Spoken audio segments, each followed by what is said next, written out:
Beelzebub's Tales to His Grandson, Chapter 42. Beelzebub in America. 2 Diagnostics later,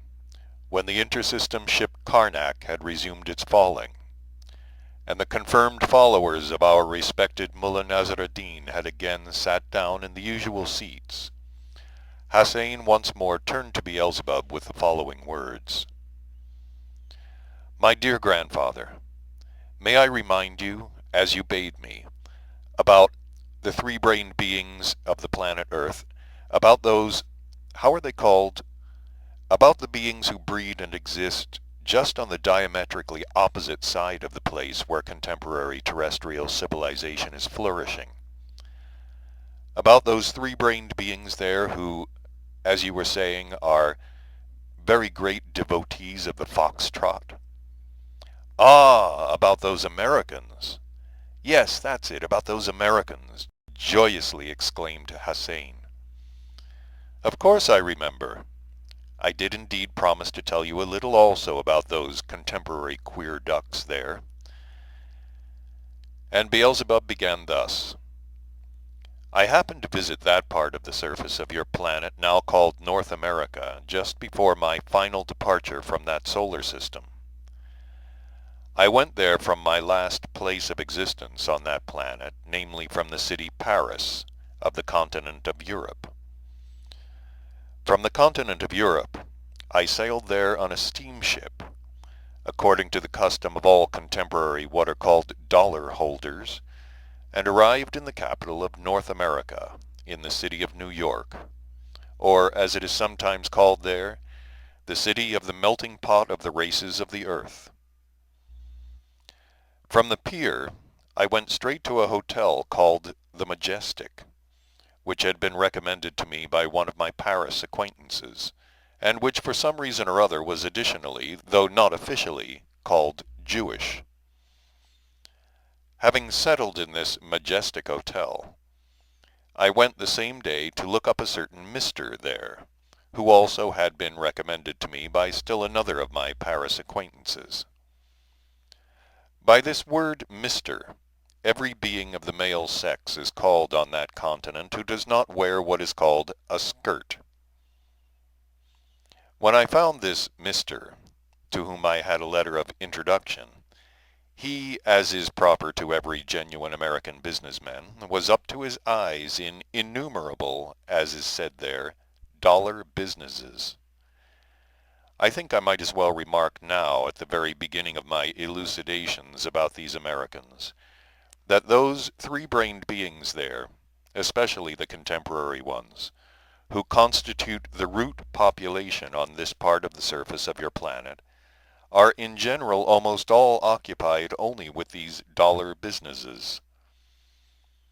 On the other hand, with the trades and professions indispensable in the process of being existence, exclusively only those beings are occupied among them who have gone there from other continents temporarily, or for the purpose, as is said, of earning money. Even in this respect, the surrounding conditions of ordinary being existence among your contemporary favorites, chiefly among those breeding on this continent, have been transformed, so to say, into tra-la-la-ooh-la-la-la-la, or as our respected teacher Mullah Nasr ad-Din would define it, a soap bubble that lasts a long time only in a quiet medium. Among them, there at the present time, these surrounding conditions of ordinary collective existence have already become such that if, for some reason or other, the specialist professionals of all the kinds necessary for their ordinary collective existence should cease to come to them from the other continents to earn money, then it is safe to say that within a month the whole established order of their ordinary existence would completely break down,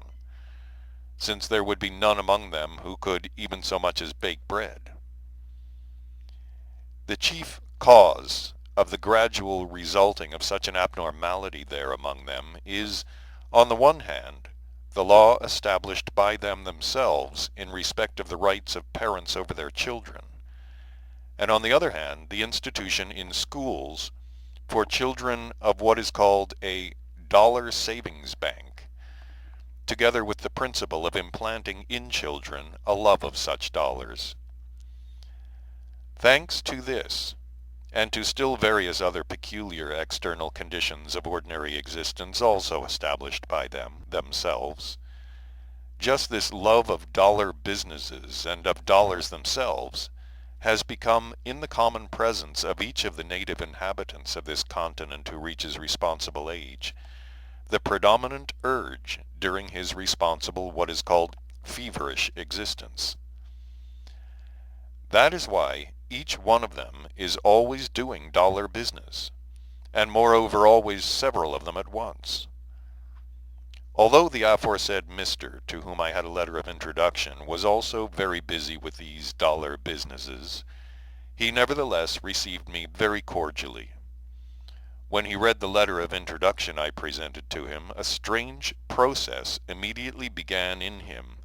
which has already been noticed even by certain of your favorites, it having also become inherent in your contemporary favorites in general, and which they call unconscious preening. And this same process proceeded in him because, in the letter I presented, the name of a certain other acquaintance of mine, also a Mr., was mentioned,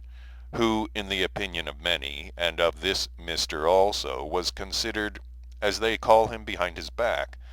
a damn clever fellow, that is to say, a dollar expert.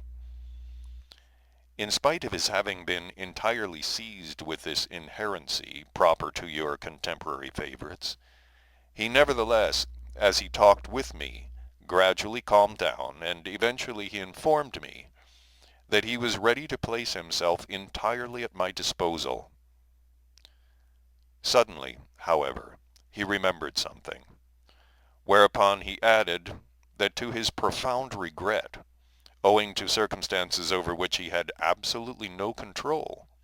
he could not possibly oblige me that day, but not until the following day, because he was extremely busy with important affairs. And indeed, with the best will in the world, he could not have done so, for these unfortunate Americans, who are always governed by these dollar businesses of theirs, can do what they please only on Sundays, whereas it just happened that the day I went to see him was not a Sunday. There on that continent, all dollar and other businesses depend never upon the beings themselves. On the contrary, your favorites there always themselves depend entirely on these businesses of theirs. In short, the day not being Sunday, this genuine American Mr. was unable to do as he pleased, namely, go along with me and introduce me to the people necessary to me. And we had therefore to agree to meet the following morning at a defined place on the famous street there called Broadway. This street, Broadway, is the foremost and principal street not only in this New York, but, as is said there, is the longest street in any of the large contemporary cities of your planet. So I set off there the next day. As the automobile taxi in which I drove to this place happened not to come from one of Mr. Ford's factories, I arrived too soon, and consequently this Mr. was not yet there. While awaiting him, I began strolling about, but as all the New York what are called brokers take their constitutional before their famous quick lunch, just in this part of the street Broadway, the jostling in this crowded place became so great that in order to escape it, I decided to go and sit somewhere in some spot, from where I could see the Mr. I was awaiting arrive. A suitable spot seemed to be a neighboring typical restaurant there, from the windows of which all the passers-by could be seen. I must say, by the way, that there, on all that planet of yours, there are not so many restaurants in the places of existence of any other group of your favorites as there are in that New York. They particularly abound in the main section, and moreover the proprietors of these restaurants there are chiefly Armenians, Greeks, and Russian Jews. Now, my boy, in order that you may rest a little from active mentation, I wish for a while to confine myself entirely to the form of mentation of our dear teacher Mullah Nasruddin, and to talk about a certain, in the highest degree, original custom which has prevailed during the last few years in these contemporary New York restaurants. Inasmuch as the production, importation, and consumption of what are called alcoholic liquids have recently been strictly prohibited to the ordinary beings by the power-possessing beings of this group, and corresponding injunctions have also been given to those beings there upon whom the power-possessing beings rest their hope for their own welfare, it is now supposed to be almost impossible for ordinary beings there to obtain such liquids. At the same time, in these New York restaurants, various alcoholic liquids called arak, dulcico, Scotch whiskey, Benedictine, vodka, Grand Marnier, and many other different liquids, under every possible kind of label, and made exclusively only on what are called old barges lying at sea off the shore of that continent, are to be had in any quantity you please. The very zimus of the said practice lies in this, that if you point your fourth finger, and covering one half of your mouth with your right palm, utter the name of any liquid you fancy, then immediately, without more words, that liquid is served at table, only in a bottle purporting to be lemonade or the famous French Vichy. Now, try with all your might to exert your will and to actualize in your presence a general mobilization of your perceptive organs, so that without missing anything at all, you may absorb and transubstantiate in yourself everything relating to just how these alcoholic liquids I have enumerated are prepared at sea, on old barges off the shores of that continent. I regret very much that I missed making myself thoroughly familiar with all the details of this contemporary terrestrial science. All I managed to learn was that into all the recipes for these preparations the following acids enter: sulfuric, nitric, and muriatic acids, and most important of all, the incantation of the famous contemporary German Professor Kischmenhoff. This last ingredient, namely Professor Kischmenhoff's incantation for alcoholic liquids, is delightfully intriguing, and it is concocted, so it is said, as follows. First of all, there must be prepared, according to any old recipe, already familiar to specialists in the business, 1,000 bottles of liquid. Precisely 1,000 bottles must be prepared, because if there should be merely one bottle more, or one bottle less, the incantation will not work. These 1,000 bottles must be placed on the floor, and then, quietly beside them, a single bottle of any genuine alcoholic liquid existing anywhere there must be placed, and kept there for a period of 10 minutes, at the end of which time, very slowly and quite indispensably, while scratching the right ear with the left hand, one must utter with certain pauses this said alcoholic incantation. Upon this, not only are the contents of all the 1,000 bottles instantly transformed into precisely that alcoholic liquid contained in the said single bottle, but every bottle of the 1,000 even acquires the same label borne by that one bottle of genuine alcoholic liquid. Among the congeries of this unprecedented German Professor Kischmenhoff, there are, as I learned, several indeed most amazing ones.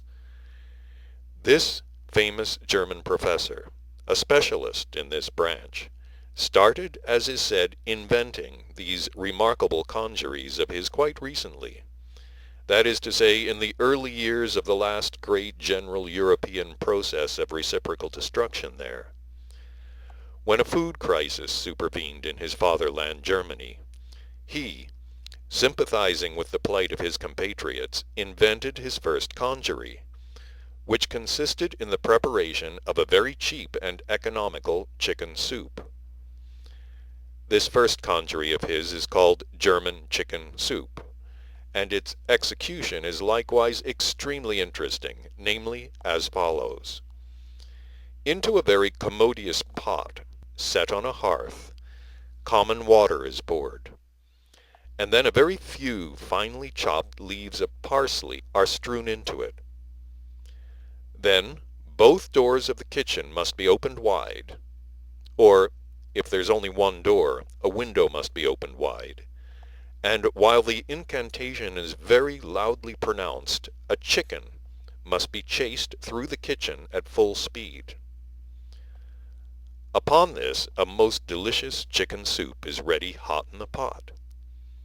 I heard further that during the years of that great process of reciprocal destruction, the beings of Germany made use of this conjury on a colossal scale. This method of preparing chicken soup having proved in practice to be, as it were, good, or at least extremely economical. The reason is that a single chicken could do duty for quite a long time because it could be chased and chased and chased, until for some reason or other the chicken all by itself, as is said there, went on strike and declined to breathe the air any longer. And in the event that the chicken resisted the infection of hypocrisy, in spite of its having existed among your favorites, and indeed did cease to wish to breathe the air any longer, then for this eventuality, as I afterwards learned, a common custom was established there among the beings of that group called Germany. Namely, when the chicken went on strike, its owners would very solemnly roast it in the oven, and for this solemn occasion would unfailingly invite all their relatives to dinner. It is interesting to notice also that another professor of theirs, also famous, named Steiner, in the course of his what are called scientific investigations of supernatural phenomena, mathematically established that on the occasions when these chickens were served at these invitation dinners, always their owners would recite the same thing. Namely, every hostess, rolling her eyes to heaven and pointing to the chicken, would say with great feeling that it was the famous Pamir pheasant, and that it had been specially sent to them from Pamir from their dear nephew who resided there as consul for their great fatherland. On that planet there exist in general conjuries for every possible kind of purpose. These conjuries began multiplying, particularly after many of the beings of this peculiar planet had become specialists in supernatural phenomena, and came to be called occultists, spiritualists, theosophists, violet magicians, chiromants, and so forth. Besides being able to create supernatural phenomenon, these specialists also knew very well how to make the opaque look transparent.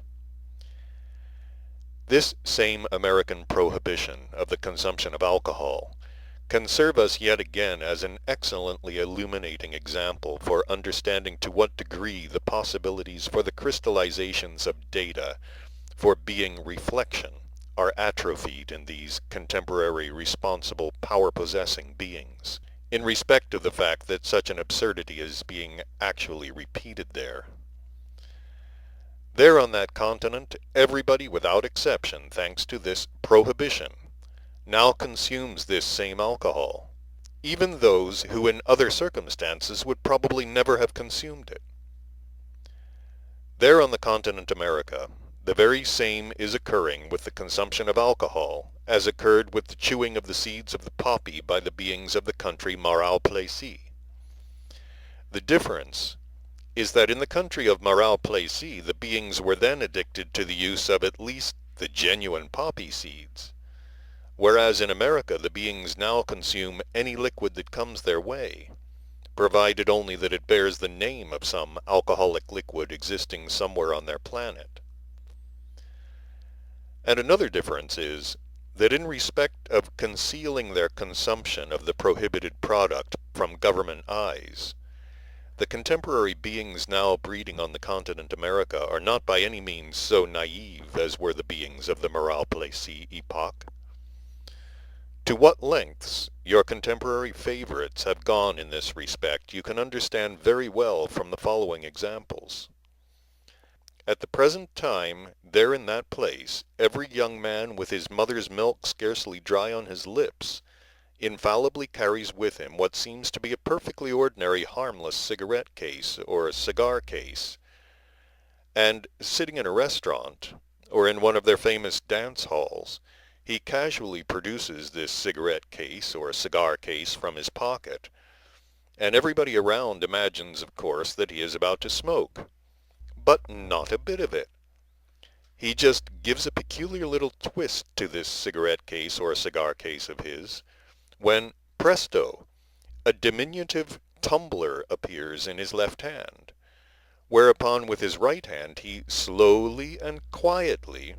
pours out for himself from this cigarette case or cigar case into this diminutive tumbler of his some kind of liquid, probably Scotch whiskey, but concocted, as I've already told you, on some barge off the American coast. During my observations there at that time, I once witnessed still another picture. In one of the said restaurants sat two young American women not far from my table. An attendant of this restaurant, or as they say, a waiter, served them with a bottle of some mineral water and a couple of glasses. One of the women gave a certain little twist to the handle of her fashionable umbrella, whereupon a liquid, obviously also Scotch whiskey or something of the kind, began likewise to flow very quietly and very slowly from the handle into their glasses.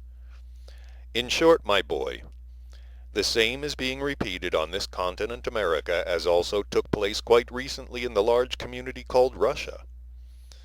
There the power-possessing responsible beings also prohibited the consumption of the famous Russian vodka, with the consequence that these beings very soon adapted themselves to consume, instead of this vodka, the no less famous hanja, from the effects of which thousands of these unfortunate beings are still dying there daily. But in the present case we must certainly give the contemporary American beings their due, in their skill at concealing their consumption of this famous alcohol from the authorities. They are infinitely more civilized than the beings of the community Russia.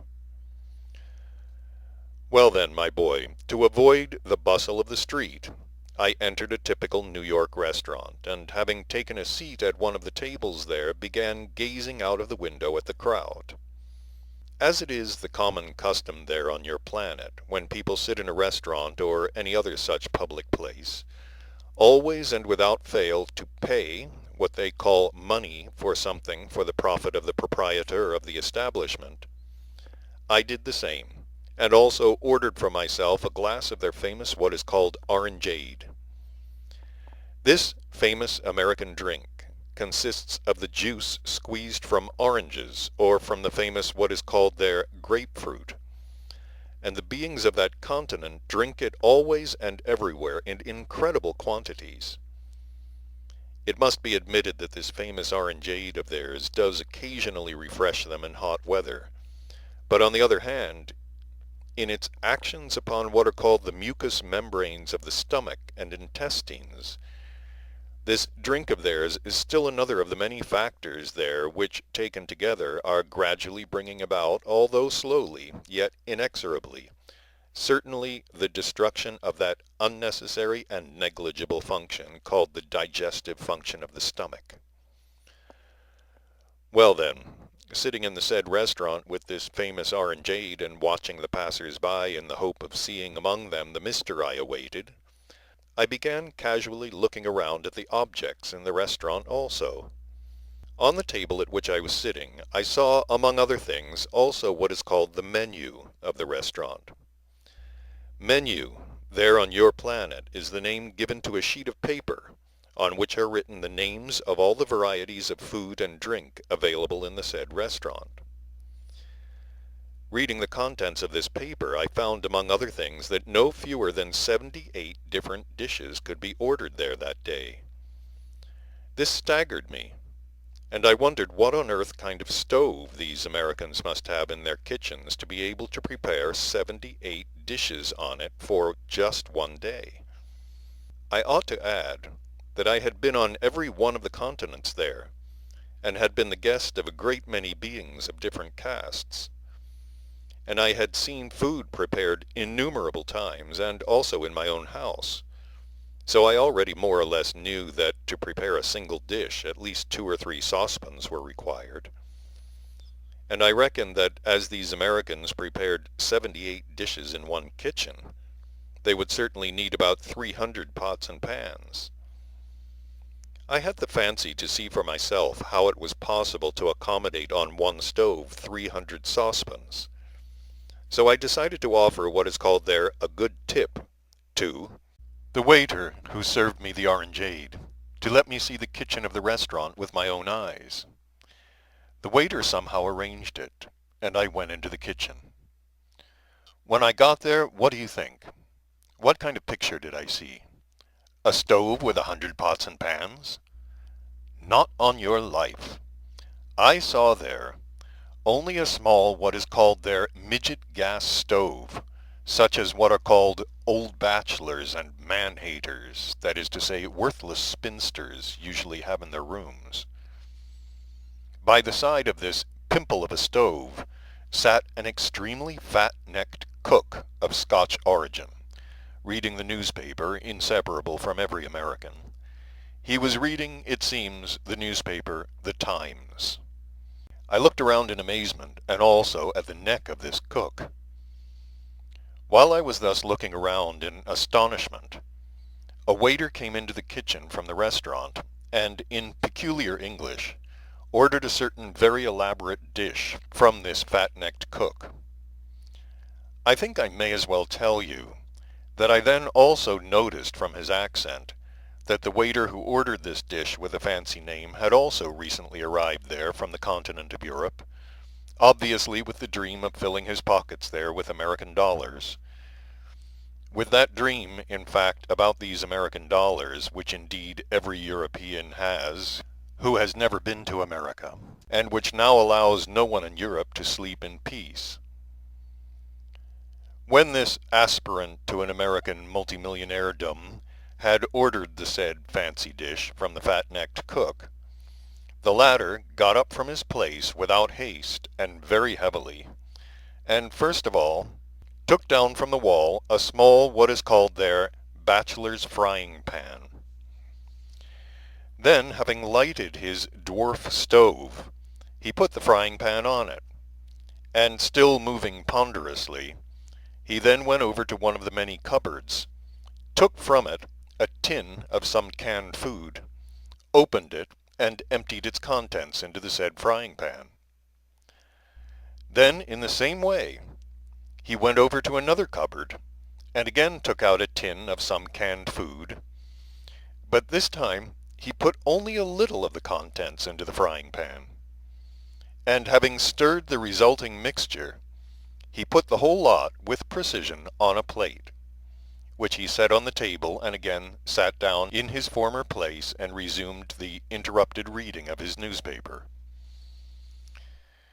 The waiter who had ordered this fancy dish soon returned to the kitchen bearing a very large what is called copper tray, on which were a vast quantity of hollow metal what is called fashionable cutlery.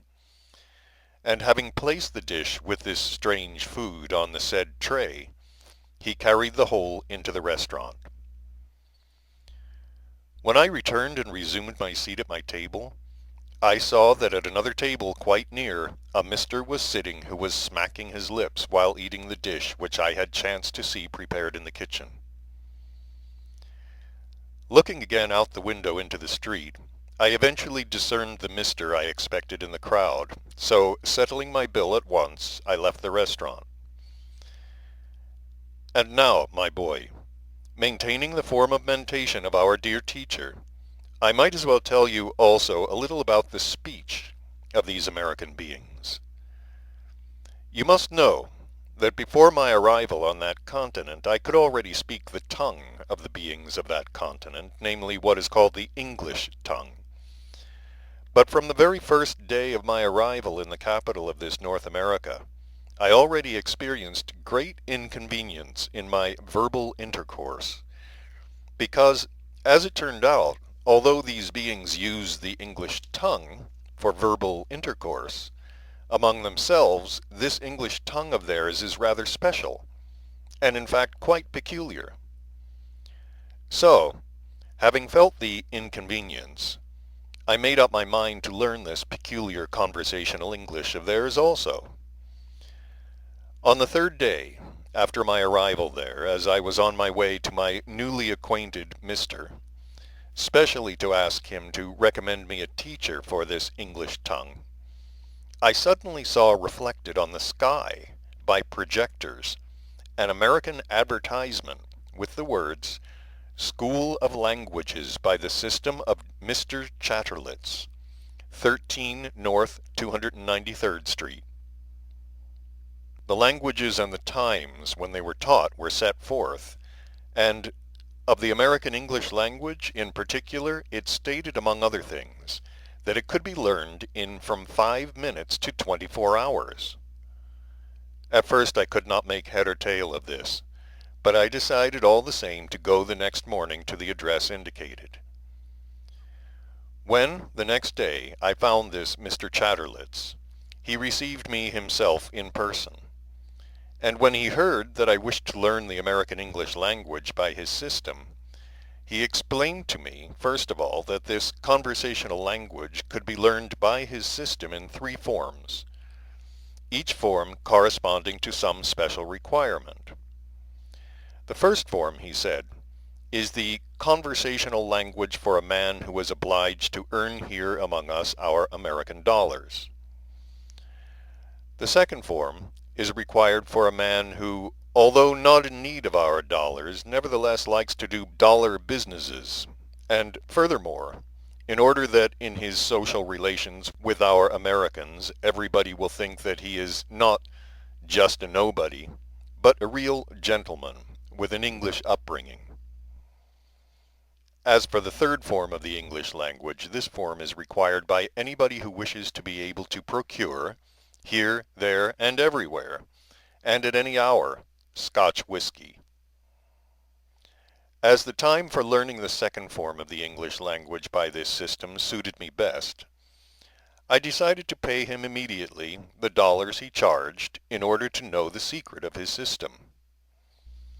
When I paid him the dollars he charged, and he had, seemingly quite casually, but in reality not without that avidity which has already become proper to all the beings of your planet, placed my dollars in an inside pocket, he explained to me that in order to learn this second form, only 5 words had to be memorized, namely, 1. Maybe. 2. Perhaps. 3. Tomorrow. 4. Oh, I see. 5. All right. He added that if I had occasion to converse with one or more of their misters,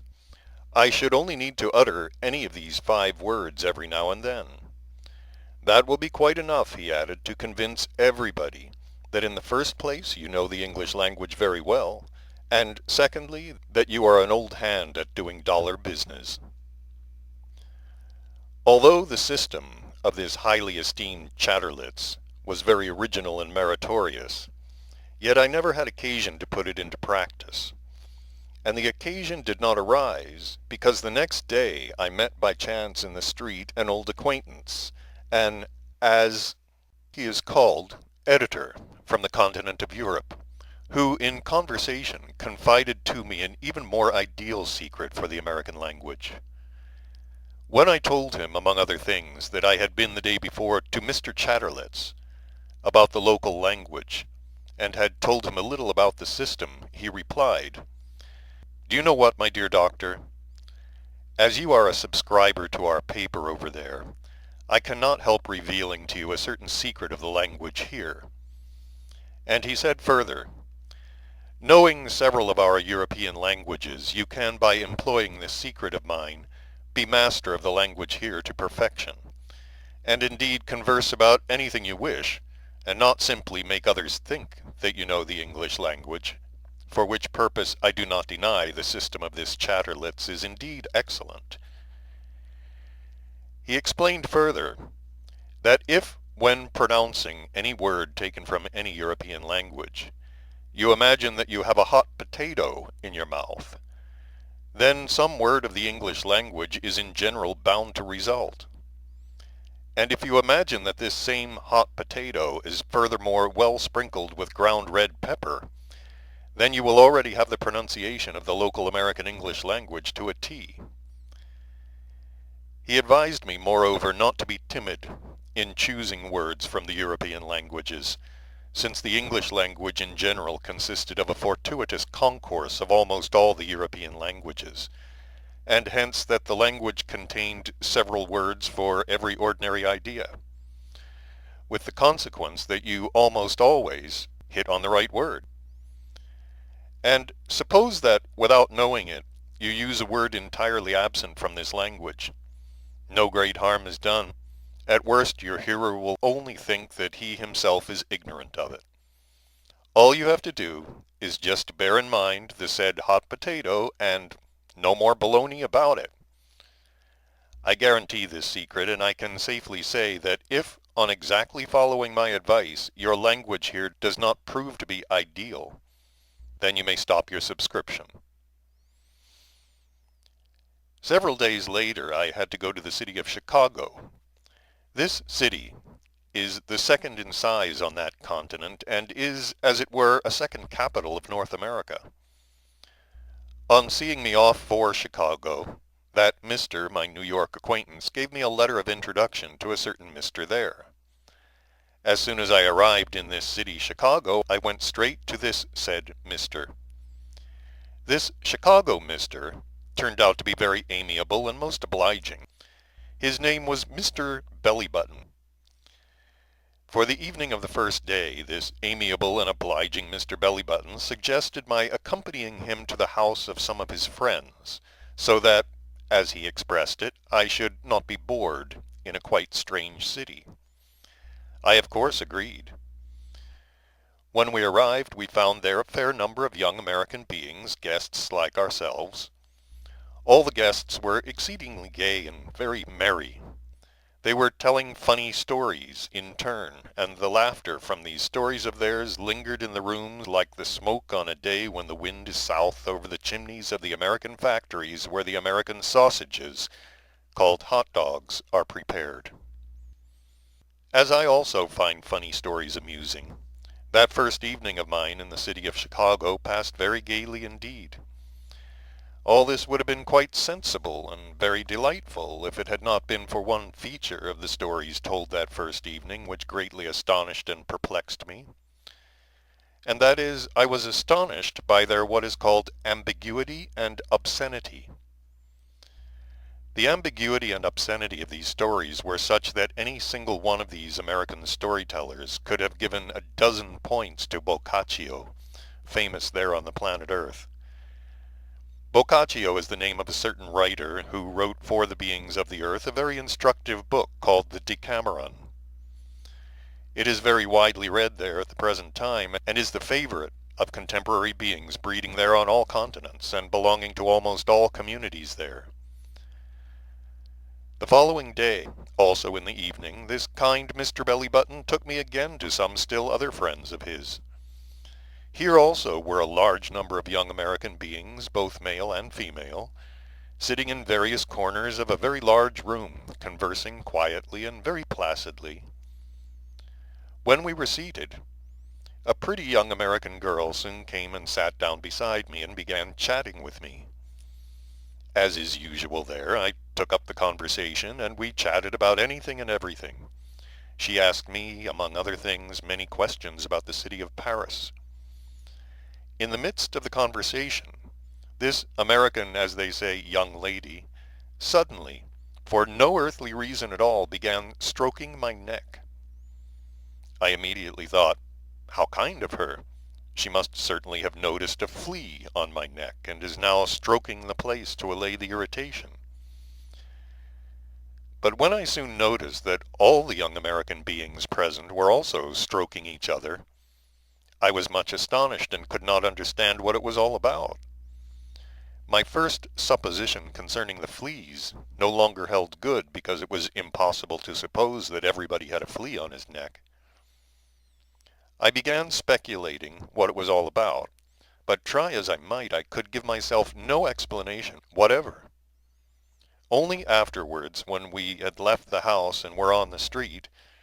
I asked Mr. Bellybutton for an explanation of it all. He immediately burst into unrestrained laughter and called me simpleton and a hick. Then, calming down a bit, he said, "What a queer guy you are. Why, we've just been to a petting party." And still laughing at my naivety, he explained that the day before we had also been to a party, but to a story party. And tomorrow, he continued, I was planning to take you to a swimming party, where young people bathe together, but of course all dressed in special costumes.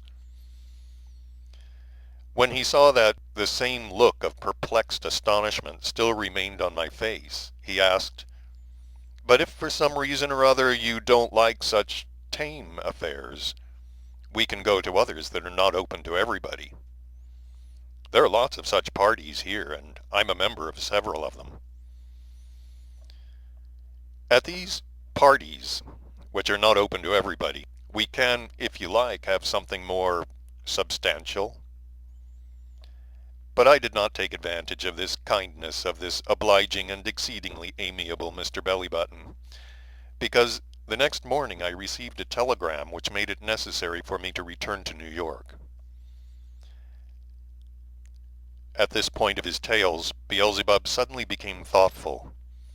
and after a rather protracted pause, sighing deeply, he continued to speak thus.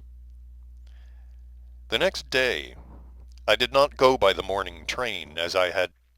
decided on receiving the telegram, but delayed my departure until the night train. As the cause of the delay of my departure may well illustrate for you the evil resulting from a certain invention of these American beings which is very widely spread over the whole of your planet, and which is one of the chief causes of the continued, so to say, dwindling of the psyche of all the other three-brained beings of your unfortunate planet, I shall tell you about it a little more in detail. Just this maleficent invention of the beings of this continent, which I now intend to explain to you, has not only been the cause of the acceleration of the tempo of the still greater dwindling of the psyche of all the three-brained beings breeding on that unfortunate planet of yours, but it was and still is the cause, also, that in the beings of all the other continents of recent times there is already completely destroyed that being function which it is proper for all three-brained beings to have, and which was the one single function which even until the last century arose in their presence of its own accord, namely that being function which is everywhere called the sane instinct to believe in reality. In the place of this function, very necessary for every three-brained being, another special, very definite function gradually crystallized, whose action induces in its bearer a continuous doubt about everything. This maleficent invention of theirs they call advertising. Better to understand what follows, I must first tell you that several years before this trip of mine to America, once when traveling on the continent of Europe, I bought myself some books to read on the train to pass away the prospective long and tedious railway journey. In one of these books, written by a very famous writer there, I read an article about this America, in which a great deal was said about what is called the slaughterhouses existing in that same city, Chicago. Slaughterhouse is the name there for a special place where three-brained terrestrial beings carry on the destruction of the existence of those beings of various other forms, whose planetary bodies they are addicted to using for their first being food. Again, owing to those abnormally established conditions of ordinary being existence. Moreover, executing this manifestation of theirs in these special establishments, they even say and imagine that they do it from necessity, and as it were in a perfectly what they call humane way. This said terrestrial contemporary very famous writer, the author of this book, rapturously described as an eyewitness, in his opinion, superlatively well-organized slaughterhouse of this same city, Chicago. He described the perfection of its machines of every possible kind, and its marvelous cleanliness. Not only, he wrote, does humanness to the beings of other forms reach in this slaughterhouse the degree of divinity, but even the machines are so perfected that it is almost as if a live ox is driven through a door at one end, and some 10 minutes later, out of the door at the other end, you could get, if you wished, hot sausages ready to eat. Finally, he specially emphasized that it was all done entirely by the perfected machines alone, without the touch of a human hand, as a consequence of which, as he said, everything was so clean and neat there that nothing could possibly be imagined cleaner and neater. Several years after reading that book, I chanced to read again almost the same thing about this Chicago slaughterhouse in a certain also serious Russian magazine, in which this slaughterhouse was lauded in the same way. And thereafter I heard of this Chicago slaughterhouse from 1,000 different beings, many of whom had been presumably eyewitness to the marvels they described. In short, before my arrival in the city of Chicago, I was already fully convinced that a marvel unprecedented on the earth existed there. I must mention here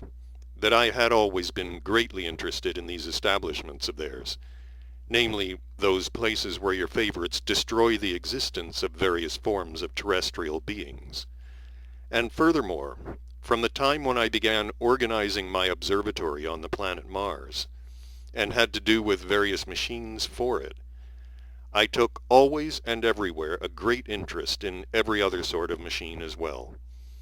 So when I happened to be in this same city of Chicago, I thought it would be inexcusable on my part not to use the opportunity to see this famous Chicago slaughterhouse. So in the morning on the day of my departure from there, I decided to go, accompanied by one of my new Chicago acquaintances to inspect this rare construction of your favorites. Having arrived there, we took as our guide, on the advice of one of the assistants of the chief director, an employee of a branch of some bank there, which was connected with the slaughterhouse, and together with him we set off to inspect the place. Accompanied by him,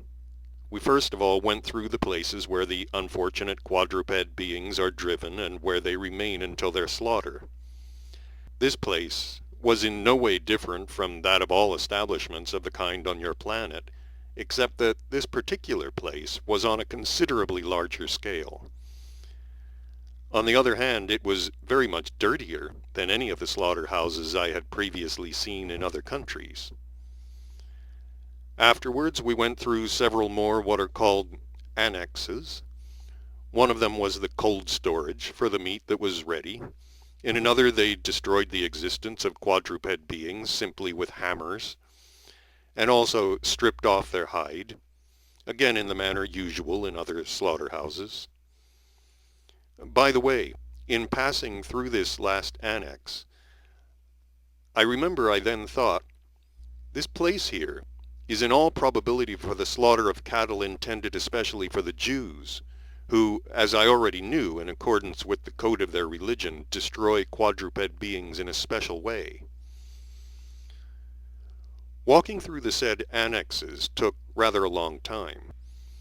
And all the while I was waiting for the moment when we should eventually arrive at the section about which I had heard so much, and which I was determined to see without fail.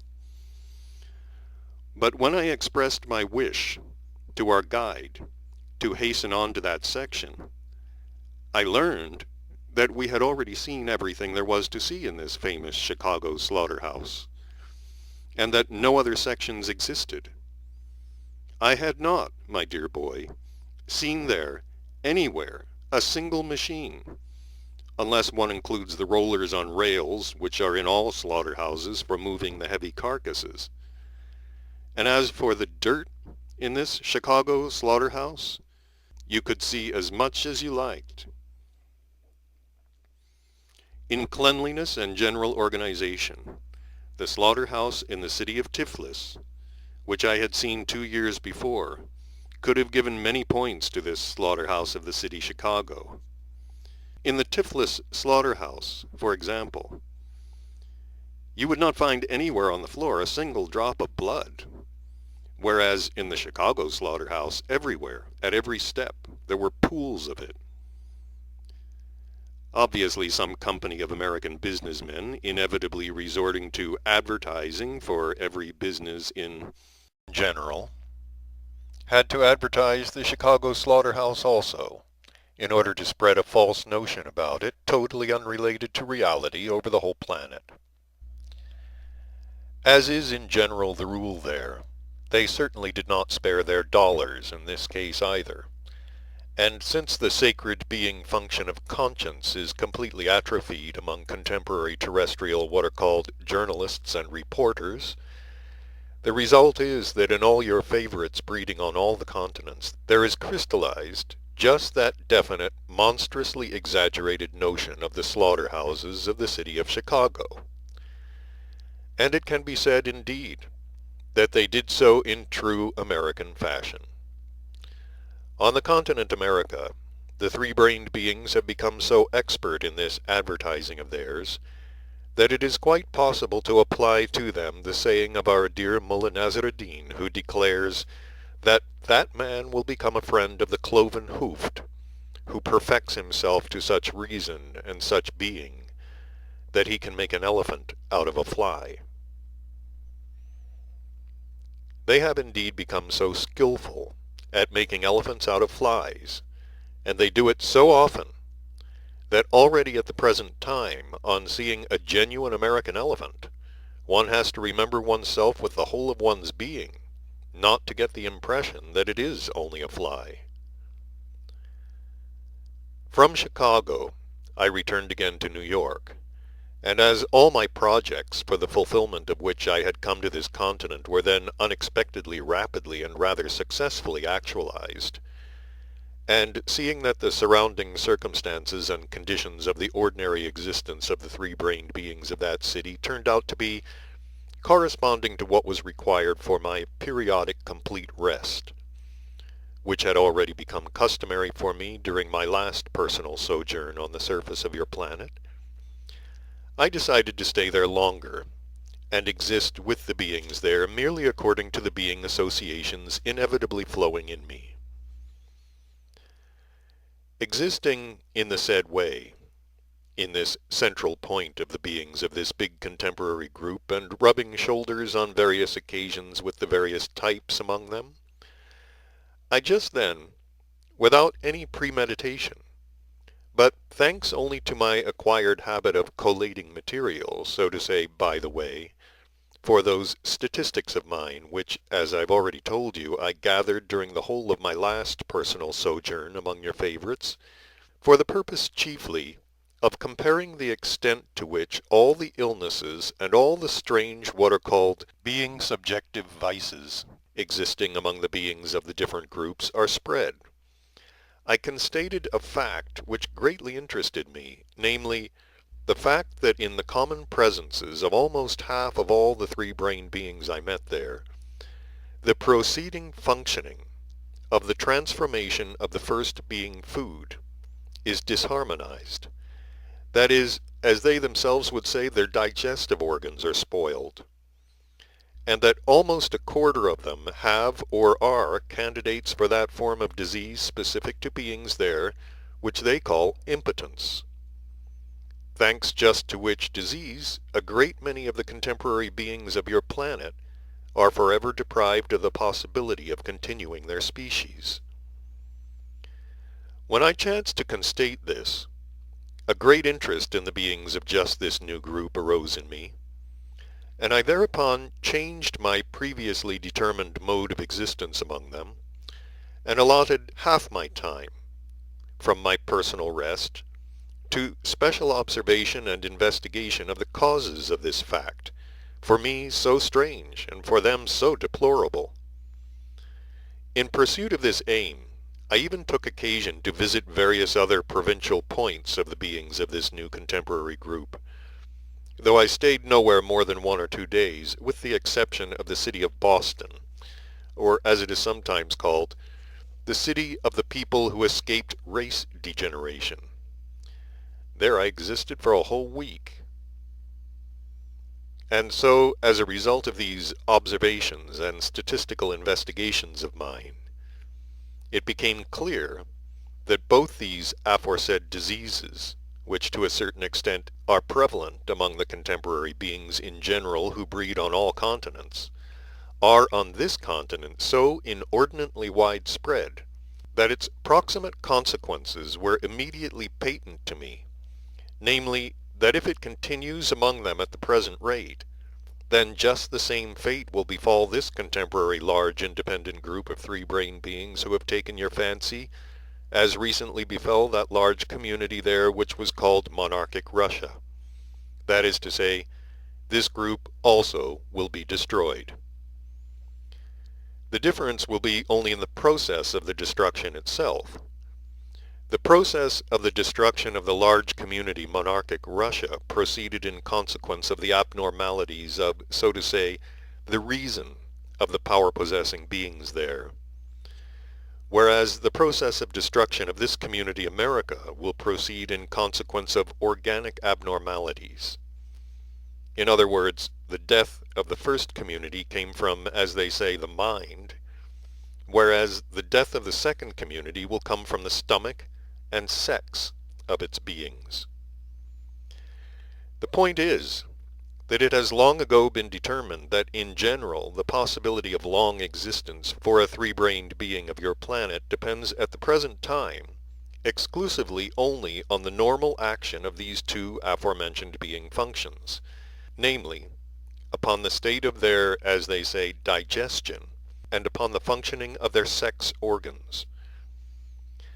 But it is precisely these two functionings, necessary to their common presence, which are now both going in the direction of complete atrophy,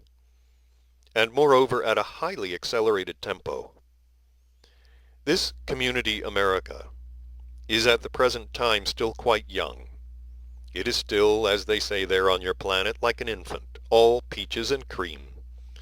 And so, if while still so young, its beings have, in respect of the two chief motors of their existence, thus deviated retrogressively, then, in my opinion, in this case also, as it in general occurs to everything in the megalocosmos, the degree of the further movement for the purpose of blending again with the infinite will depend on the direction and degree of the forces obtained from the initial impetus. In our great megalocosmos there is even established for all beings with reason a law, as it were, according to which one must always and in everything guard just against the initial impetus, because on acquiring momentum it becomes a force, which is the fundamental mover of everything existing in the universe, and which leads everything back to prime being. In this place of his tales, Beelzebub was handed a lithochambros, and when he had finished listening to the contents of the communication, he turned again to Hassein and said, "I think, my boy, that it will be very useful to you for your more detailed representation and understanding of the strangeness of the psyche in general of these three-brained beings who have taken your fancy and who arise on the planet Earth, if I explain to you in somewhat greater detail the causes which, in the common presences of these American three-brained beings, produce disharmony in both of these fundamental functionings of theirs. For convenience of exposition, I shall explain to you separately the causes of the disharmony of each of these two fundamental functionings, and I shall begin with the explanation of the causes of the disharmony in the functioning of the transformation of their first being food, or as they themselves would say, with the causes of the spoiling of their stomachs. For the disharmony of this function of theirs, there were, and now still are, several definite causes, comprehensible even to the reason of ordinary, normal, three-brained beings. But the chief and fundamental cause is that from the very beginning of the formation of their community, they gradually got accustomed, owing to all kinds of established surrounding conditions and influences proceeding from authority, which happened to be formed of itself abnormally, and they are now already thoroughly accustomed never to use for their first being food anything fresh whatsoever, but to use exclusively only products already decomposed. At the present time, the beings of this group almost never consume for their first being food any edible product, which still retains all those active elements put into every being by great nature herself as an indispensable requisite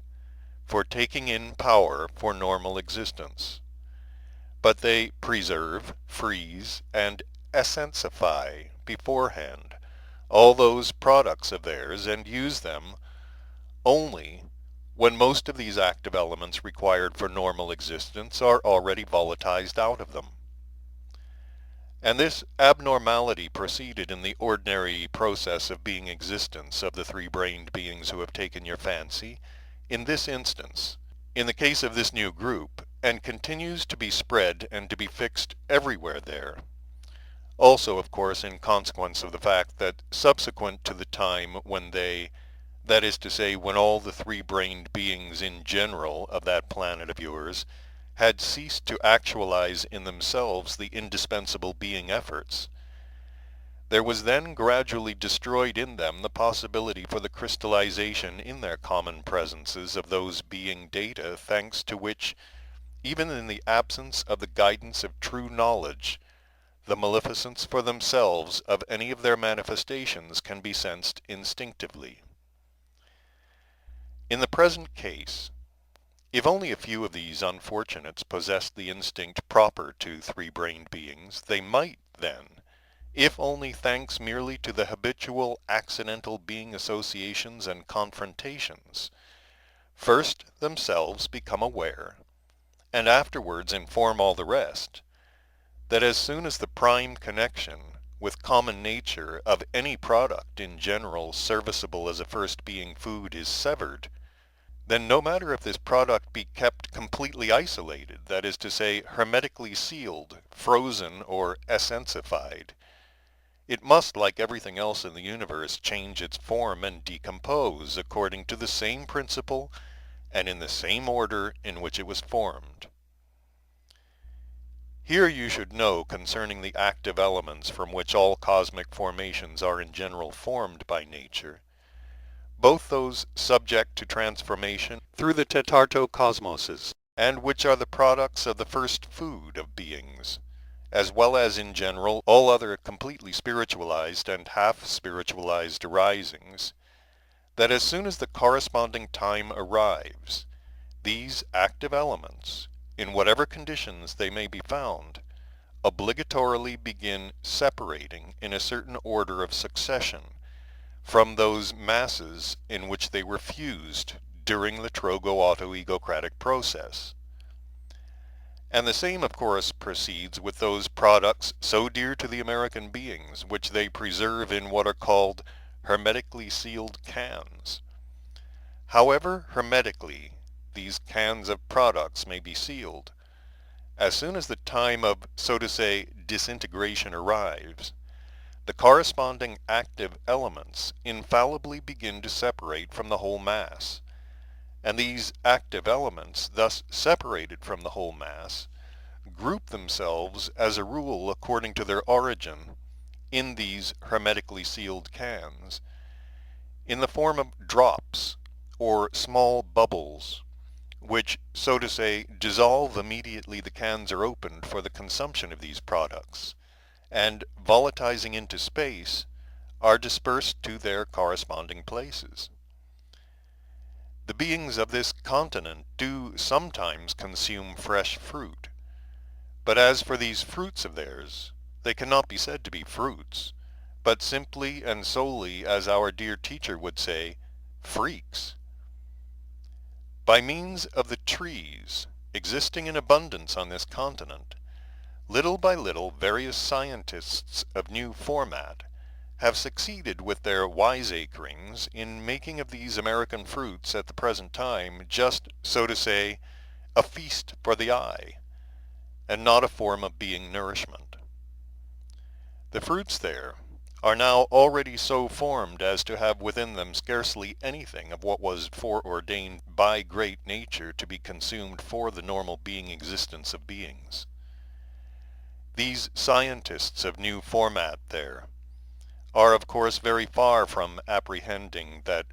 when any surplanetary formation is artificially grafted or manipulated in any such fashion,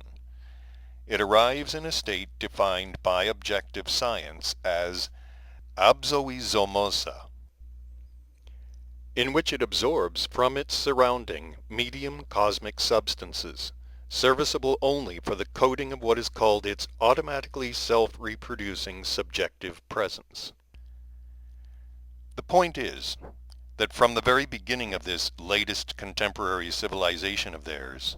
it somehow so fell out among the beings of all the innumerable separate groups there, that of the 7 aspects of the fundamental commandment given to three-brained beings from above, namely, strive to acquire inner and outer purity, the single aspect they selected, and in a distorted form have made their ideal, is that aspect which is conveyed in the following words: help everything around you, both the animate and the still inanimate, to acquire a beautiful appearance. And indeed, and especially in the last 2 centuries there, they have striven simply to attain a beautiful exterior. But of course, in regards to those various objects external to them themselves, which chanced in the given period to become, as they expressed it, fashionable, during this said period it has been of no concern to them whether any object external to them themselves has any substance whatsoever. All that was necessary was that it should have what they call a striking appearance. As regards the achievements of the contemporary beings of this continent in respect of actualizing the external beauty of these fruits of theirs, then indeed, my boy, I have nowhere seen, not only on the other continents of the same planet, but even on the other planets of that solar system, fruits so beautiful in appearance as those of the present time on this continent America. On the other hand, as regards the inner substance of these fruits, one can only use that favorite expression of our dear teacher, which consists of the following words: the greatest of all being blessings for man is the action of castor oil. And to what height they have carried their skill in making their famous preserves out of these fruits. As for this, as is said, neither tongue can tell nor pen describe. You have to see them for yourself to experience in your common presence the degree of the impulse of rapture to which one can be carried on perceiving with the organ of sight the external beauty of these American fruit preserves. Walking down the main streets of the cities of the beings of this continent, especially of the city of New York, And seeing the display in any fruit store, it is hard to say at once just what it is that the eyes behold. Is it an exhibition of pictures by the futurists of the city of Berlin, of the continent Europe?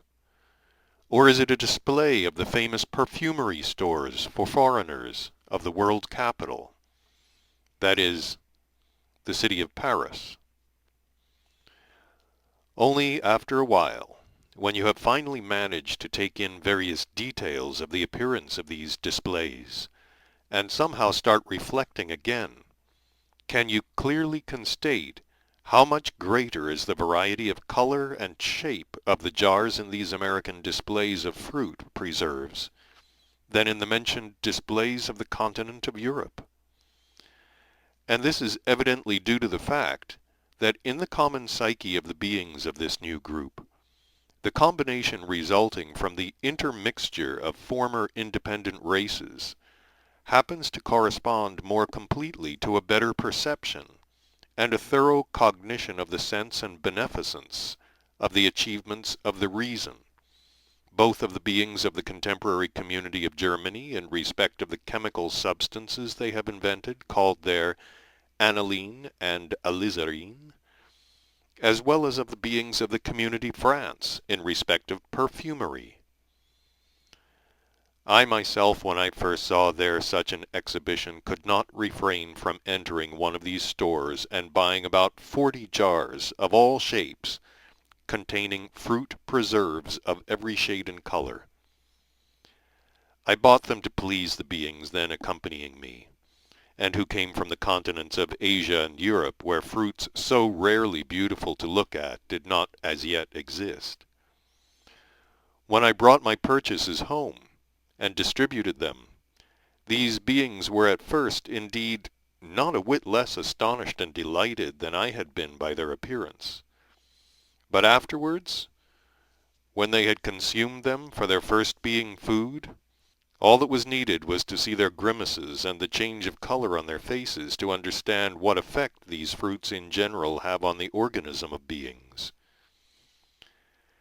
The case is still worse on that continent with that product which, for them, as well as for almost all the three-brained beings of the universe, is the most important product for first being food, and namely that product called prosphora,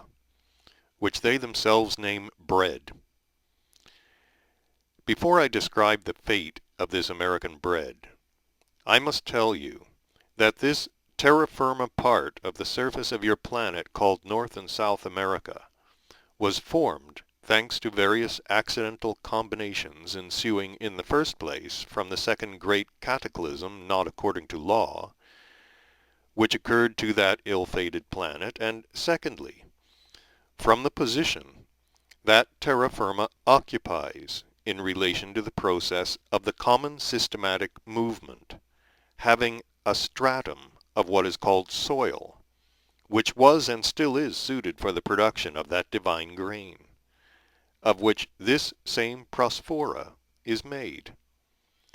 With conscious knowledge of how to use it, the soil surface of these continents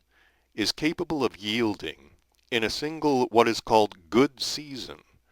the fullness of a complete process of the sacred Heptaparapashanach, or in other words, a 49-fold harvest. And even by its semi-conscious use, as is not the case, the soil there yields of this divine grain a considerable abundance in comparison with the other continents. Well then, my boy, when the beings of that continent began to have, thanks to various fortuitous circumstances, many of those objects which, for this strange psyche of the contemporary three-brained beings who have taken your fancy, are a subject for their dreams, and are everywhere called their dollars, thanks to which fact, according to long-established usage there, they acquired in their picturings of the beings of all the other continents what is called a sense of superiority, with the result, also now usual among them, that they began to wiseacre with everything to achieve that said contemporary ideal of theirs. Then they also began wiseacring with all their might with this divine grain, out of which prosphora is made. They began employing every possible means to, so to say, deform this divine grain in order to give its product a beautiful and striking appearance. For this purpose, they invented a variety of machines by means of which they scrape, comb, smooth, and polish this wheat, which has the misfortune to arise on their continent, until they accomplish the complete destruction of all those active elements concentrated on the surface of the grains, just underneath what is called the husk, and precisely which are appointed by great nature for renewing in the common presences of beings what they have expended in worthily serving her. Hence it is, my boy, that the prosphora, or bread, now produced there from this wheat, which arises in such abundance on this continent, contains nothing useful to the beings who consume it. And from its consumption there is produced in their presences nothing but noxious gases and what are called there worms. However, it must in all fairness be remarked that if they got for themselves from this wheat nothing that enables them to serve great nature better or more consciously, nevertheless by producing in themselves the said worms, they do unconsciously very, very greatly assist their planet in honorable service to the most great common cosmic Trogoauto-egocrat. For are not these worms also beings through whom cosmic substances are also transformed? At any rate, the beings breeding on this continent have already achieved by these wiseacrings of theirs with this bread what they have greatly desired and striven to obtain, and namely that the beings of all the other continents should never fail to say of them, as for instance in the given case, something as follows: "Astonishingly smart fellows, these Americans, even their bread is something extraordinary. So superb, so white, and simply charming, really the splendor of splendors of contemporary civilization." But that from this deformity of wheat their bread results in being worthless, and furthermore constitutes another of the innumerable factors in the spoiling of their stomachs, what is that for them? Are they not also in the front rank of contemporary what is called European civilization? The most curious thing in all this naivety of theirs is that they give the best and most useful of what nature forms in this divine grain for their normal existence to the pigs,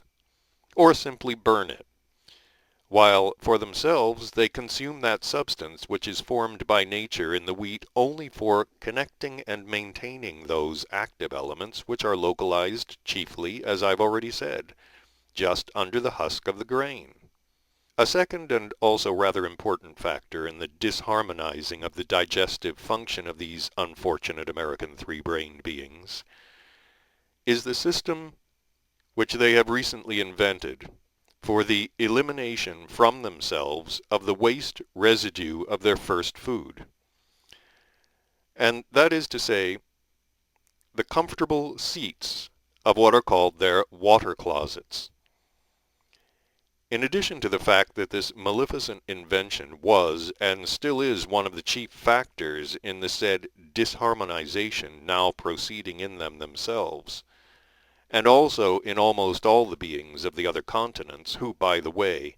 have already begun in recent times very jealously imitating them in all their peculiar methods of assisting their transformatory functioning. Your favorites, thanks to this invention of theirs, now striving to fulfill even this inevitable being function of theirs with the greatest possible sensation of pleasant tranquillity, have got, as it were, a new incentive for the jealous service of their God's self-calming, which, as I've already said more than once, has been and still is, for them, almost the chief evil engendering and evoking all the abnormalities of their psyche as well as of their ordinary being existence. A good example, and even, so to say, an illuminatingly enlightening picture for your being representation of what extraordinary perspectives are open for the future by just this invention of theirs, is the fact that already certain of these contemporary American beings who have acquired, of course also by a variety of accidents, a quantity of their famous dollars, now arrange in their water closets, with comfortable seats, such accessories as a small table, a telephone, and what is called a radio apparatus, so that when so sitting they may continue their correspondence, discuss over the telephone with their acquaintances all their dollar businesses, quietly read the newspaper which has become indispensable to them, or, finally, listen to those musical compositions, the work of various Hasnamusses there, which,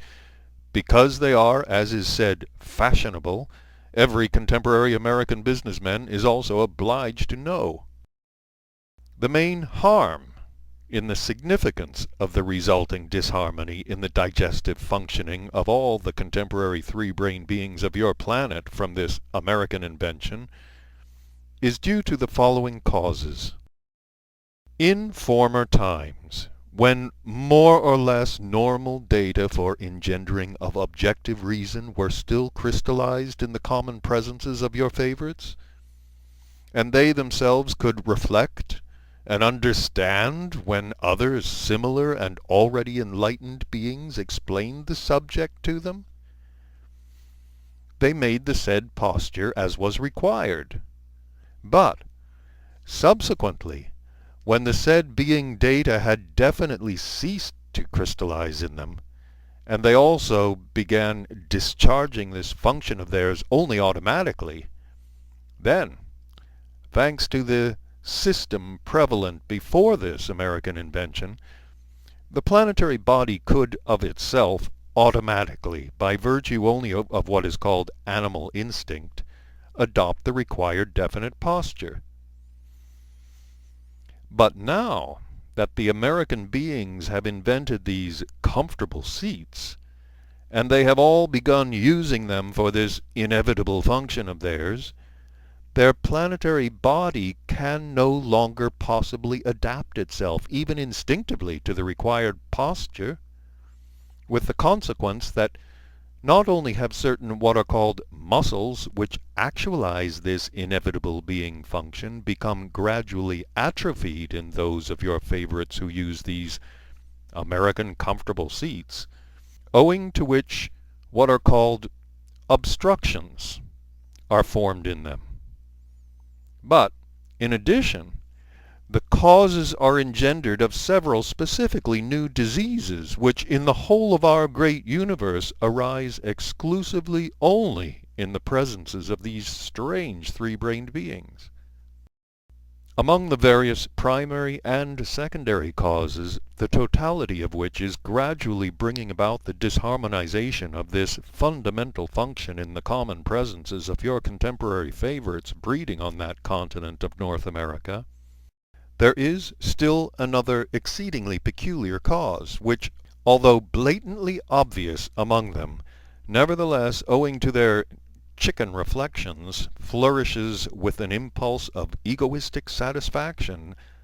under, as it were, a cap of invisibility. This peculiar cause arose and also began slowly and quietly but infallibly disharmonizing this function in them, thanks simply to the fact that in the strange presences of the beings of this new large group, a ruling passion prevails to be as often as possible on the continent of Europe. You should also be informed about this peculiar cause, chiefly because you will learn from it of yet another result harmful for all of your favorites, of the evil wiseacrings of their contemporary scientists. For your better representation and understanding of this cause of the gradual disharmonizing of this inevitable being function in the common presences of the American beings, you should first be familiar with a certain detail of just those organs which actualize the said function in their common presences. Among their organs, for the complete transformation of the first food, is one that exists almost everywhere under the name Tuspushok, or as they themselves call it, a blind process, and in their scientific terminology, appendix. The action of this organ, as appointed by great nature, is that various connective cosmic substances separated by the transformation of the various surplanetary crystallizations which compose the first being food,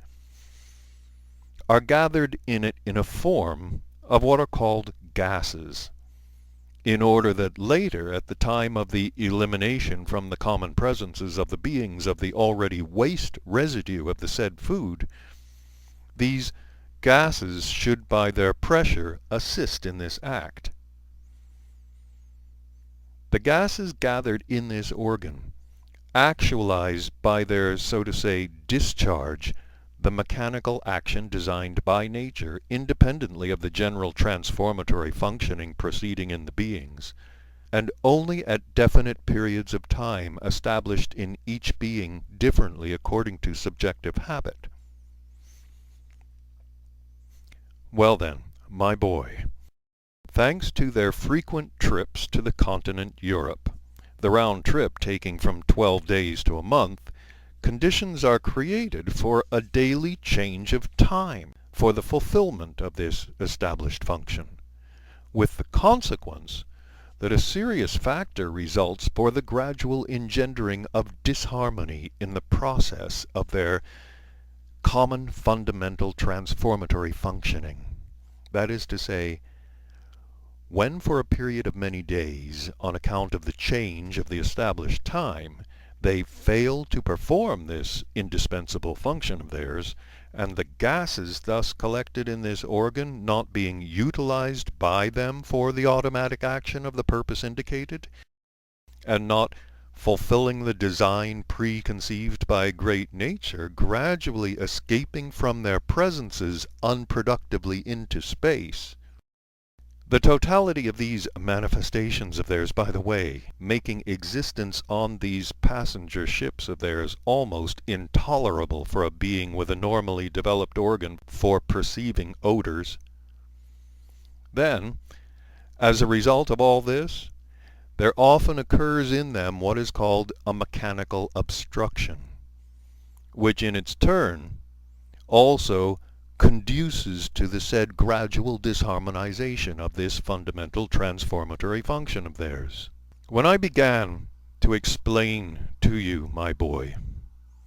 the causes of the disharmony in the presences of these American beings of the function of the transformation of the first being food, and when I mentioned the comfortable seats invented by them, I said, among other things, that these strange three-brained beings who have taken your fancy and who breed on the planet Earth were again striving to perform even this indispensable being function of theirs with the greatest possible sensation of self-satisfaction for themselves. I said again, because previously, in various periods of the flow of time, these strange three-brained beings there who have taken your fancy had already several times introduced something similar into the usages of their ordinary existence. I remember very clearly one of those periods when the beings of that time who, by the way, according to the notions of your contemporary favorites, were nothing but ancient savages, invented every possible kind of convenience for performing this same, although prosaic, yet indispensable being need, on account of which these contemporary Americans, who in their naivety consider themselves already civilized to the ne plus ultra, have invented these comfortable seats in their water closets. This was precisely during the period when the chief center of culture for the whole of your planet was the country Tikliamish, and when this country was experiencing the height of its splendor. For this being function, the beings of the country Tikliamish invented something rather like these American comfortable seats, and this maleficent invention also spread widely everywhere among all the other beings of that ill-fated planet. If the said invention of the beings of the Tikliamishian civilization were compared with the invention of these contemporary Americans, then, according to the expression they sometimes use for comparison, the latter may be called a child's toy. The beings of the Tikliamishian civilization invented a certain kind of comfortable couch bed, which could be used for sleeping as well as for what is called lounging, so that while lying on this wonderful contrivance, and without manifesting the slightest being effort whatsoever, they could perform this same inevitable being need for which the contemporary beings of the continent America have invented their seats of ease. These wonder beds were so adapted for this purpose that a lever by the side of the bed had only to be touched lightly to enable one instantly in the bed itself to perform this same indispensable need freely, and of course very cozily, and also with the greatest, so to say, chic. It will not be superfluous, my boy, for you to know also, by the way, that these same famous beds had the effect of causing great and momentous events in the process of their ordinary existence. So long as the previous relatively normal system still prevailed among the beings there for the said being functions, everything went along very peacefully and quietly. But as soon as certain what are called power-possessing and wealth-possessing beings of that time had invented for this purpose the mentioned comfortable beds, which came to be called, if you wish to enjoy felicity, then enjoy it with a bang, there then began among the ordinary beings of that time that which led to the said serious and deplorable consequences. I must tell you that it was just during those years when the beings of Tikliamish were inventing these wonder beds that this planet of yours underwent a common cosmic process of Novo. That is to say, that concomitantly with the displacement of the gravity center movement of this solar system in the movement of the common cosmic harmony, the center of gravity of this planet itself was also displaced. During such years, as you already know thanks to this cosmic manifestation, there increases everywhere on planets in the psyche of the beings inhabiting any planet undergoing Novo, a blago-neurarirnian sensation, or as it is otherwise called, remorse of conscience for one's past deeds against one's own convictions. But there on your planet, thanks to the common presences of your favorites having become so odd, from a variety of causes, both proceeding from outside of them and arising through their own fault, the result of the action of this common cosmic actualization does not proceed in them as it proceeds in the presences of the three-brained beings arising on other planets during Novo. That is to say, instead of this remorse of conscience, there usually arise there and become widespread certain specific processes called the reciprocal destruction of microcosmoses in the tetartocosmos, which processes, when proceeding in them, they themselves look upon as what are called among them epidemics, and which in ancient times were known by the names Kalunom, Morkroch, Selnuano, etc., and in present days by the names Black Death, cholera, Spanish influenza, and so on. Well then, thanks to the fact that many of these diseases then called Kolbana, Tirdiank, Moyasul, Champarnach, and so on, and called by contemporary beings tabes, sclerosis disseminata, hemorrhoids, ischias, hemiplegia, and so on, were widely prevalent among the majority of those using these exceedingly comfortable couch beds. Those beings among them in whose common presences the data for Hasnamussian properties had, thanks to the complete absence of the actualization of being partic duty, already previously begun to be crystallized more intensively than usual, and among whom were those called revolutionaries. Observing this particularity, decided to take advantage of it for their own purposes, that is to say, types of this kind, invented and circulated, broadcast among the masses of beings of that time, that all the aforesaid epidemic contagious diseases resulted from the fact that thanks to the beds, if you wish to enjoy felicity, then enjoy it with a bang. The parasitic bourgeois contracted various diseases, which diseases afterwards spread by contagion among the masses. Thanks to that peculiar inherency of theirs called suggestibility, which I mentioned before, and which had been acquired in their common presences, all the surrounding beings, of course, believed this, as they call it, propaganda of theirs, and there usually being in these cases a quantity of talk about it, there was gradually crystallized in each of them the periodically arising factor which actualizes in their common presences that strange and relatively prolonged psychic state, which I should call the loss of sensation of self. In consequence of which, as it also usually happens there, they set about destroying everywhere, not only these wonder beds, but also the existence of those beings who used them. Although the acute stage of this, so to say, obtuseness in the presences of most of the ordinary beings of that period soon passed,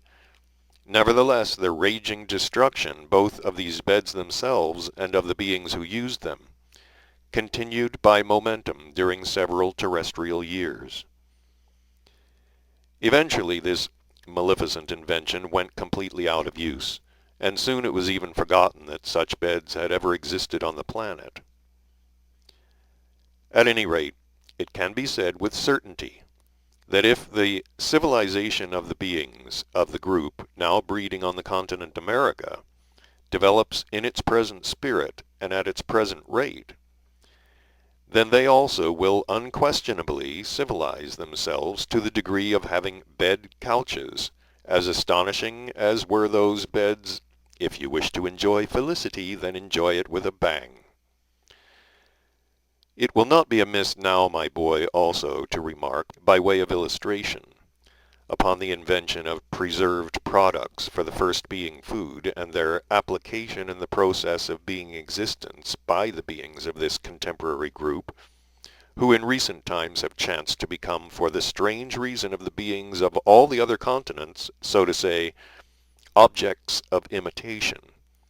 chiefly on account simply of the fact that they were supposed to be the first on their planet to invent such beneficent and convenient being usages, namely, in the given case, the device of feeding themselves with preserved products, thanks to which they, as it were, save time. The contemporary unfortunate three-brained beings in general who breed on your planet are, of course, not aware, nor for causes already explained to you have they in themselves the possibility of reflecting that their remote ancestors of various past ages, who were much more normally formed into responsible beings, must have racked their brains, as is said, not a little, to discover means for minimizing the time spent on this inevitable being necessity of feeding themselves with products. And having found such apparently expedient methods, they, every time, after a brief trial of them,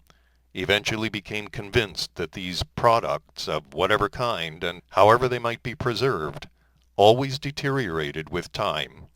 and became worthless for their first food. And hence they ceased to employ these methods in the process of their ordinary existence.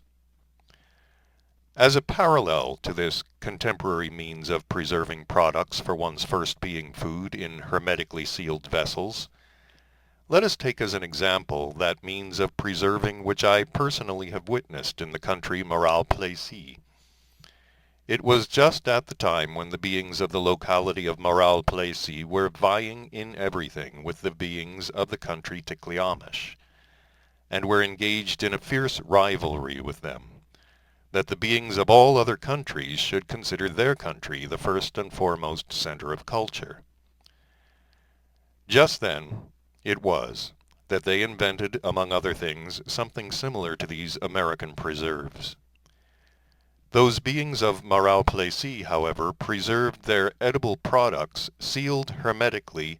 not in poison-exuding tin cans, such as the contemporary beings of the continent America use, but in what were then called Sicararenian vessels. Those Sicararenian vessels in Moral-Plessis were prepared from very finely ground, what are called their mother of pearl, yolks of hen's eggs, and a glue obtained from the fish named the Chusna sturgeon. These vessels had the appearance and quality of the unpolished glass jars now existing there on your planet. In spite of all the obvious advantages of preserving products in such vessels, yet, nevertheless, when certain beings with reason in the country Moral-Plessis constated that in those beings who habitually used products preserved in this way, there was gradually atrophied what is called organic shame. Then, having succeeded in widely spreading among the other ordinary beings information about this constatation of theirs, all the other surrounding beings similar to them gradually ceased to employ this method, and eventually it was so completely dropped from common use that even the knowledge that such a method had ever existed failed even to reach the fifth or sixth generation after them. On this continent Asia, there have existed throughout almost all the ages all kinds of methods for preserving edible products for a long time. And even now, several of these methods exist there which have come down to the contemporary beings from their very remote ancestors. But of all these methods, not one was so harmful for the beings themselves as this method invented by these contemporary beings of the continent America, namely the preserving of products in poison-exuding tin cans.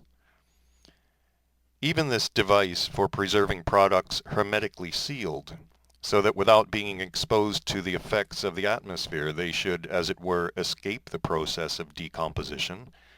exists among certain contemporary Asiatic groups, but they do not all have recourse for this purpose to the aid of these poison-exuding American tin cans. At the present time on the continent Asia, only what is called sheep's tail fat is used for this purpose. Sheep's tail fat is a product which is formed in a large quantity around the tail of a certain form of two-brained quadruped being named there sheep, breeding everywhere on the continent Asia. In this sheep's tail fat, there are no cosmic crystallizations harmful for the common presence of a three-brained being,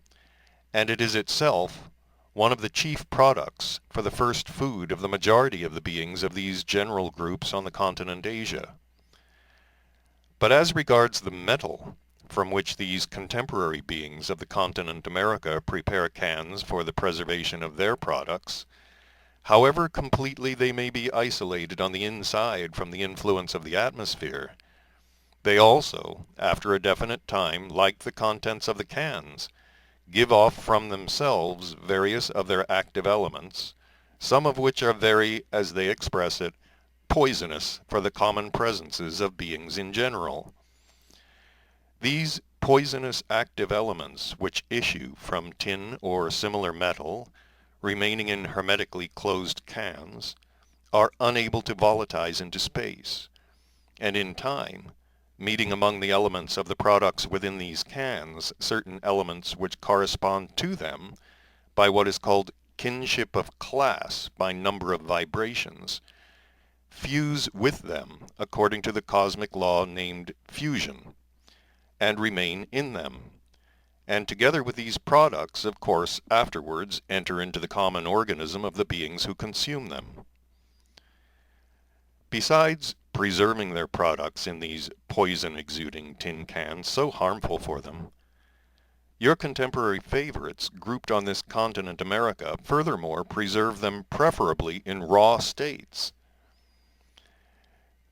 The beings of the continent Asia always preserve all their food products roasted or boiled, because, according to this custom, which reached them from their remote ancestors, products preserved in this way do not decompose so rapidly as when raw. The explanation is that when a product is boiled or roasted, there is induced an artificial what is called chemical fusion of the several active elements of which the fundamental mass of the given product consists, thanks to which fusion many active elements useful for beings remain in the products for a comparatively much longer time. I again advise you to become thoroughly and particularly well acquainted with all the kinds of fusion proceeding in the megalocosmos, with the chemical as well as with the mechanical. Knowledge of this cosmic law will greatly help you, by the way, to represent to yourself and well understand why and how these numerous and varied formations are in general produced in nature, and how what is called a permanent fusion of elements is obtained in products from boiling or roasting. You will clearly understand if, upon reflection, you grasp merely the process which occurs during the artificial preparation of prosphora. Prosphora, or bread, is in general made everywhere by beings who are aware of its sacred significance. Only your contemporary favorites regard its preparation without any consciousness of its effect, but merely as a practice automatically transmitted to them by inheritance. In this bread, the crystallization of cosmic substances is also obtained, according to the law of Triamazikamno, the substances from the following three relatively independent sources serving as the three holy forces of this sacred law, namely, the wholly affirming, or active principle, is the totality of those cosmic substances composing what your favorites call water.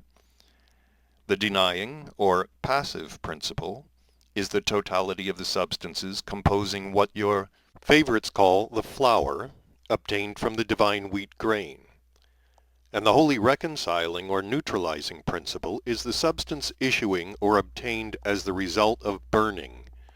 or as your favorites say, from fire.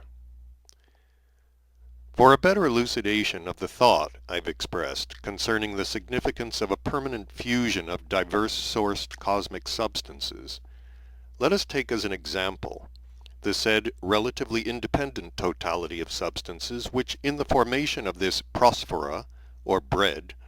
is the active principle, namely the relatively independent totality which is called by your favorites water. This relatively independent totality of cosmic substances, named there on earth water, being in itself, one might say, a natural mechanical mixture, can be preserved exclusively only in conditions of conjunction with common nature. If the connection of this water with common nature is cut, that is to say, if a little of this water is taken out of a river and kept separately in a vessel, then after a certain time the water in this vessel inevitably begins to be gradually destroyed, or as it might otherwise be said, to decompose, and this process, to the perceptive organs of beings, usually smells very malodorously, or as your favorites would say, this water soon stinks. And the same will proceed with the mixture, as in the given case of this said water and flour. Only a temporary mechanical mixture, or what is called dough, will be obtained, in which this water, after lasting also a relatively short time, will inevitably begin to decompose. Further, if this dough, that is, water mixed with flour, is baked over a fire, then, thanks to substances issuing from or formed from this fire, substances which in the given case, as I've already said, serve as the third wholly neutralizing force of the sacred law of Triamazikamno, there will result in the given case a chemical fusion, that is, a permanent fusion of substances, as a result of which the new totality of substances obtained from this water and the flour, namely the prosphora, or bread, will now resist the merciless Heropas. That is to say, it will not decompose for a much longer time. The bread made in this way can dry, crumble, or even be to all appearances gradually completely destroyed. Yet from this process of transformation, the elements of the water will, during the said fairly long time, be no further destroyed, but will remain active for the said time among what are called the enduring Prosphorian active elements. And in the given case, my boy, I again repeat that if the contemporary beings breeding on the continent of Asia preserve their products exclusively only in a roasted or boiled state, and not when raw, as the contemporary Americans prefer to do, this also occurs there in consequence of the fact that these usages reached the beings of Asia from their ancestors, the term of whose communities was many centuries, and who, in consequence, had a long practical experience, whereas the term of the community of those American beings is still, as our wise teacher would say, only a day and a half. In order that you may better evaluate the significance of this invention of those contemporary beings breeding on the continent America, and which is, as it were, the real outcome of contemporary civilization, I do not consider it superfluous to inform you also of the methods of preserving several other products for a long time, which methods are now in use among the beings of the continent Asia. Such, for instance, is the method of preparing what is called haurma, a particularly favorite product of the beings of many groups of the continent Asia. This haurma on the continent Asia is prepared in a very simple manner, namely, small pieces of well-roasted meat are tightly packed into earthenware jars, or goatskin borduks. A borduk is the skin stripped in a special manner from the being called goat. Melted sheep's tail fat is then poured over these roasted pieces of meat. Although the pieces of roasted meat thus covered with fat do also gradually deteriorate with time, yet over a relatively very long time they do not acquire in themselves any poison.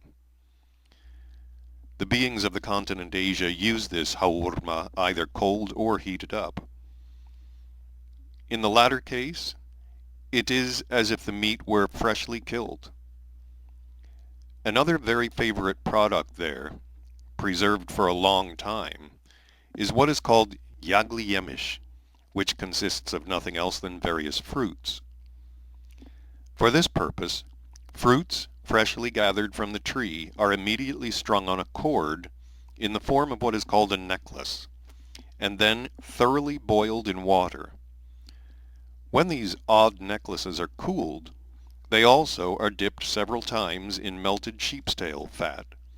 and after all this they are hung up somewhere, where they are exposed to the effects of a current of air. However long fruit prepared in this way may hang, it scarcely ever spoils, and when these odd necklaces are to be used for food, they are put into hot water for a little, whereupon all the fat on them, then being heated, entirely disappears, and the fruit itself is as if it had been freshly picked from the tree. Even though fruit preserved in this manner differs very little in taste from fresh fruit, and will keep a very long time, nevertheless, all the well-to-do beings of the continent Asia prefer fresh fruit. And this is obviously because, in most of them, as direct descendants of the beings of long-existing ancient communities, thanks to the possibilities which have reached them by inheritance, the crystallizing of data for the instinctive sensing of reality proceeds much more intensively in them than in most of your other contemporary favorites. I repeat, my boy, that there on your planet, the beings of past epochs, especially those breeding on the continent of Asia, had already many times attempted to use various methods of preserving products for a long time, and it always ended as follows. First of all, certain persons, thanks to their conscious or accidental observations, discovered the undesirable and harmful consequences of this kind of practice, both for themselves and for those near them, and then they communicated this to all the other beings, who, having also made observations with as much impartiality as possible towards themselves, also became convinced of the correctness of these deductions, and ultimately they all ceased to employ these practices in the process of their existence. Even quite recently on this same continent, Asia, certain beings again attempted not only to find a method by which it might indeed be possible to preserve their edible products for a long time without deterioration, but they even tried to find some entirely new means for minimizing as much as possible the time spent on this inevitable being need of feeding on the first food. And this time, they were almost on the verge of discovering a very suitable method for this purpose. I can give you satisfactory details concerning interesting results of their new investigations in this sphere, because I not only personally knew the terrestrial three-brained being who by his conscious labors discovered the said method, but was even present personally at several elucidatory experiments upon the possibilities of applying this method to beings conducted by the initiator himself of the, so to say, new investigations. His name was Aziman, and he was a member of a group of contemporary Asiatic three-brained beings who, having cognized their slavish dependence upon certain causes within themselves, organized a collective existence for the purpose of working upon themselves to deliver themselves from this inner slavery. It is interesting to notice that this group of contemporary terrestrial three-brained beings, one of whom was this brother Aziman, had previously existed in the country formerly Pearl Land, now called Hindustan. But afterwards, when beings from the continent of Europe appeared there and began disturbing them and hindering their peaceful work, they all migrated across what are now called there the Himalayan mountains, and settled partly in the country Tibet, and partly in what are called the valleys of the Hindu Kush. Brother Aziman was one of those who settled in the valleys of the Hindu Kush. As time was precious to the members of this brotherhood who were working for their self-perfection, and the process of eating robbed them of a great deal of time, this brother Aziman, being very well versed in the science then called alchemy, began working very earnestly in the hope of finding what is called a chemical preparation, on the introduction of which into himself a being could exist without spending so much time in the preparation and consumption of all kinds of products for his first food. After long and intensive work, Brother Aziman found for this purpose a combination of chemical substances in the form of a powder, one small thimbleful of which, introduced into a being once in every 24 hours, made it possible for him both to exist without consuming anything else except water as food, and to perform all his being obligations without injury. When I chanced to visit this monastery where Brother Aziman existed, with the other brethren of the said small group of your contemporary favorites, this preparation had already been used by all the brethren for 5 months, and Brother Aziman, with the participation of others of the brethren who were also very familiar with this question, was intensively busy with elucidatory experiments on a large scale. And these same experiments showed them that this preparation could not ultimately suffice for normal being existence. After this constatation of theirs, they not only entirely ceased the use of this preparation, but even destroyed the very formula for preparing it, which Brother Aziman had found. Several months later I again happened to come upon that monastery and acquainted myself personally with the document of these brethren which had been composed by them on the day when they finally ceased the use of this indeed astonishing preparation. This document contained, among other things, several very interesting details about the action of this said preparation of Aziman. It was stated that when this preparation was introduced into the presence of a being,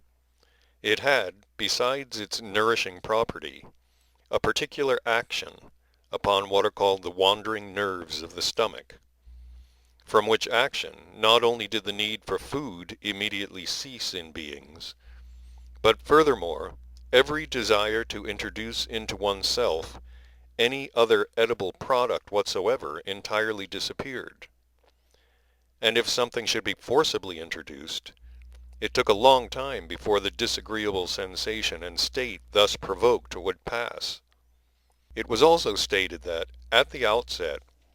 no change was noticed in the presence of beings who fed on this preparation. Even their weight did not diminish. Only after 5 months did its harmful effect begin to be evident in the common presence of a being in the gradual weakened functioning of certain perceptive organs, and of the manifestations of their, so to say, ableness and sensitiveness. For example, their voices would grow weaker, and their sight, hearing, and so on, worse. Furthermore, in several of them from the beginning of the derangement of these being functions, changes were observed in their common psychic state. In the document composed by these brethren, there were, among other things, a lengthy description of the changes in the character of beings after 5 months' use of this remarkable preparation of Aziman. And, in illustration, some very excellent and apt comparisons were given. Although the examples themselves which were given for comparison in this document have not remained in my memory, yet, thanks to the, so to say, flavor of them which I have retained, I shall be able to give you their purport, if I use the language of our respected Mullah Nasr ad-Din. For example, an ordinary good fellow with a character of, as they say, one of God's angels, suddenly became as irritable as those of whom our dear Mullah Nasr ad-Din once said, "He is as irritable as a man who has just undergone full treatment by a famous European nerve specialist." Or again, beings who one day had been as pacific as the little butter lambs which the pious place on the festal table at their most important religious feasts, would on the next day get as exasperated as a German professor when some Frenchman, also a professor, discovers something new in contemporary science. Or again, a being whose love resembled that of a contemporary terrestrial suitor for a rich widow, of course before he has received a single penny from her, would turn just as spiteful as one of those malicious persons who, foaming at the mouth, will hate that poor author who is now writing about you and me in his work entitled An Objectively Impartial Criticism of the Life of Man. This poor upstart author, by the way, will be hated, both by the full-bodied materialists and by the 96-carat deists, and even by those of the three-brained beings who have taken your fancy, who, when their stomachs are full and their mistresses are for the moment making no scenes, are incorrigible optimists, but who, quite the contrary, when their stomachs are empty, are hopeless pessimists. Now, my boy, that we have mentioned this queer upstart writer, there is nothing for it but to inform you here of a certain perplexity which already long ago arose in me in regard to him, and which has progressively increased, and that is concerning a naivety of his. I must explain that from the very beginning of his responsible existence, he also became, whether by accident or by the will of fate I do not know, a follower, and in fact a very devout follower of our wise and esteemed Mullah Nasr ad-Din.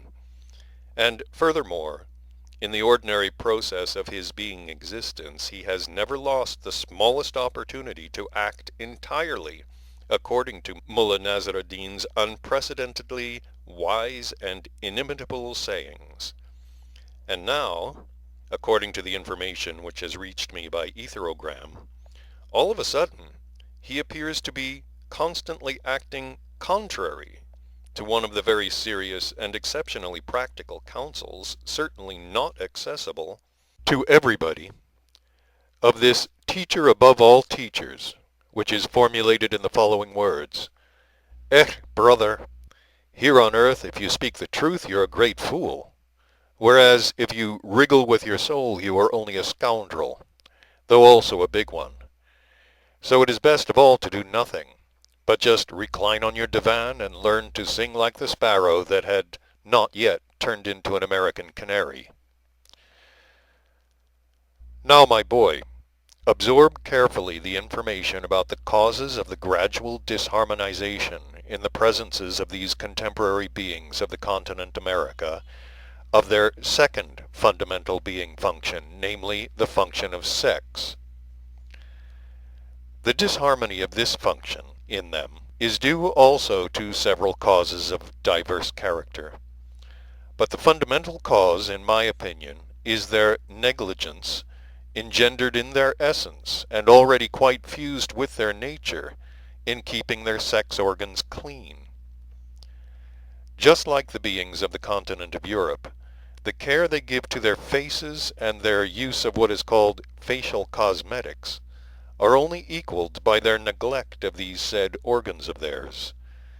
whereas more or less conscious three-brained beings are required to observe the utmost cleanliness in respect to just these organs.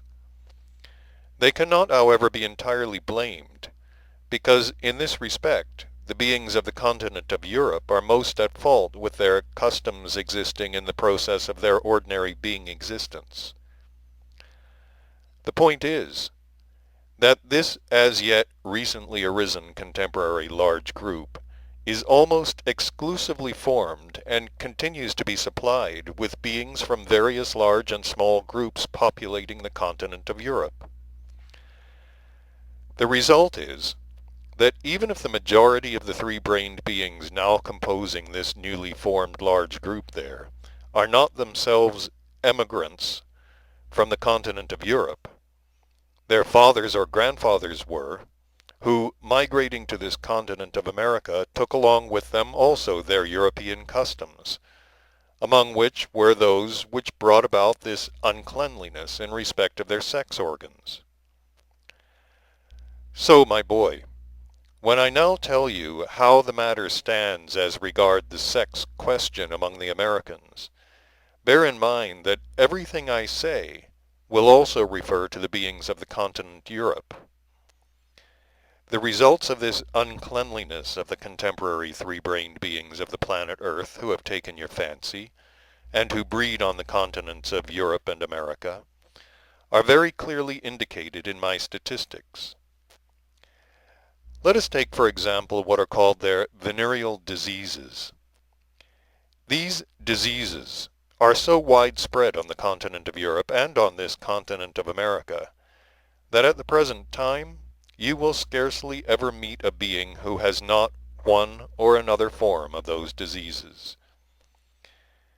There is no harm in your knowing, among other things, a little more about those interesting and peculiar data, which in my statistics indicate in figures how much more of these diseases there is among the beings of the continents America and Europe than among those of the continent Asia. Many of these venereal diseases are entirely absent among the beings of the old communities of the continent of Asia, whereas among the beings populating the continents Europe and America, these diseases are almost epidemical. Let us take, for example, what is called clap, or as scientists there call it, gonorrhea. On the continent of Europe and America, Almost all the beings, both of male and female sex, have this disease in one of its different stages. But on the continent Asia, it is met with only on the borders, where beings frequently mix with the beings of the continent of Europe. A good example of what has just been said are the beings belonging to the group existing there under the name Persia, which occupies a relatively large territory on the continent Asia.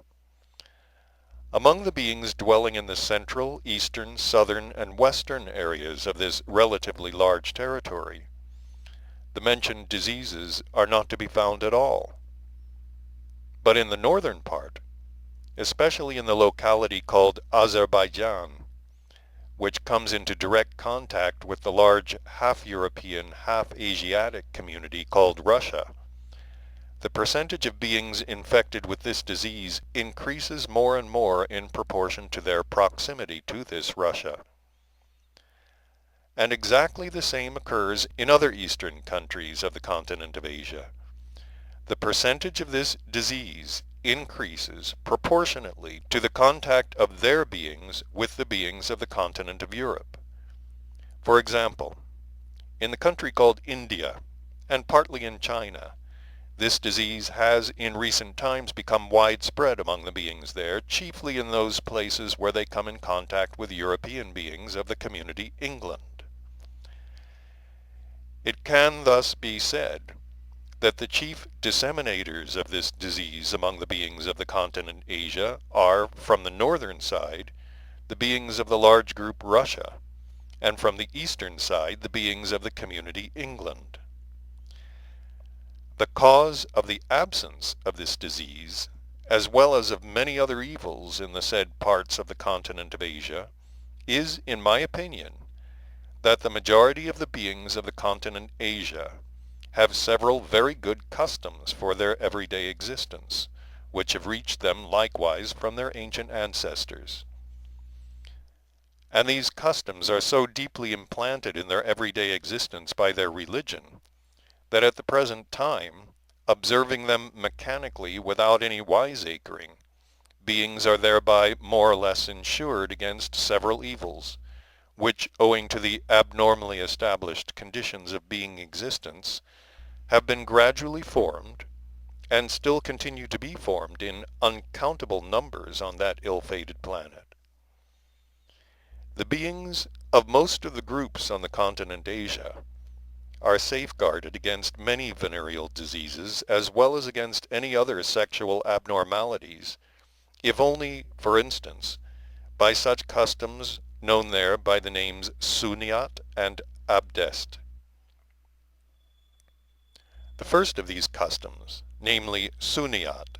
or as it is otherwise called, circumcision, not only saves most of the Asiatic beings of responsible age from many venereal diseases there, but also safeguards many of the children and youths of the continent of Europe and America against, namely, that scourge known there under the name onanism. According to this custom,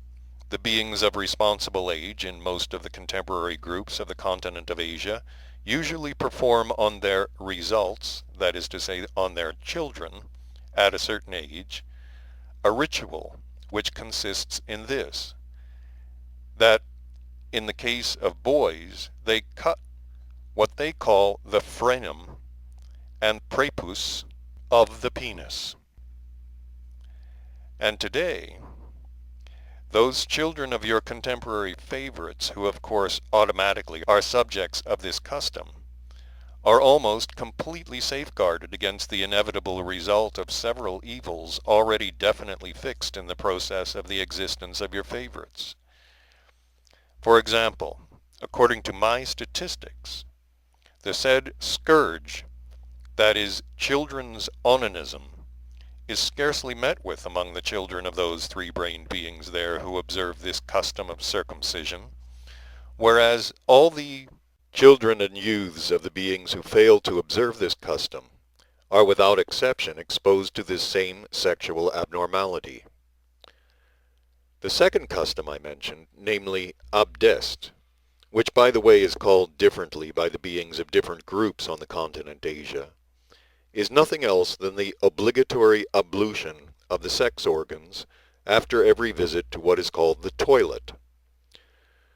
Thanks chiefly to this second custom, most of your favorites breeding on the continent of Asia are safeguarded against venereal diseases and other sexual abnormalities there. Having said this, Beelzebub became thoughtful, and after a long pause said, "The present theme of our conversation has reminded me of a certain very interesting conversation which I had there during my sojourn in France, with a young, sympathetic, three-brained being. I think that perhaps it would now be best for your understanding of all that has just been said, if I repeat to you that conversation in full. All the more so as, besides explaining the meaning of the custom abdest or ablution, this conversation will enlighten you on many further questions concerning the peculiar psyche of these favorites of yours. This same being, my conversation with whom I recall and now intend to repeat to you, was just that young Persian who, you remember, as I've already told you, was, at the request of our mutual acquaintances, my guide in the city of Paris, where I happened to be, as I've already told you, just before my departure to this same continent, America. One day,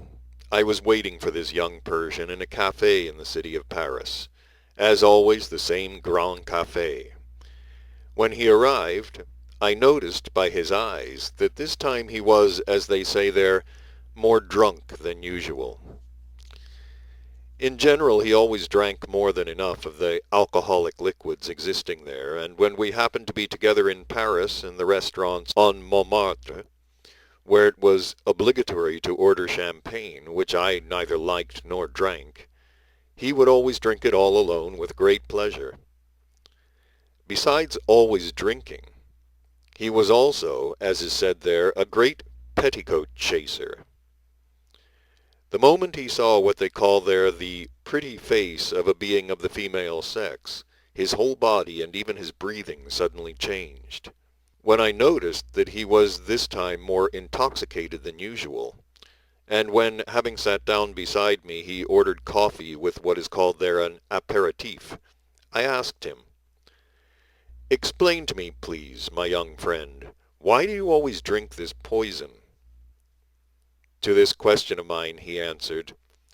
my dear doctor, I drink this poison, in the first place, because I'm so accustomed to it that I cannot now stop drinking it without suffering, and secondly, I drink it because only thanks to the effect of the alcohol can I calmly look on at the obscenity which goes on here," he added, waving his hand around. "I began drinking this, as you call it, poison, because the accidental and for me unlucky and wretched circumstances of my life were so arranged that I had to come and live a long time in this maleficent Europe. I first began to drink because everybody here whom I met also drank, and unless you drink, you are called a woman, a girl, a dolly, dearie, sissy, ninny, and similar derisive names. Not wishing my business acquaintances to call me by these offensive names, I also began to drink. And in addition, thanks also to the fact that when I first came over to Europe, conditions of life here in respect of morality and patriarchality were entirely in contrast with those conditions in which I was born and brought up. I, seeing and perceiving all this, used to experience a painful feeling of shame and an unaccountable embarrassment. At the same time, I noticed that from the effect of the alcohol I drank, not only was the depression I experienced alleviated, but I could look upon it all quite calmly, and even have the wish to participate in this abnormal life, so contradictory of my nature and my established views. Thus it came about that every time I began to feel the same unpleasant sensations, I began to drink this alcohol. even with a feeling of some self-justification, and in this way became gradually accustomed to this, as you have quite justly called it, poison. Having said this with a perceptive impulse of heartfelt grief, he paused a while to puff at his cigarette mixed with tambac, and taking this opportunity I asked him as follows. Well, all right. Let us assume I have more or less understood your explanation of your inexcusable drunkenness, and can put myself in your position. But what do you say about your other, and from my point of view, also inexcusable vice, namely your petticoat drooling? Why, you run after every petticoat if only it hangs about someone with long hair. At this question of mine, he, sighing deeply, resumed his speaking as follows. It seems to me I got this habit as well, partly for the reason I mentioned, but I think this weakness of mine can be explained by still another very interesting psychological cause. Of course, I expressed the desire to hear him, but first I suggested our going inside that Grand Café, into the hall of the restaurant itself, as it was already getting damp out of doors. When we were seated in the hall of the restaurant and had ordered their famous champagne, he continued as follows. When you live among us in Persia, my dear doctor, you perhaps happen to observe the attitude existing there, very specific for us Persians, of men towards women. Namely, among us in Persia, men have two definite, one can say, organic attitudes towards women, in accordance with which women are, for us men, even unconsciously on our part, very sharply divided into two categories. The first attitude is towards the woman, the present or future mother, and the second towards the woman, female. The property of the men of our Persia, who have in their nature data for these two independent attitudes and for this instinctive feeling, began to be formed only recently, about 2.5 centuries ago. According to the explanations once given me by my mullah uncle, whom those around him called behind his back a mullah of the old school, it seems that 2 or 3 centuries ago,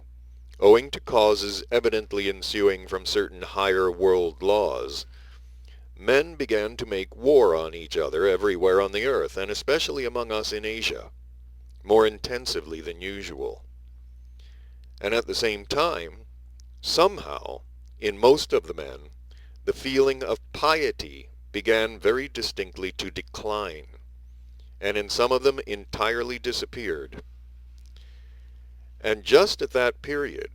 a certain form of psychic disease spread among men, from which many who were infected by it ultimately either became quite insane or committed suicide.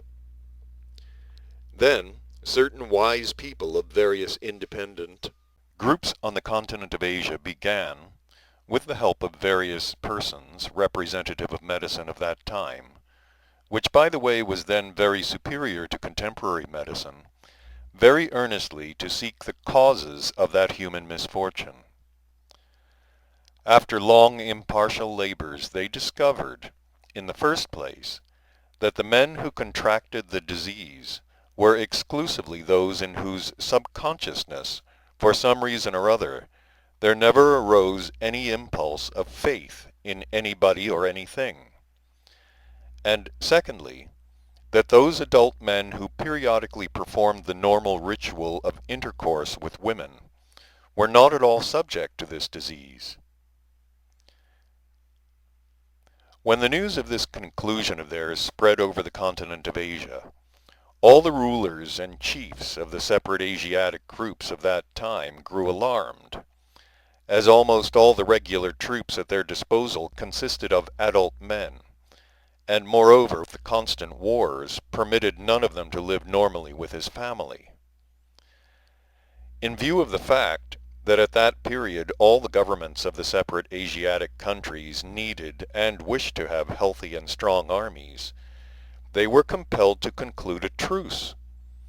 and either themselves assemble or send their representatives to one place, namely to the capital of what was then called the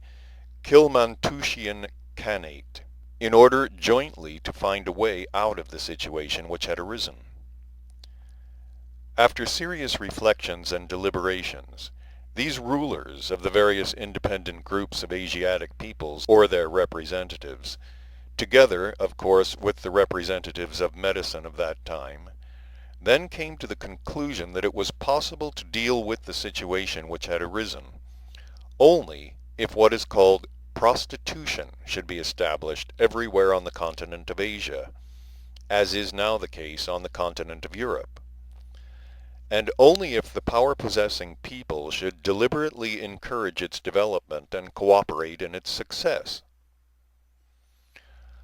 Almost all the chiefs of the governments of that time fully agreed with this conclusion of the representatives of all the peoples of the continent of Asia who had gathered together in the capital of the Kilmantushian Khanate, and without experiencing any remorse of conscience, they began from then on not only to encourage and aid women in general, except indeed just their own daughters, to engage in this occupation so abhorrently repulsive to the nature of every normal person, but also to give, even with a feeling of benevolence, as if this were the most considerate manifestation of man, every possible assistance to women, without distinction of caste or religion, who might wish to leave or to go anywhere for this filthy purpose. Now that we've touched upon this subject, allow me, respected doctor, to digress, and tell you here the reflections, in my view very interesting and wise, of this same mullah uncle of mine concerning the causes in general of the arising of this evil and scourge of contemporary civilization. Once, on one of the days of Ramadan, when we were conversing as usual while awaiting the call of the mullah of our district announcing the meal hour, and we happened to be speaking about this human scourge, he then, among other things, said, "It is wrong and unjust of you to blame and despise all women of this kind. Most of them are not themselves personally to blame for their sad lot. One should blame exclusively only their parents, husbands, and guardians. And precisely their parents, husbands, and guardians should be blamed and despised, who have allowed the arising in them during their age preparatory to adult being, while as yet they have not their own good sense of the property called laziness. Although at this age this laziness is as yet only automatic in them, and young people have not to make very great efforts to overcome it, and are able in consequence, on acquiring their own good sense, not to allow it to gain complete control over them, yet nevertheless, as regards the organization of women's psyche, the active principle must, owing to results not dependent on our will, but ensuing from world laws, unfailingly participate in every initiative and in every good manifestation of theirs. And it is just precisely in the early years of the adult life of these contemporary unfortunate prospective women mothers, thanks to the various ideas of the people of contemporary civilization concerning equal rights for women, existing there under the catchwords equal rights, equal opportunities, etc., ideas which are now already widespread everywhere on the earth, which are naive to the understanding of a man who has lived his life normally, and which are unconsciously accepted also by the majority of contemporary men, that these contemporary, not yet completely formed, prospective women mothers, on the one hand, not having around them the law-conformable requisite sources of the active principle, such as their parents, guardians, and husbands, to whom the responsibility for them passes from the moment of marriage, and on the other hand, thanks to the intensive process of imagination and enthusiasms which is proper to proceed in them, and which is also in this transitional age foreordained by nature, according to law, for the purpose of better actualizing the data for the development of their good sense, they, as it were, gradually absorb the said automatic laziness into their very nature. And this laziness remains in their nature as a progressive and indispensable necessity. A woman with such a nature, of course, does not wish to fulfill the obligations of a genuine woman-mother. And in view of the fact that being a prostitute enables her just to do nothing and to experience great pleasure, there is gradually formed in her, both in her nature and in the passive consciousness proper to her, a factor for the irresistible urge to be a woman female. But in consequence of the fact that in the instinct of each of these women, the data proper to all women for the impulse of shame are not atrophied suddenly and at once, and none of them, with all her mental wishing, can endure to become such a woman in her own native country. Every one of them always instinctively and half-consciously tries to get away to some other country where, far from her native land, without any inner discomfort, and also without doing anything, she can abandon herself entirely to this profession personally pleasant for her in almost every respect. And as regards the prevalence everywhere on the earth at the present time of this human misfortune, the cause of this is, in my opinion, exclusively only those contemporary men in whom, owing to the same reasons, there arises, as in those young women, future prostitutes, a similar what is called organic essential need to do nothing except enjoy oneself. And one of the forms of satisfying this criminal need of these ulcers among contemporary people consists, in the given case, in enticing and assisting such women to leave their native land for some foreign country. It has already been noticed by many contemporary sensible people that these two different sexes, victims of the same disease, as a rule, consciously and instinctively seek and find each other, and in the given case they exemplify the proverb which has existed from olden times: one fisherman recognizes another from afar. And so, respected doctor, thanks just to the aforesaid causes wisely understood by my uncle,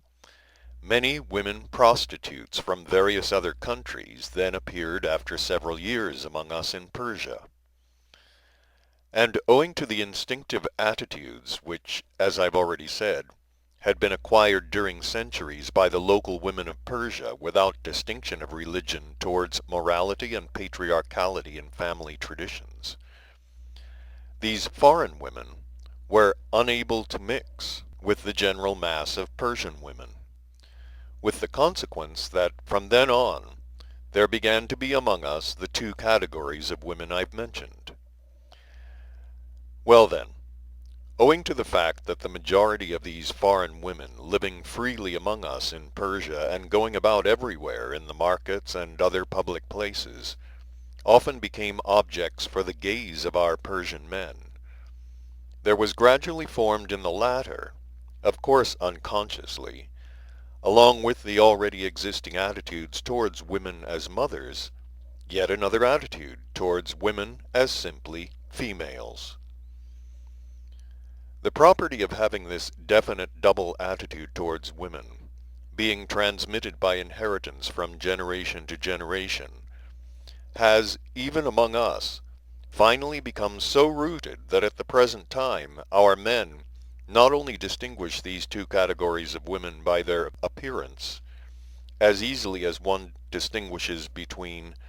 a man, a sheep, a dog, an ass, etc., but there has even been formed in them a certain something which instinctively prevents them from mistaking a woman of one category for a woman of another. Even I myself could always unmistakably tell, from a distance, what sort of woman was passing.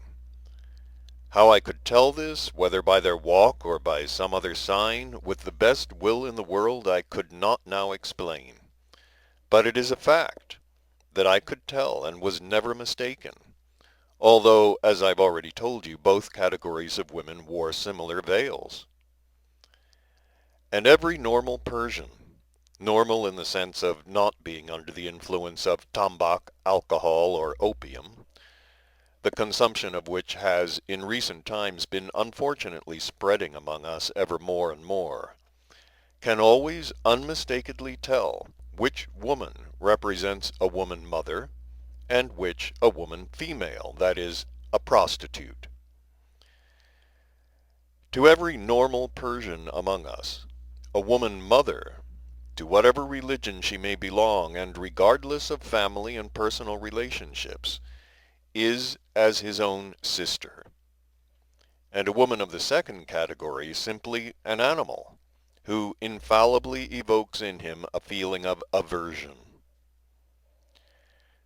This property of instinctive relationship towards women is very strong in our men and is entirely independent of our consciousness. For example, even suppose it should happen somehow or other that the youngest and most beautiful woman of any district should find herself in the same bed with a man of the same district, this Persian man, even with all his willingness, provided, I repeat, that he were not under the influence of opium or alcohol, would be organically unable to treat her as a female. He would treat her as his own sister. And even if she herself should manifest organic actions towards him, he would only pity her the more and regard her as possessed by an unclean power, and would try his best to help her free herself from this misfortune. And the same Persian man will, in a normal condition, also treat a woman of the second category, that is, a prostitute, as a woman female, since, however young and beautiful she may be, he will inevitably experience an organic aversion to her. Nor could he treat her as a woman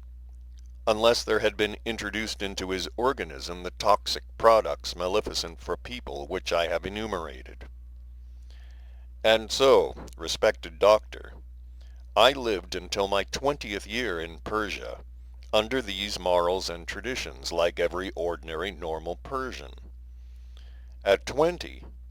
on account of shares I had inherited, I happened to become a partner in a certain large firm which exported Persian dried fruit to various European communities.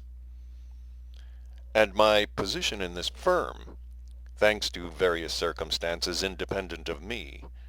was such that I had to be its chief local representative in those countries of the continent of Europe to which these fruits were exported. At first, as I've already told you, I went to Russia. Then I went to Germany, Italy, and to other European countries, and now, finally, I have lived here in France already 7 years. In the life of none of these foreign countries does there exist any such sharply drawn distinction between these two types of women, between the woman mother and the woman prostitute, as I saw and felt during the whole of my youth in my native country. Everywhere among them the attitude towards women is purely mental, that is, only thought out, not organic. For instance, a husband here, however unfaithful his wife may be, will never know it, unless he sees and hears of it. But among us in Persia, without any seeing or any gossip, a husband can tell instinctively whether his wife is faithful, and the same thing applies to the woman. A woman among us can feel any infidelity on the part of her husband. As to this special instinctive feeling in people, several scientists from the continent of Europe have recently even made among us some very serious special investigations. As I happened by chance to learn, they came to the clear conclusion that in general, where polyandry and polygamy prevail, that is to say, where more than one wife and more than one husband are permitted by the established local morale, there is acquired in people a peculiar psycho-organic particularity in their relations as men and women. This psycho-organic particularity exists also in the people of our Persia, in consequence of the fact that, as you know, we, being followers of the Mohammedan religion, have the custom of polygamy. That is to say, each man is permitted by law to have as many as 7 wives. And this psycho-organic particularity in our Persian people, by the way, is that the feeling of the husband's infidelity never arises in any of the lawful wives concerning his other lawful wives. Such a feeling appears in one of the wives only when her husband is unfaithful with a strange woman. It is only now, respected doctor, that living here in Europe, and seeing all that goes on between husbands and wives, I fully appreciate our custom of polygamy, so extremely sensibly established, and so beneficial both for men and for women. Although every man among us is permitted several wives, and not simply one, as is the case here in Europe, where the Christian religion, which allows only one wife, is predominant, yet the honesty and conscientiousness of our men toward their wives are beyond compare with the honesty and conscientiousness existing among men here towards their one wife and their family in general. Just look around and see what is going on everywhere here. Glance around merely at these rooms of the Grand Café, where, besides the ordinary professional prostitutes and gigolos who are constantly here, hundreds of men and women are always sitting at the little tables gaily conversing. Looking at these men and women now, you would say they were married couples who have come here together, either to see Paris or on some family business. But as a matter of fact, it is practically certain that in all the halls of this Grand Café, there is not a single couple among these men and women so gaily chatting and about to go to some hotel together, who are legal man and wife, even though at the same time every one of them may be on paper a legal husband or wife. The other legal halves of the men and women sitting here who have remained at home in the provinces are probably thinking now and telling their acquaintances positively that their legal wife or legal husband has gone to the world capital, Paris, to make some very important purchases for the family, or to meet somebody there very important for the family, or something else of the same sort. But in reality, in order to get here, these birds of passage have had to intrigue for a whole year and cook up every kind of story to convince their legal halves of the necessity of their trip. And now here, in the company of deceivers and intriguers like themselves, in the name of and to the glory of the significance of the epithalamium, aided by the fine art which this great contemporary civilization has attained, they decorate their stay-at-home legal halves with the largest possible fine art horns. In Europe, thanks to the established order of family life, it has now already come about that if you meet a man and a woman together, and notice that while conversing, gay tones are heard in their voices and smiles appear on their faces, you can then be quite sure that very soon, if they have not already done so, they will have effectively and without fail put on some legal half a pair of the largest and most beautiful horns. Hence it is that any one slightly cunning man here may already be accounted a very honorable man and the patriarchal father of a family. To those around him it is of no concern that this honorable and patriarchal father of a family has perhaps at the same time, if of course his means permit, as many mistresses as he pleases on the side. On the contrary, those around him here usually show even more respect for such a man than for one who is unable to have any mistresses at all. Here, these honorable husbands, who have the means, not only have on the side, in addition to their one legal wife, 7, but sometimes even 7 times 7 illegal wives. And those European husbands who have not the means of supporting several illegal wives in addition to their one legal wife, spend almost the whole of their time in what is called drooling.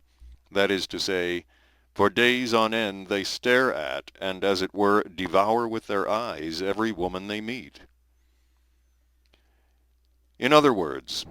in their thoughts or in their feelings, they betray their one legal wife an innumerable number of times. But although among us in Persia a man can have as many as 7 legal wives, yet nevertheless all his thoughts and feelings are occupied day and night how he can best arrange both the inner and the outer life of these legal wives of his, and the latter, in their turn, are absorbed in him, and try their utmost also day and night to aid him in his life duties. Here, the reciprocal inner relationship between husband and wife is the same, just as almost all the inner life of the husband is spent in being unfaithful to his one legal wife, so also the inner life of his one wife from the first day of their union is always straying outside the family. For a European wife, as a rule, as soon as she is married, her husband becomes for her inner life, as they say, her own property. After the first night, being then secure in her ownership, she begins to devote the whole of her inner life to the pursuit of a certain something, that is, to the pursuit of that indefinable ideal, which from early childhood is gradually formed in every European girl thanks to that famous education,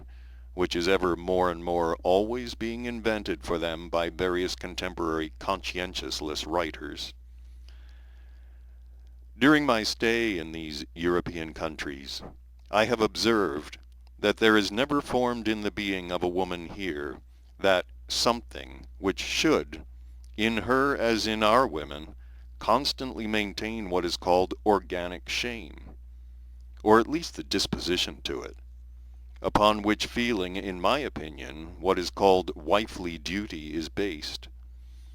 and which is just what instinctively aids her to refrain from those actions which make a woman immoral. That is why every woman here can very easily at any favorable opportunity, without either suffering or remorse of conscience, betray her legal husband. It is in my opinion, owing to the absence of this shame in them, that here in Europe the line dividing the woman mother from the woman prostitute has gradually ceased to exist, and that these two categories of women have already long ago been merged into one, so that at the present time there is neither in the mind nor in the feelings of the men here that division of women into two categories which almost every Persian makes. Here one can now distinguish the woman mother from the woman female only if one sees all her manifestations with one's own eyes. In the European conditions of family life, owing to the absence of the beneficent institution of polygamy, an institution which in my opinion should long ago have been introduced here, if only for the simple reason that, as statistics show, the women here far outnumber the men. There are thousands of other discomforts and improprieties which need not exist at all. And so, respected doctor, the fundamental cause of my second vice was that, being born and brought up in traditions of morality entirely opposed to those here, I came here at an age when the animal passions in a man are especially strong, The ensuing evils for me personally arose chiefly from the fact that I came here while still very young, and according to the notions here, handsome, and owing to my genuine Southern type, a great many women here, for whom I represented a new and original type of male, began a regular hunt for me. They hunted me like big game.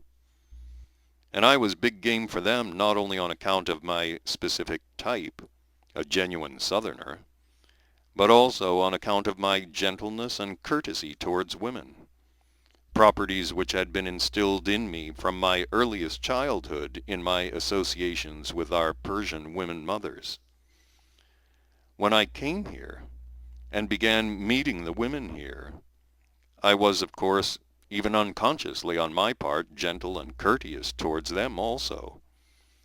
And so, meeting with the women here, and at first only talking with them, chiefly on the subject of contemporary civilization, and of the backwardness, as it were, of our Persia in comparison. I then, of course, under the influence of alcohol, which I was then already consuming in rather large quantities, fell for the first time. That is to say, I, as a prospective father of a family, behaved vilely. Although this cost me at the time much suffering and remorse of conscience, yet the environment, together again with the action of this alcohol, caused me to fall a second time. And thereafter everything headed, so to say, down an inclined plane, and led me to the point where I am now, indeed, in this respect, a most filthy animal. Especially now, at times, whenever I happen to be completely free from the influence of alcohol, I suffer moral anguish and loathe myself with the whole of my being. And at such moments, I hasten all the more to pour this alcohol into myself again in order to forget myself and thus drown my sufferings. Having lived this ugly life in the countries of Europe I enumerated, I finally settled down here in Paris, in precisely that European city to which women come from every part of Europe and from other continents with the obvious intention of putting horns on their other legal halves. And here in Paris, I have now become entirely addicted to both these human vices, that is, to alcohol, and as you have said, to petticoat chasing. And I run left and right without any sane reasoning at all. And now the satisfaction of both these vices is more necessary to me than the satisfaction of my hunger. That is how it has gone with me up to the present moment. And what will come next, I do not know, and I do not care to know. I always even try my best and struggle with myself not to think about it. As he said these last words, he sincerely sighed and dejectedly dropped his head. I then asked him, "But tell me, please, are you really not afraid of being infected with those terrible diseases which these women usually suffer from, whom a petticoat chaser like you run after?" At this question of mine he again sighed deeply, and after a short pause told me as follows. My esteemed and worthy doctor, in recent years I have thought about this question a great deal. It has even become for me a subject of such interest that in a certain sense it has been a blessed means whereby my inner odious life has, in spite of everything, flowed more or less endurably. As a physician you will, I think, probably be greatly interested to know how and why this same question interested me so much several years ago, and to what conclusions I arrived after I had, in a relatively normal state, very seriously observed and studied it. About 5 years ago, I had such a fit of depression that even alcohol scarcely had any effect on me, nor pacified my psychic state. And it so happened, just then, that I often met with certain acquaintances and friends who talked a great deal about filthy diseases and how easily one could be infected with them. From these conversations, I myself began thinking rather often about myself, and little by little I began fretting about my health almost like a hysterical woman. I used often to reflect that being almost always drunk and constantly having affairs with such infected women, then evidently, even if for some reason or other I had so far no obvious symptom of the diseases, I must nevertheless in all probability be already infected with one of them. After such reflections, I first began consulting various specialists in order to find out what were the early symptoms of whatever diseases I already may have had. Although none of the local specialists found anything at all in me, I nevertheless continued to doubt because, on the one hand, my fretting about my health, and on the other hand, my own common sense, continued to assure me that I must certainly already have been infected with one of these terrible diseases. All this brought me to the point that I decided at any expense to have a consultation here in Paris, but this time with the leading specialist from the whole of Europe. I could afford myself this because, owing to the World War, when transport had everywhere broken down and all commodities had gone up in price, our firm, having everywhere very large stocks of dried fruit in storage, had that year made considerable profits, a fairly good portion of which fell to my share. When I had called these European celebrities together, they unanimously pronounced, after all kinds of very detailed investigations and what are called chemical analyses, known to them themselves, that there was not the slightest sign of any venereal disease in my organism. Although this finding of theirs put an end to the chronic fretting about my health, yet it was the cause of the growth in me of such a strong feeling of inquisitiveness and curiosity to clear up this question, that from then on it became a sort of mania with me, a kind of idée fixée. And also from then on, the serious observation and study of everything concerning these diseases animated and justified the sense of what I've called my odious life. During this period of my life I made these observations and studies of mine at all times, with my whole inner real I, while in a drunken, semi-drunken, and also sober state. And then, among other things, I also read assiduously every kind of literature existing here in Europe concerning these diseases, and also most of the books on this question in French and German. This I could easily do because, as you see, I have such a command of French that you can scarcely guess that I am not a real French intellectual. And with the German language also I get along very well, because I lived a fairly long time in Germany and always, in my free time, studied their language and their literature for want of something to do. So, when I became interested in this question, I was able to become fully acquainted with all the knowledge that exists in contemporary civilization on the subject of venereal diseases. In this literature, there appeared to be hundreds of theories and hundreds of hypotheses concerning the causes of venereal infection, but I could not discover one convincingly categorical explanation how and why some people are infected with these diseases and others not. And I soon became convinced that I could not clear up this for myself with the knowledge existing on this question at the present time here in Europe. From all this literature, putting aside, of course, and not even mentioning the multitude of those thick scientific books here, whose contents immediately show every more or less normal person that they were written by people who were, as is said, complete ignoramuses on these questions, that is to say, not specialists in human diseases at all, I got the general impression that people were infected and fall ill with venereal diseases only owing to their own uncleanliness. When I made this categorical deduction, there was nothing left to me but to concentrate all my attention upon finding out in what my personal cleanliness particularly consisted, which had so far protected me against infection.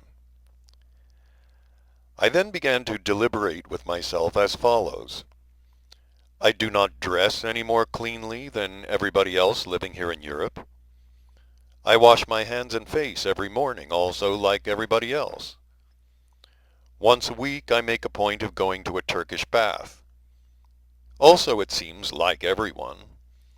And in this way I turned over many things in my mind, and with the result I found nothing in which in this respect I was exceptional. And yet the fact remained that from my loathsome life I of course ran more chances of being infected. From then on my thoughts were guided by two definite convictions, already fully established in me. In the first place, that anyone having relations with such women must inevitably sooner or later be infected, and secondly, that only cleanliness protects one from such infection. In this manner I continued to reflect for a whole week, until I suddenly remembered a certain habit of mine which here in Europe I always scrupulously concealed from my acquaintances. I remembered namely about that habit of mine which is called among us in Persia abdest. This custom of abdest, which according to the notions here might be called ablution, is one of the chief customs among us in Persia. Strictly speaking, every follower of the Mohammedan religion must obey this custom, though it is practiced particularly strictly only by Mohammedans of the Shiite sect. And as almost the whole of Persia is composed of Shiites, the custom is nowhere so widely spread as among us in Persia. This custom is that every adherent of the Shiite sect, male as well as female, must after every toilet unfailingly wash his sex organs. For this purpose, every family has the necessary appurtenances considered among us even as the most important, consisting of a special vessel, a particular kind of bowl called an iberk. And the richer the family, the more of these bowls they must have, since such a bowl must at once and without fail be put at the disposal of every newly arrived guest. I myself was from early childhood also personally accustomed to this habit, and it gradually so entered into my daily life that even when I came here to Europe, where the custom does not exist, I could not live a single day without making this ablution. For instance, it is much easier for me to go without washing my face, even after a debauch, than not to wash certain parts of my body with cold water after the toilet. At present, living here in Europe, I not only have to put up with a great many inconveniences owing to this habit of mine, but I even have to forego some of the modern comfort which I could easily afford. For instance, I now live in Paris, where owing to my means I could well afford to live at the very best hotel with every modern comfort. But thanks to this habit of mine, I cannot do this, but am obliged to live in some dirty hotel situated far from the center, and from all those places where I have to be almost every day. In the hotel where I now live, there are no comforts beyond this single comfort, which is very important for me. And this is due to the fact that being of old construction, this hotel has water closets of the old type and not of the new contemporary American invention. And it is just that old system which is the most convenient and suitable for this habit of mine. It is quite likely that I even half-consciously chose France as my chief dwelling place because it is still possible to find everywhere here especially in the provinces, water closets of the old system, as among us in Persia. In other countries of Europe, this, as they now call it, Asiatic system, scarcely exists. It has almost everywhere been exchanged for the American system with its comfortable, polished, easy chairs, upon which I, personally, could only rest and read the book called the Decameron. And so, my honorable doctor, when I suddenly remembered this habit of mine, I at once understood without any further doubt that if I had hitherto escaped being infected with some filthy disease, it was solely because I frequently wash my sex organs with cold water. Having said these last words, this sympathetic young Persian extended his arms upwards and with his whole being exclaimed, "Blessed forever be the memory of those who created for us that beneficial custom." He said nothing further for a long while, but looked pensively at a party of Americans sitting nearby who were discussing at that moment whether women dress better in England or in America. And then he suddenly turned to me with the following words: "My highly esteemed and honorable doctor, during my acquaintance with you, I have become quite convinced that you are very well educated, and, as is said, very well read. Will you be so kind as to give me your weighty opinion, so that I might at last understand and solve one problem which during recent years has aroused my curiosity, and which, when I am comparatively sober, often arises in me and disturbs my thoughts? The point is, that living here in Europe, where people profess the religion whose followers compose almost half the world, I have not up to now come across a single good custom in their ordinary life, whereas among us who profess the Mohammedan religion, there are very many. What is wrong? What is the cause of it?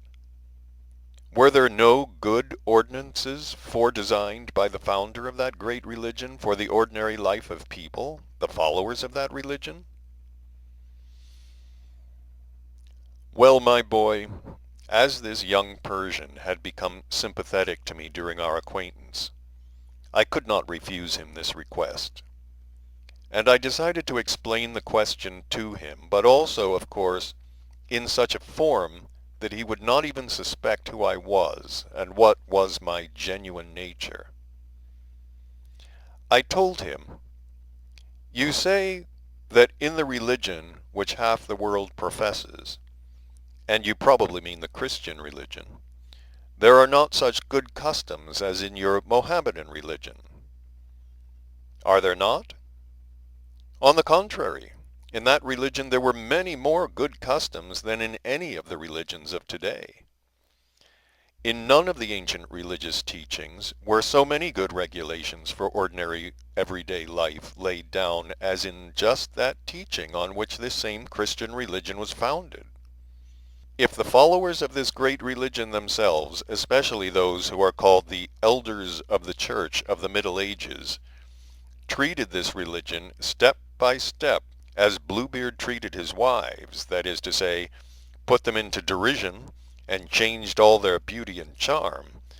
that is already quite a different matter. In general, you must know that all the great genuine religions which have existed down to the present time, created, as history itself testifies, by men of equal attainment in regard to the perfecting of their pure reason, are always based on the same truths. The difference in those religions is only in the definite regulations they lay down for the observance of certain details, and of what are called rituals. And this difference is the result of the deliberate adoption by the great founders of these regulations which suited the degree of mental perfection of the people of the given period. At the root of every new doctrine upon which religions are founded, dogmas are always to be found, which have been taken from earlier religions and which had already been well fixed in the life of the people. And in this case, the saying is fully justified which has existed among people from of old. There is nothing new under the sun. The only things new in these religious teachings, as I've said, are the small details, intentionally adapted by the great founders to the degree of mental perfection of the people of the given period. And so, as the root of this same doctrine upon which the Christian religion is based, there was placed almost the whole of the previously existing great teaching which is now called Judaism, whose followers once also numbered almost, as is said, half the world. The great founders of the Christian religion, having taken the Judaic doctrine as their basis, changed only its outer details according to the degree of the mental development of the contemporaries of Jesus Christ. And in it, they effectively provided for everything necessary for the welfare of people. Provision was made in it, as is said, both for the soul and for the body. And it even provided all the necessary regulations for a peaceful and happy existence. And this was all surpassingly wisely provided for in such a way that this religion might be suitable also for people of much later epochs. Had the doctrine of this religion remained unchanged, it might even perhaps have suited these contemporary people who, by the way, our Mullah Nasruddin defines by his expression, "He will blink only if you poke his eye with a rafter." At its origin, there entered into the Christian religion, besides those specially established regulations for ordinary existence which met the needs of the contemporaries of Jesus Christ, also many excellent customs which were already in existence,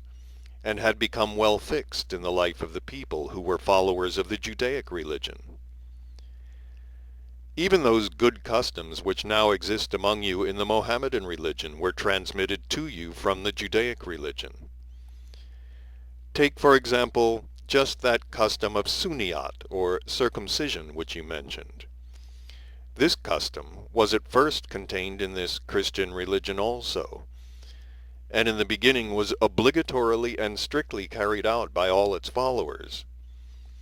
Only subsequently did it very quickly and suddenly entirely disappear from the Christian religion. If you wish, my young friend, I will tell you in detail about the arising of this custom,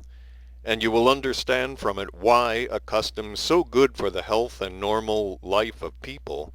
was included in the Judaic religion. And since the Judaic doctrine was made the basis of the Christian religion, this custom also could not fail to be taken over and introduced into the process of the ordinary life of the followers of the Christian religion. This custom, which you call sunniyat, was first created and introduced into the Judaic religious doctrine by the great Moses. And why the great Moses introduced this custom into the religion of the Judaic people, I learned from a very ancient Chaldean manuscript. It was said in this manuscript that when the great Moses was the leader of the Judaic people and conducted them from the land of Egypt to the land of Canaan, he constated the fact during the journey that among the youths and children of the people confided to him from above, there were very widely spread the disease then called Mordorten, which contemporary people call onanism.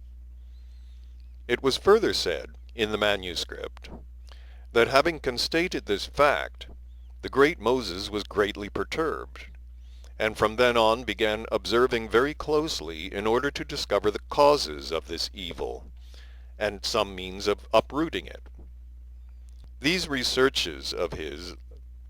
led this incomparable sage later to write a book under the title of Tuka Tes Nalulpan, which in contemporary language means the quintessence of my reflections.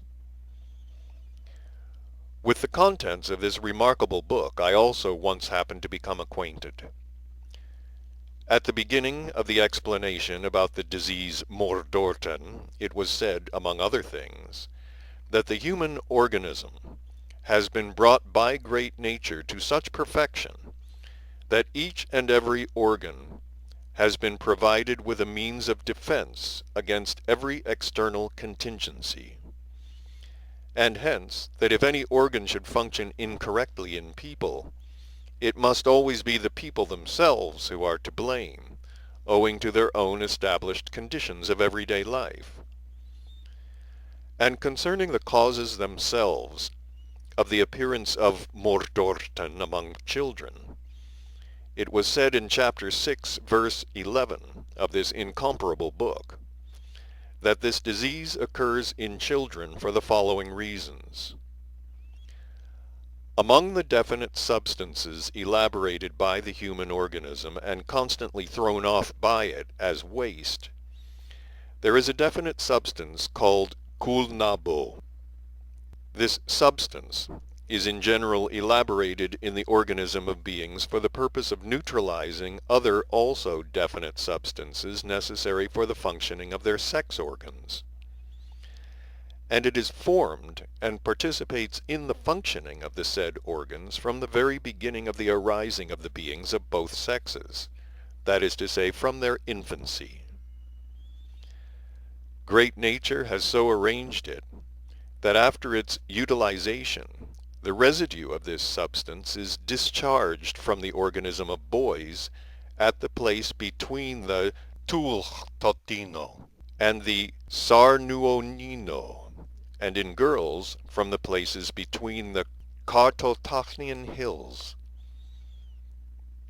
The parts of the organism of boys located at the end of what is called the genital member, and which are named in this incomparable book Tulhtotino and Sarnuonino, are named by contemporary medicine there glans penis and prepus penis, and the Kartotachnian hills, covering what is called the clitoris of girls, are called labia majora and labia minora, or as is said in common language, the large and small obscene lips. For the substance kulnabo, contemporary medicine has no name at all, this independent substance being entirely unknown to it. Contemporary terrestrial medicine has a name only for the general mass of those substances, among which is also the substance kulnabo. And this total mass is called smegma, a composition of entirely heterogeneous substances secreted by various what are called glands, which have nothing in common with each other, as for instance the Grease gland, the Bartolinian gland, the Cooperian, Nolniolnian, and others. The separation and volatilization of these waste substances should, in accordance with the providence of great nature, be induced for the said places by means of all kinds of chance contacts and by various movements occurring in the atmosphere. But, unforeseen by nature, the clothing which people have invented for themselves prevent the said factors from freely affecting the separation and volatilization of these substances, with the result that this kulnabo, remaining for a long time on these places, promotes the arising of perspiration. Moreover, as this substance is in general the very best medium for the multiplication of what are called bacteria, which exist in the atmosphere, as well as in what are called the subjective spheres of all kinds of things coming into direct contact with the children, there occurs from this multiplying there on the given parts of the organism of children a process called itching. On account of this itching, children begin, unconsciously at first, to rub or scratch these places. Later, as there are concentrated in these parts of the organism all the ends of the nerves created by nature for the special sensations required for the completion of the sacred process almoano, which normally arises in adult people at the end of what is called copulation, and as especially at a certain period when, according to the providence of great nature, there proceeds in these organs of children a process of preparation for future sex functioning, they experience from this rubbing or scratching a certain peculiar pleasant sensation. They therefore begin intentionally, having instinctively realized from which of their actions this pleasant sensation is evoked in them, to rub these places even when there's no itching. And thus the ranks of the little mordortenists on the earth are always increasing by leaps and bounds. As regards just what measures the great Moses took for eradicating that evil, I learned not from the aforementioned book Tukates Nalulpan, but from the contents of an also very ancient papyrus. From the contents of this papyrus it could be clearly seen that the great Moses gave practical effect to the thoughts set down on this question in the book Tukates Nalulpan, by creating for his people those two religious rites, one of which is called Sikt Ner Chorn, and the other Zel Putzkan. The sacred Sikt Ner Chorn was especially created for boys, and the sacred Zel Putzkan for girls, and they were to be obligatorily performed on all children of both sexes. The rite of Sikt Ner Chorn, for instance, was identical with your Suniat. By cutting what is called the Vodiano, or the frenum penis of boys, the connection is severed between the head and the skin covering it, and thus there is obtained the free movement of this skin, or, as it is called, prepus penis. According to the information which has come down to us from ancient times, and also according to our own common sense, it is plain that the great Moses, who, as we learn from another source, was a very great authority on medicine, wished by this means to secure that the totality of substances accumulating in the said places might of itself be mechanically removed owing to all kinds of accidental contact, and thus cease to become a factor for the arising of the mentioned maleficent itching. Concerning the vast learning of the great Moses in the province of medicine, many diverse historical sources agree that he obtained his medical knowledge during his stay in Egypt as a pupil of the Egyptian high priests, to whom this knowledge had come down from their ancestors of the continent Atlantis. The first and last genuinely learned beings of the earth, the members of the society then called Akaldan. The beneficial results of the customs then created by the great Moses even now continue to be fairly visible in practice. Concerning, for instance, the custom of circumcision in particular, I, being a good diagnostician, and able to tell from one glance at a man's face what disharmony he has in his organism, can safely say that this terrible children's disease of onanism is scarcely ever found among those children upon whom this rite has been performed, whereas the children of those parents who fail to observe this custom are almost all subject to it. The exceptions, in this respect,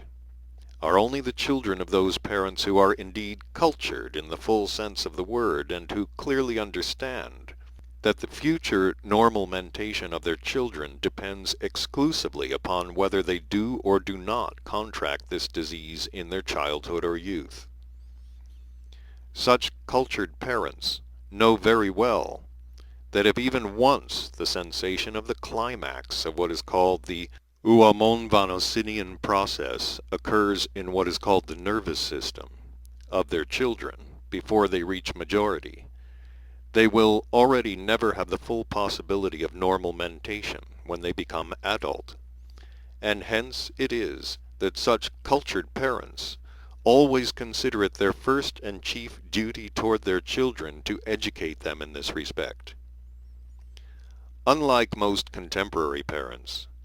They do not consider that the education of the children consists in badgering them to learn by rote as much poetry as possible, composed by Mordortenist psychopaths,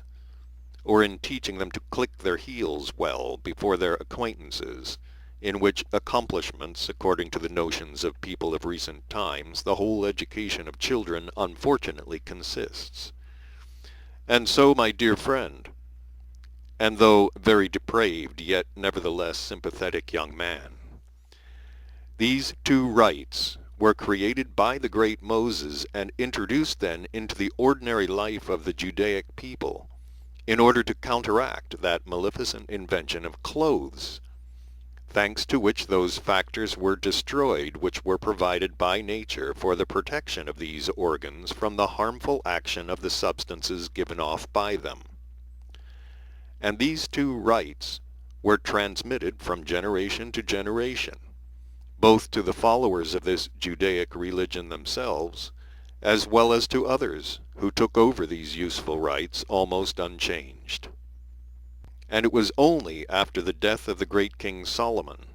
that the rite Tsel Putzkan ceased for some reason or other to be performed even by the followers of this Judaic religion, and only the rite Sikt Ner Chorn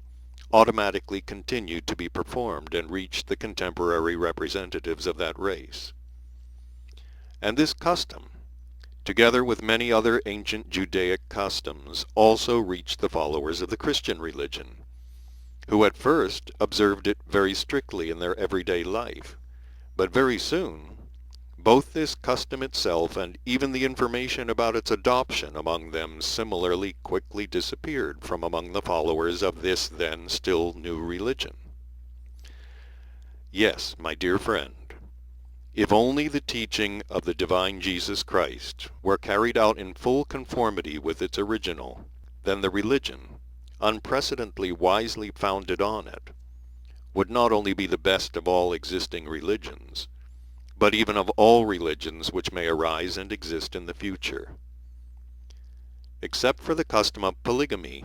there is nothing in the Mohammedan religion which was not also in the Judaic as well as in the Christian teachings. The custom of polygamy, established on the basis of the scientific deductions of the then famous Arabian learned being Nazulan el-Aul, was introduced into the everyday life of the people in general after the period of the founding of the Christian religion. Your religion arose much later, and its contents were intentionally restricted by its creators,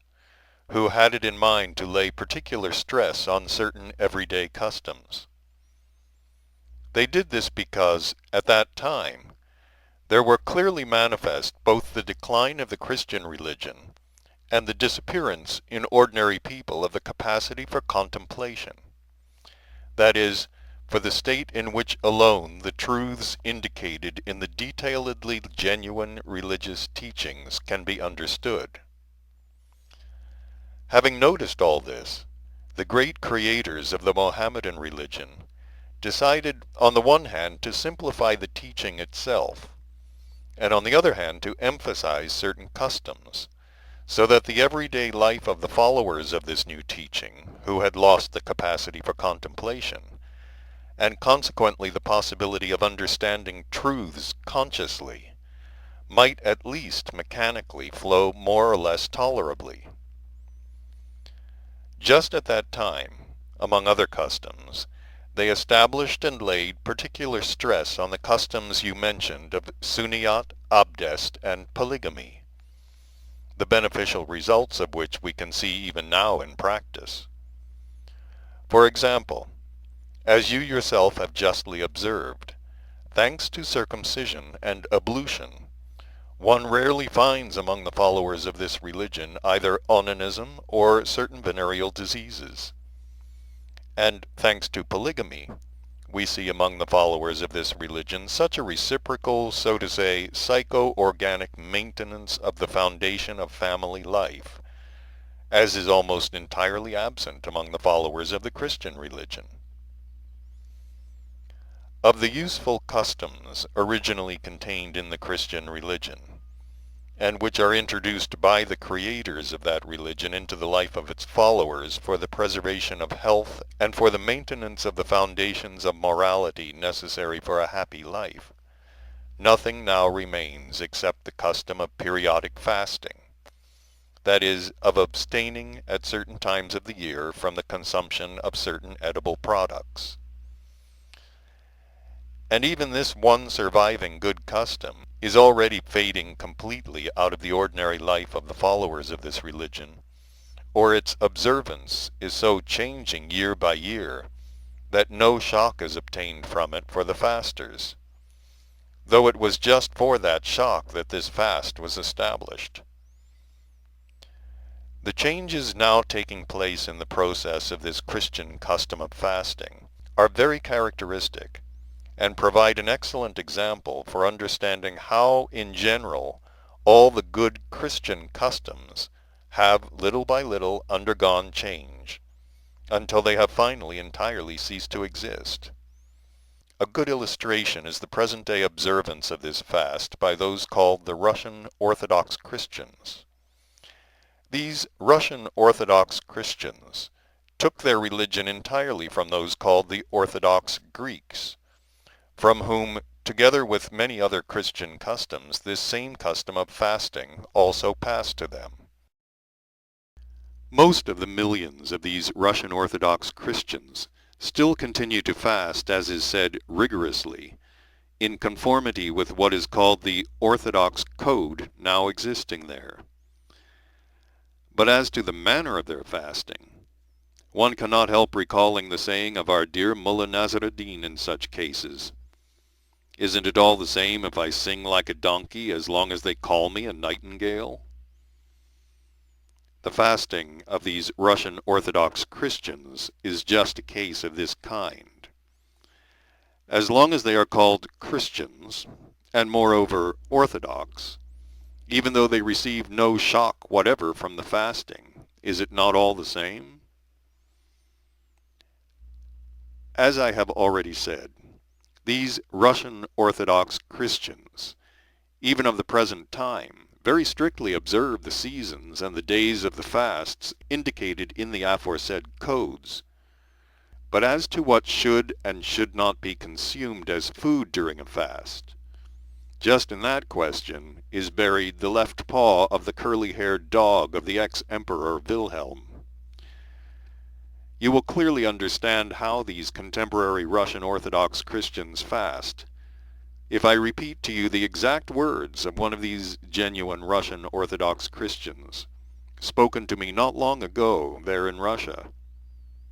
I used to meet this Russian there on certain business, and even became somewhat friendly with him, and visited him in his home. He was considered by those around him a very good Christian, and the patriarchal father of a family. He was descended from what they call the Old Believers. Here, my boy, you might as well know that certain of the beings who compose this large group, Russia, are called by the rest Old Believers. Old Believers is the name given to those Orthodox Christians whose ancestors several centuries ago declined to accept the new rules then laid down by somebody or other for Russian Orthodox Christians, but remained faithful followers of the previously existing rules also laid down by somebody or other only a century or two before the given religious schism, such as usually occurs among them from time to time. And so, the said worthy Russian Old Believer, I continued to the young Persian, once when we were dining together at his house in the company of several other Russians, also Orthodox Christians, turned to me and said, "Eh, old dear." By the way, I must tell you that it is common among the beings of this group there, after the second glass of genuine Russian vodka, to call their acquaintances by various pet names, such as Old Dear, my Zapupunchik, my pot-bellied beauty, my little brown jug, and so on and so forth. And so this worthy, genuine, Orthodox Christian, addressing me as Old Dear, said, "Never mind, Old Dear, we shall soon be having Lent, and then we shall feast together on real Russian dishes. To tell the truth, here in Russia we almost always eat the same things during the meat periods. But it is quite a different story during the fasts, especially during Lent. Not a day passes but one is privileged to see some of the most tasty dishes. You know what, old dear? I made the other day a remarkably interesting discovery on this subject. This new discovery of mine is miles above the discovery of the old codger Copernicus, who, when he was once lying dead drunk on the ground, clearly sensed, it seems, that the earth goes round. Ah, what a marvel, what a discovery! In our own mother Moscow alone, hundreds of thousands of such discoveries are probably made every day. No, my discovery is a real one, and exceedingly instructive and substantial. This discovery of mine is that we have all been complete fools and hopeless idiots ever to have imagined and been fairly convinced that for the host of good, varied, and most tasty dishes during Lent, we are indebted to the famous art of our chefs and cooks. On the day, peculiarly blessed for those near to me, when I became worthy to understand this truth, that is to say, when our incomparable Dunyasha finally succeeded in placing within the layers of the pie for the Cromwell fish soup with turbot livers a series of secondary layers, I understood with all my being that this had been a great mistake on our part. First,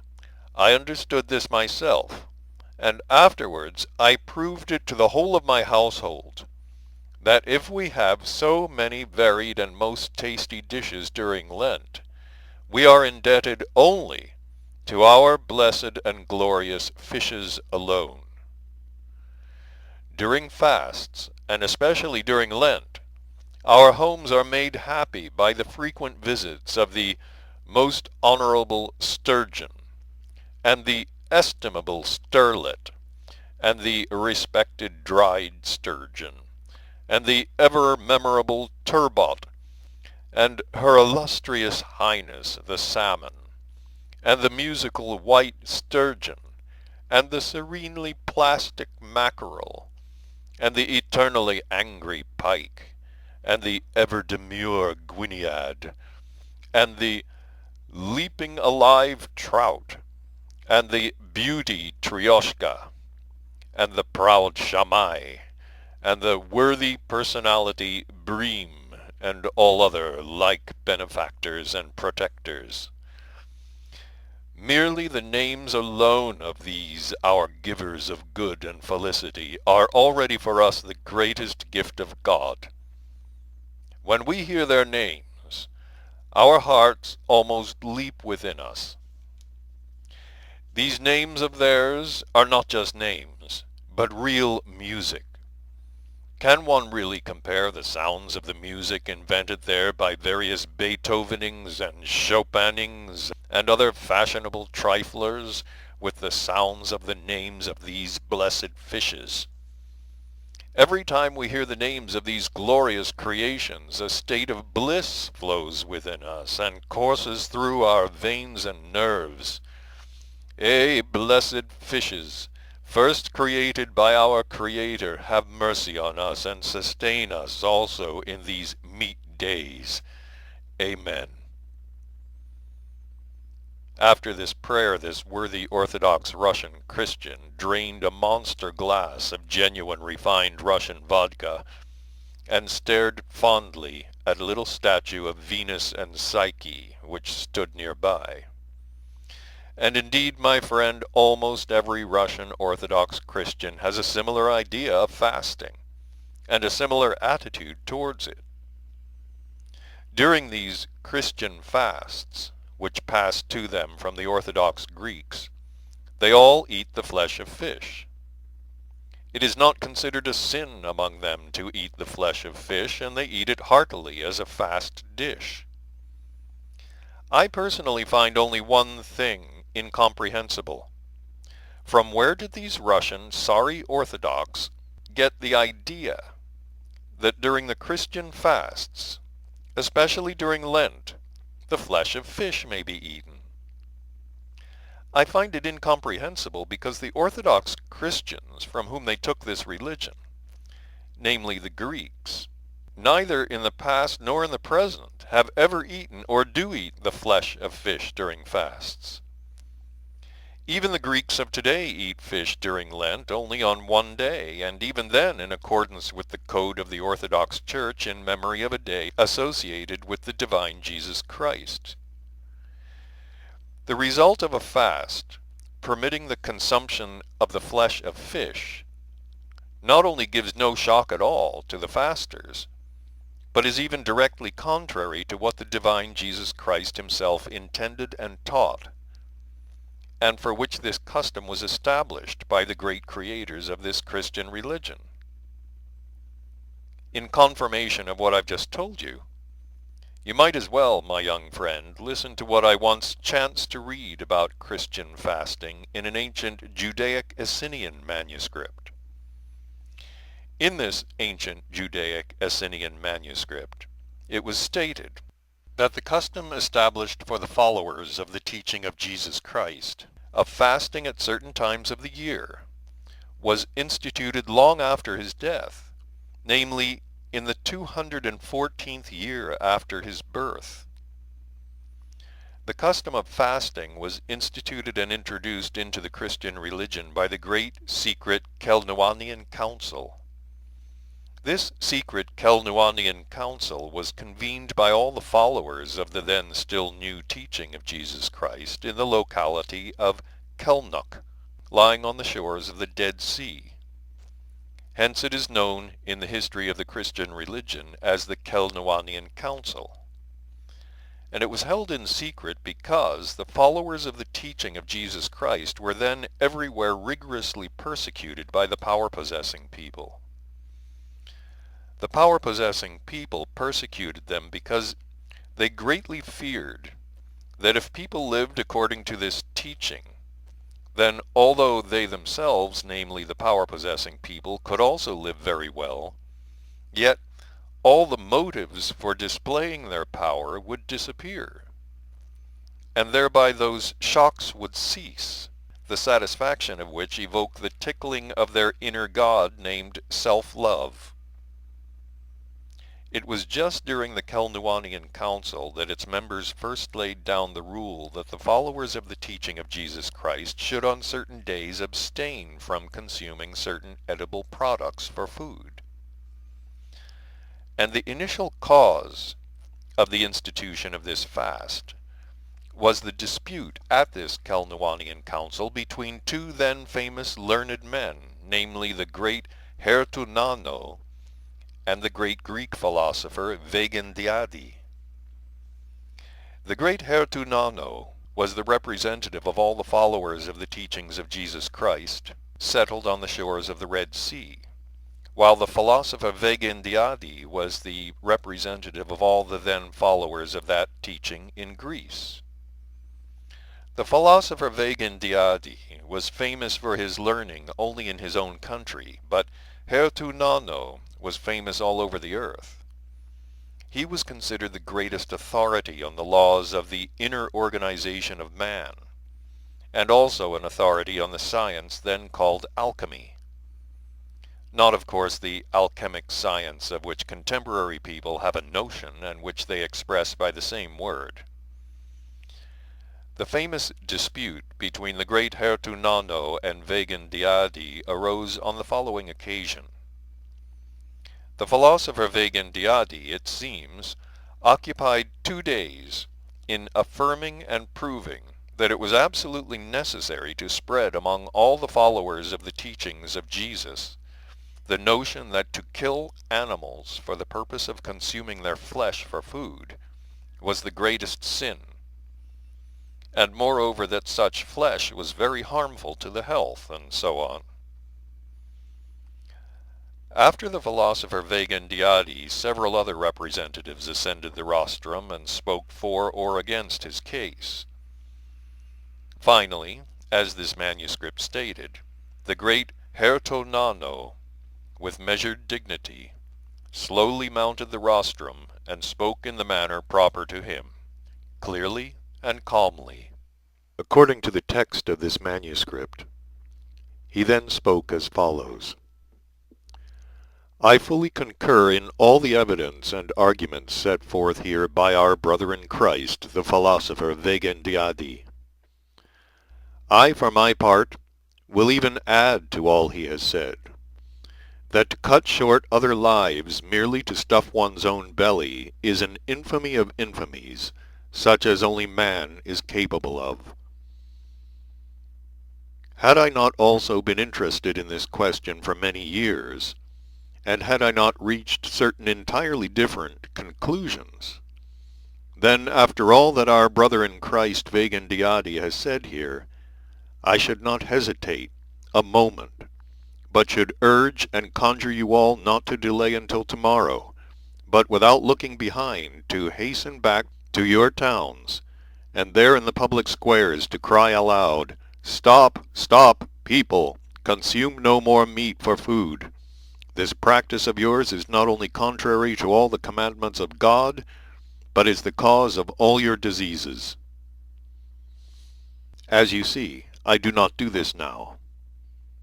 And I do not do so only because, during my long years of unremitting study of this question, I have, as I've already told you, arrived at an entirely different, definite conclusion. Concerning the definite conclusion at which I have arrived, I can now tell you only this, that it will never happen on the earth that all people will profess one and the same religion. Hence, in addition to our Christian religion, other religions will always exist, and it is not possible to be certain that the followers of these other religions will also abstain from consuming meat. But if we cannot now be certain that at some time or other all people on earth will abstain from meat, then we must now, as regards the consumption of meat, take quite other more practicable measures. Because if one part of mankind consumes meat, and the other part does not, then according to the results of my experimental investigations, the greatest of evils, than which nothing could be worse, would befall the people who did not consume meat. Namely, as my detailed experiments have shown me, among people who do not consume meat, but who nevertheless live among those who do, the formation ceases of what is called willpower. My experiments prove to me that although when they abstain from meat people's bodily health improves, nevertheless when such abstainers find themselves mixing with those who consume meat, their psychic state inevitably grows worse, in spite of the fact that the state of their organism may at the same time sometimes improve. Thus, a good result for people who abstain from meat can be obtained exclusively only if they live always in complete isolation. As regards the people who constantly consume meat or those products which contain the element called eknoch, although the appearance of the state of their organism undergoes no change, nevertheless their psyche, especially its chief feature, which is sometimes designated by the general word the character of man, gradually changes in regard to positiveness and morality, for the worse, beyond all recognition.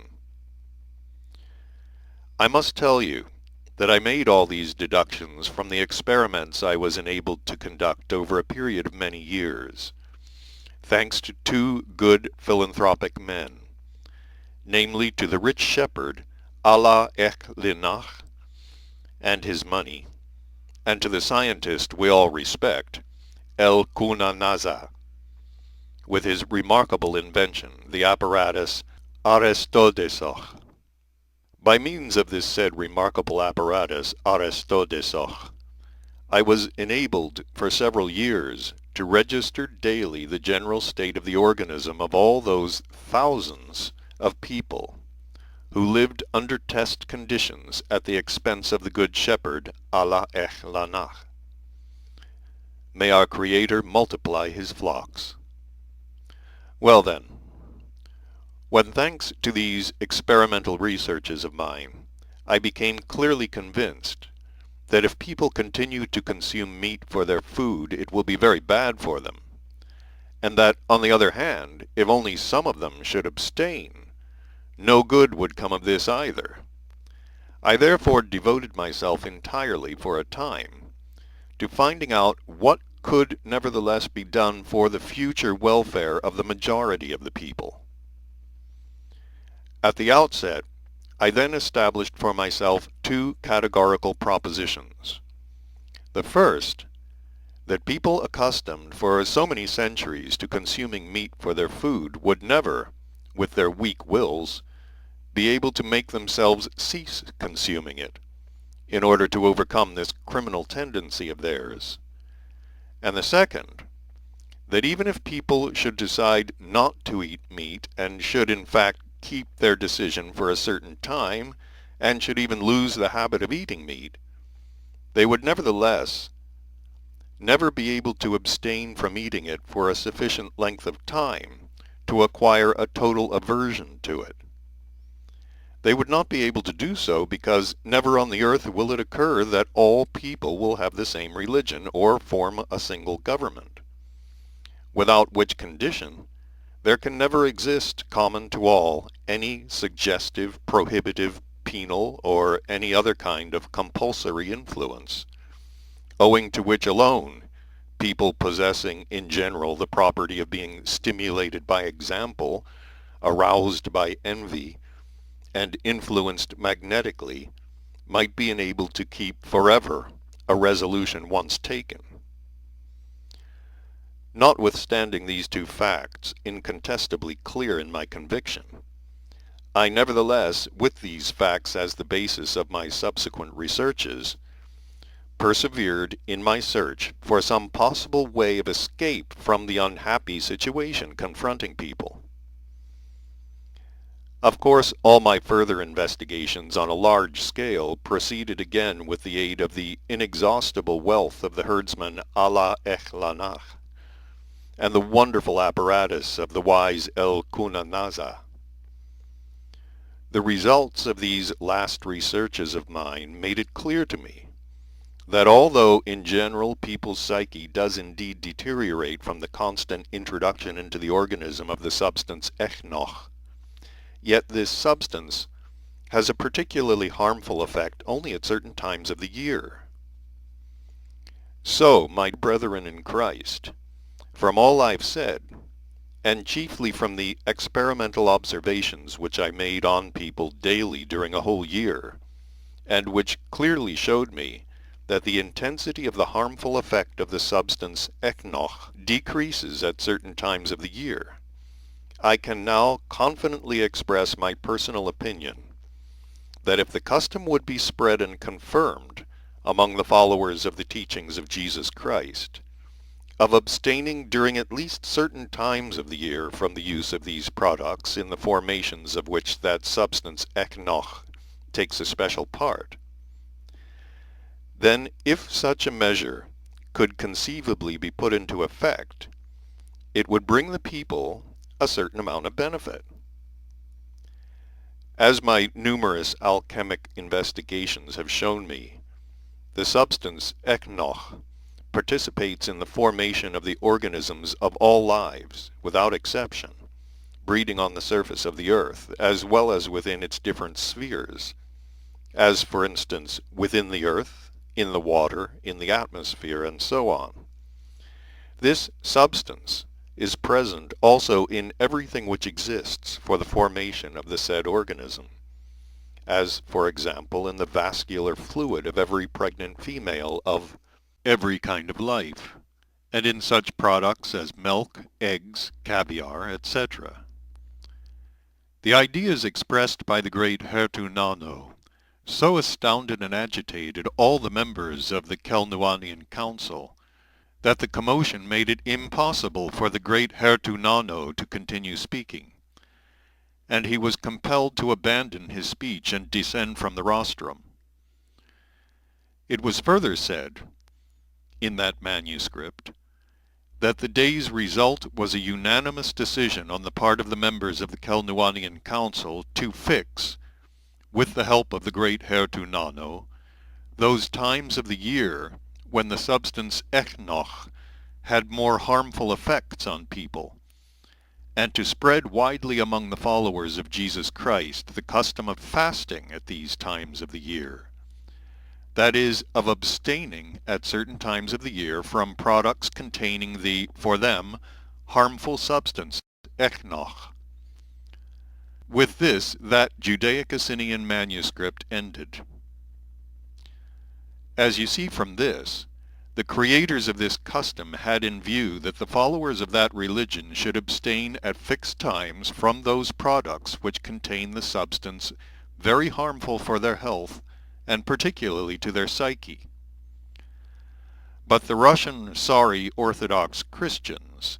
who consider themselves faithful followers of that great religion, also fast, but during their fast they eat the flesh of fish. That is to say, they eat just those organisms which contain, according to the researches of the great Hertunano, that harmful substance, echnoch, precisely to guard them against which that wise and salutary custom was created. And with that, my boy, I then concluded my conversation with that sympathetic young Persian. Concerning the destruction and transformation by contemporary beings of these good customs which were handed down from the ancient days of their wise ancestors, our incomparable Mullah Nasr ad-Din has also a very apt and wise sentence. People, people, why are you people? If only you were not people, you might perhaps be clever. A favorite saying of the American Uncle Sam also does very well to define the same idea. It is said that when Uncle Sam from America happens to have drunk a little more gin than usual, he always says, during a pause, "When nothing's right, only then all is right." But for myself I will only say, in this case, wicked moon. At any rate, my dear boy, I must admit that certain customs existing there which have reached the contemporary favorites of yours from remote antiquity are exceedingly good for the ordinary existence of the beings of certain communities there. These customs are good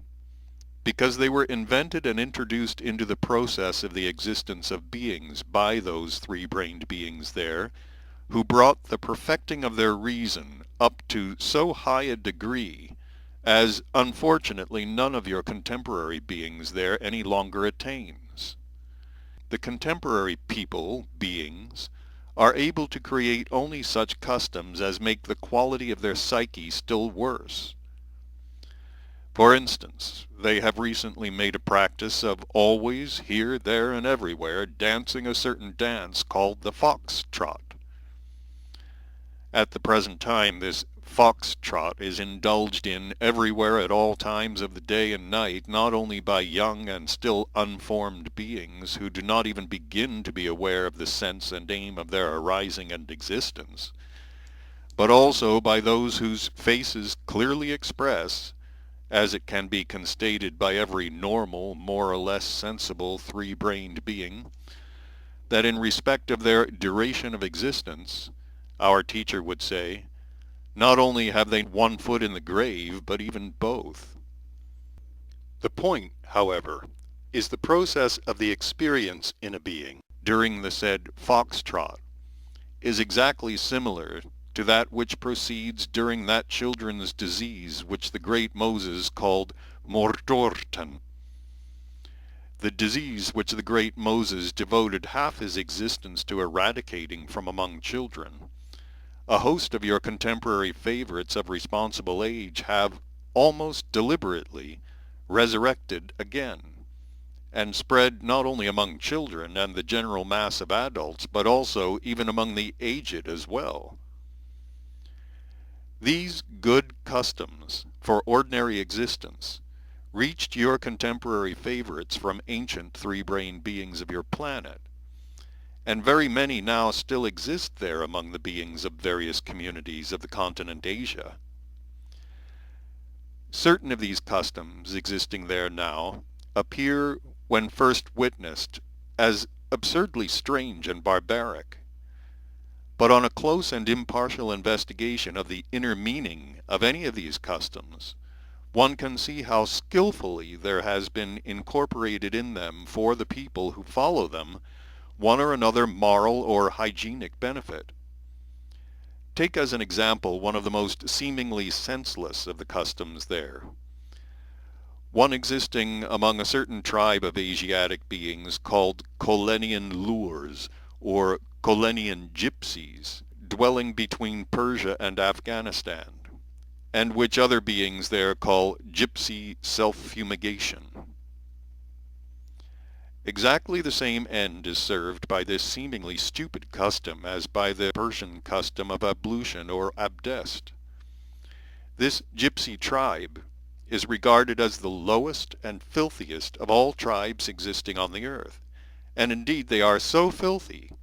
that their clothes are always swarming with the insects called lice.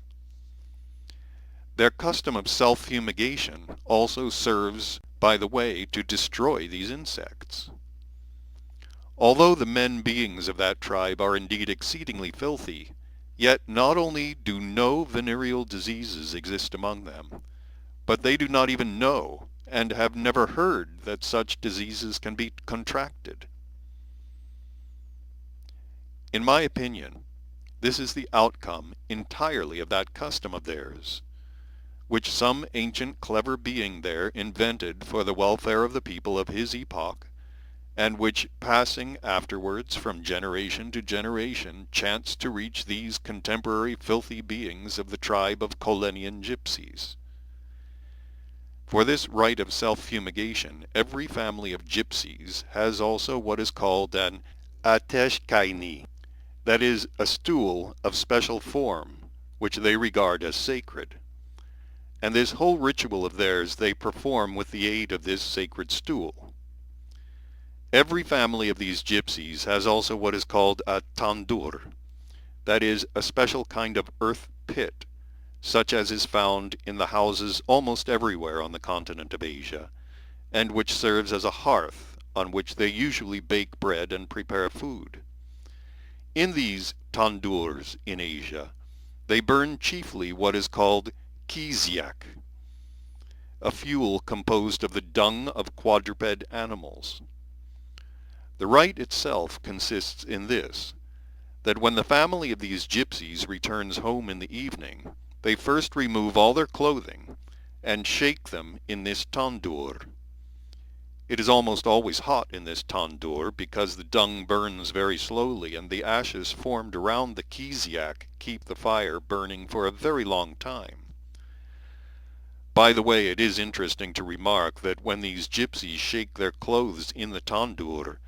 a highly interesting phenomenon occurs from this action of theirs, namely, the lice of their clothes crawl out and, falling into the fire, explode before burning. And the various sounds of the explosion of these lice, large and small, produces altogether a surprising musical symphony. From the said explosion of the lice, a hearer sometimes has the impression that somewhere not far off firing is going on from several dozen of their what are called machine guns. Well then, after these worthy gypsies have shaken their no less worthy clothing, they proceed with the sacred ritual. First of all, they solemnly and with a certain ceremony lower their sacred family stool into the tandur, and in turn, according to age, they step into the tandur and stand upon it. The sacred stool consists simply of a small board to which 4 iron legs are fixed, and by this means it is possible to stand in the tandoor without burning one's feet in the hot ashes. As each member of the family stands on that sacred stool, all the other members of the family sing their sacred canticle, while the one standing upon this stool slowly and solemnly, bending the knees, lowers and raises himself and at the same time recites prayers. The custom requires that he should do this until every part of his sex organs has been warmed by the tandoor. A second custom, very similar and seemingly just as stupid, I saw among the people of another small tribe, called Tusuli Kurds, dwelling in Transcaucasia not far from Mount Ararat. This tribe is not filthy as is the tribe of the Kolenian gypsies. On the contrary, from their daily bathing in the river Aras and existing mostly in the fresh air, being chiefly shepherds, not only are the people of this tribe very clean,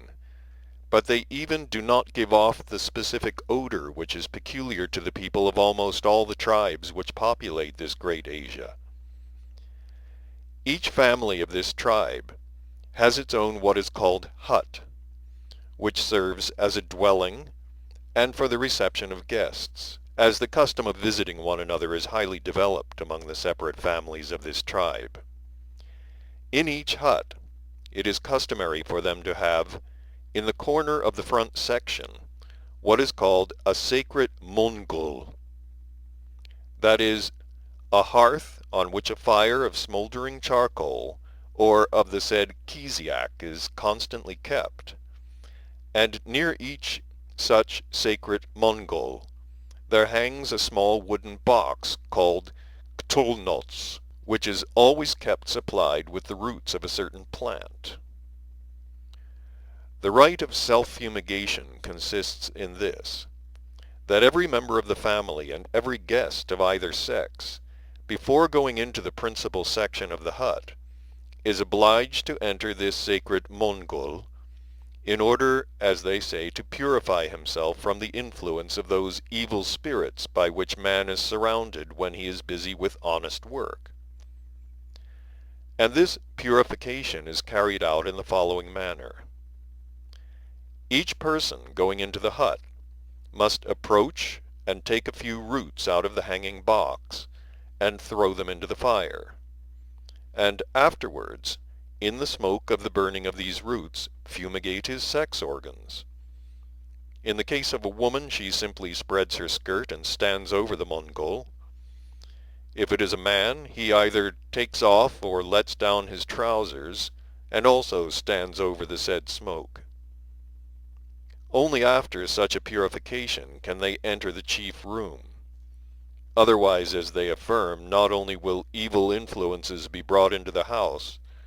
but owing to these accumulated influences, a man might contract very evil diseases. These sacred Mongols are usually screened by the very best jejims, that is, by a special fabric woven only by the Kurds. I repeat, my boy, there exists at the present time on the continent Asia a great many similar customs. I personally saw hundreds of them, which seemed at first sight no less strange and barbarous, but, upon a serious and impartial study of their hidden meaning, always revealed one and the same aim, namely, either the destruction of the noxious carriers of various diseases, or the strengthening of moral shame. But on the continent of Europe I scarcely found a single custom specially created either for purposes of hygiene or for instilling morality among the masses. It cannot be denied that various customs also exist on the continent of Europe, even thousands of them, but they are all established only in order that beings may have the possibility of pleasing each other, or to conceal the real state of affairs, that is to say, to disguise the undesirable forms of one's exterior undesirable, of course, only to subjective understanding, and to conceal the nullity of one's own inner significance. These customs existing there progressively increase year by year the duality of the personality and mind of the beings there. But the principal evil lies in this, that at the present time there, all the Askia Notsnell of the rising generation, or the education of the children, is rendered or reduced only to the adoption of these innumerable customs which exist among them and engender only immorality. Hence it is that year by year the data crystallized in them by tens of centuries for the being of an image of God, and not simply, as they themselves would say, of an animal, are on the one hand decrystallized, and on the other hand their psyche is already becoming almost such as our dear teacher defines by the words, "There is everything in him except himself." And indeed, my boy, owing to the complete absence of good patriarchal customs, and to the notorious education, the contemporary beings of that continent have already become completely transformed into what are called automatons, or living mechanical puppets. At the present time, any one of them can become animated and manifest himself outwardly only when there are accidentally pressed the corresponding what are called buttons of those impressions already present in him, which he mechanically perceived during the whole of his preparatory age. But unless these buttons are pressed, the beings there are in themselves only, as again our highly esteemed Mullah Nazar ad-Din says, pieces of pressed meat. It must without fail be remarked here that one of the principal causes of the state of the beings of contemporary civilization is also that same onanism of theirs, a disease which in recent times has come to be almost epidemic there, and which is in its turn also a consequence again of their education of children, thanks to a certain maleficent idea established among its rulers, and which is already, as it were, an inseparable part of the consciousness of everybody, namely, their maleficent idea that to speak to children about the sex question is absolutely improper. And further, I again emphasize that just this, for their naive reason, trifling idea, the significance of which none of them takes into consideration, considering it simply as what they call a question of decency or indecency, is the chief cause of their having come to this phenomenal, so to say, psychic mechanicality. In the totality of definite understandings which they call education, there is even a certain section which elucidates and exactly indicates just what is, as they express it, decent, and what is indecent to say to children. You must know that at the end of my last sojourn on the surface of your planet, I had to make this maleficent terrestrial question the subject of my special observation and even to study it in great detail. To know approximately what results the terrestrial contemporary education of children leads to, I will tell you of just that one occurrence which was the first cause of my subsequent special interest in the question of this terrestrial misunderstanding. Although this occurrence took place in the large community of Russia, yet nevertheless this story, which I shall now tell you, is very characteristic and gives a very good picture in general of the education of the children of their contemporary civilization. It is characteristic because in this large community Russia also, the contemporary responsible beings, especially the beings of what is called the upper ruling class, educate their children exactly as the contemporary responsible beings of the other communities breeding on the continents of Europe and America educate theirs. My account of this occurrence, which evoked in me an impulse of interest, to acquaint myself specially with the question of the terrestrial education of children, I shall preface with a story of something that occurred just previously to this and which admirably illustrates the significance of this education of theirs and was also, so to say, a link in my gradually becoming interested in this question. I happened once to exist continuously for several months in the capital of this community in the city of St. Petersburg. During my stay there, I became acquainted with an elderly couple. The man was what is called a senator, and his wife was a society lady and a patroness of several welfare institutions. I used to visit them often at their home and enjoyed playing chess with this senator, as is customary there among what are called respectable people. This elderly couple had several daughters. All the elder daughters were already settled, that is, married. Only their youngest, 12 years old, remained at home. As this couple had no further responsibilities concerning their other daughters, they decided to give this youngest daughter of theirs the very best education according to the notions of that time. And for this purpose they placed her in a special boarding school, a higher educational establishment called an institute. This youngest daughter of theirs came home only on Sundays and for the chief holidays,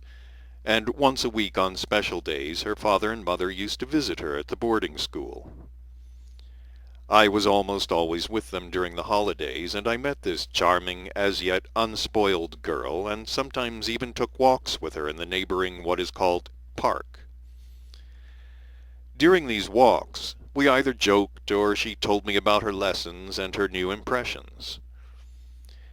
During these meetings and conversations, a tie, something like friendship, grew up little by little between us.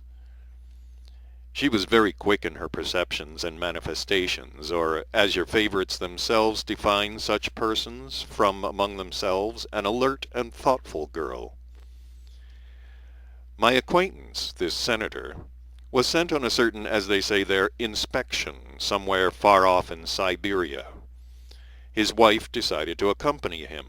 for the senator was suffering what is called liver trouble, and constantly needed care. But they could not make this joint trip because of their youngest daughter, since there would be no one to visit her at the institute and to take her home during the holidays. So, one morning, the parents, these elderly acquaintances of mine, came to see me at my apartment and asked me if I would agree to take their place with their youngest daughter during their absence, to visit her every week at the institute and to take her home with me for the holidays. I, of course, at once agreed to this proposal of theirs, and when, very soon after, the senator and his wife left for Siberia, I began punctually to fulfill the obligations taken upon myself in regard to their daughter,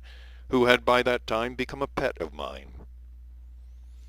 Upon my first visit to this educational establishment, which existed specially for the education of children, I noticed a certain strange thing, which also served as one of the causes of my subsequent observations and studies of the consequences on your contemporary favorites of that maleficence invented by them themselves. On the day of my visit to this, as they call it, genteel institution,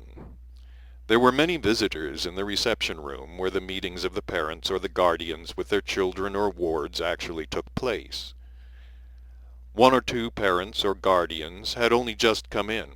Others were already talking with their children or foster children. Others were waiting the arrival of their children, and all their attention was fixed on the door through which the pupils of that establishment usually entered. I also, after I had come into this reception room and had explained to the inspectress on duty who it was I wished to see, sat down to wait for my chance foster child. While waiting, I looked around. All the pupils of this genteel establishment were dressed alike, and all wore their hair similarly braided in 2 braids, the ends of which, tied with ribbons, hung down their backs. What struck my eye was a certain peculiarity in these ribbons and braids. On some of the pupils these ribbons simply hung down the back,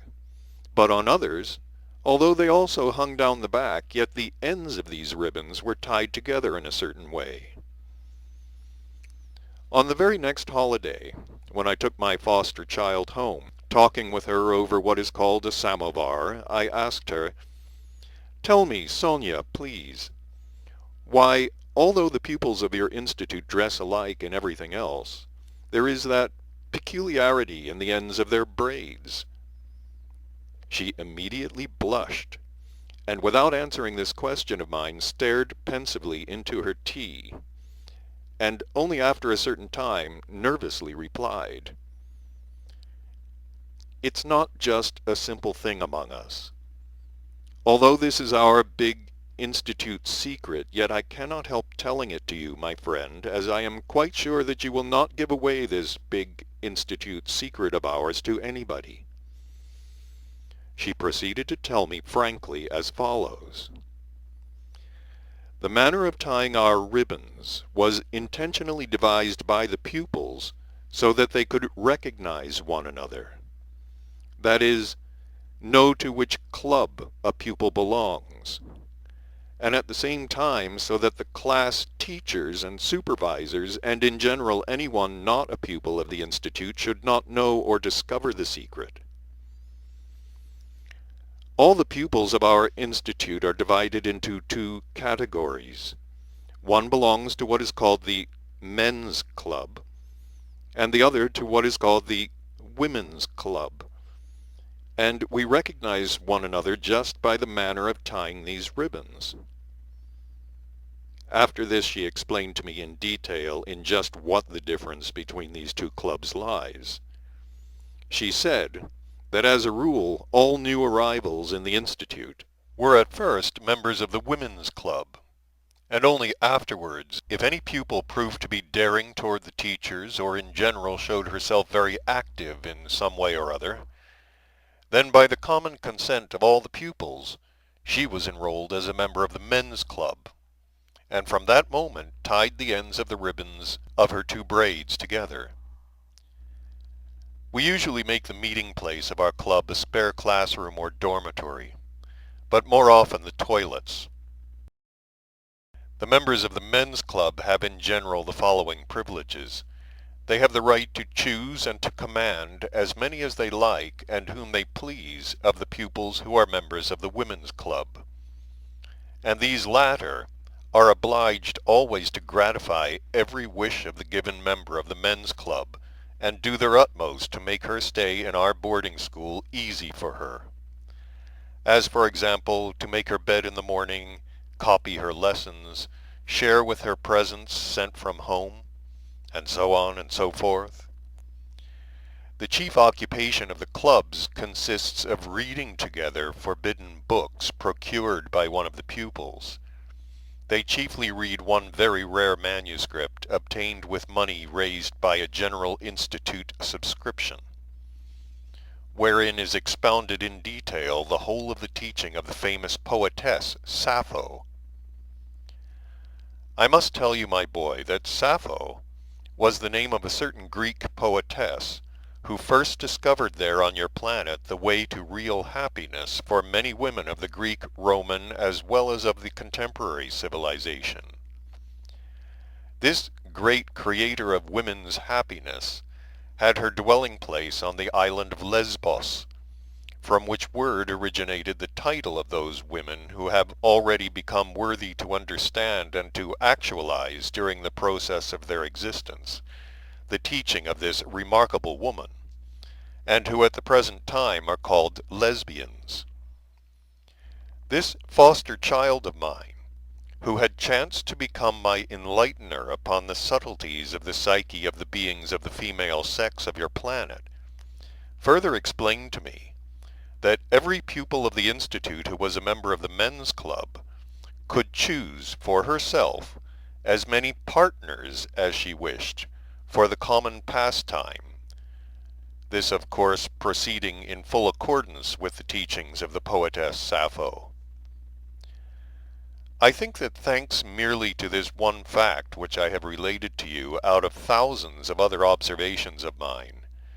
you can already clearly picture to yourself that such a phenomenal ugliness could not exist among the rising generation if the notion was not prevalent there that it is exceedingly indecent to talk to children about the sex question. This notion of decency came down to contemporary civilization by inheritance from beings of the epoch called the Middle Ages. These candidates for Hasnamusses of the Middle Ages, having been among the chief agents in the destruction of the real meaning of the teaching of the divine teacher Jesus Christ, then also devised and introduced into everyday existence as a regulation the maleficent invention which they call bon ton. And this maleficent invention then became so strongly fixed in the psyche of the majority that it became organized for them and began to pass by heredity from generation to generation. So that now, your contemporary favorites, who have become completely weak-willed, are unable, however they may try, to overcome such an abnormal psychic fixation as, in the given case, the notion of the indelicacy of talking to their children about the sex question. What? Talk to one's children about sex? Is that not indecent? At the present time, the people of contemporary civilization talk to their children and teach them for their edification only what has been invented and is being invented in the manuals of various candidates for Hasnamus individuals under the aforesaid title of bon ton. And since in all these manuals it seems that it is very indecent to talk about the sex question, and in the case of children even immoral, then even if contemporary people see their favorite son or daughter rotting, they simply cannot,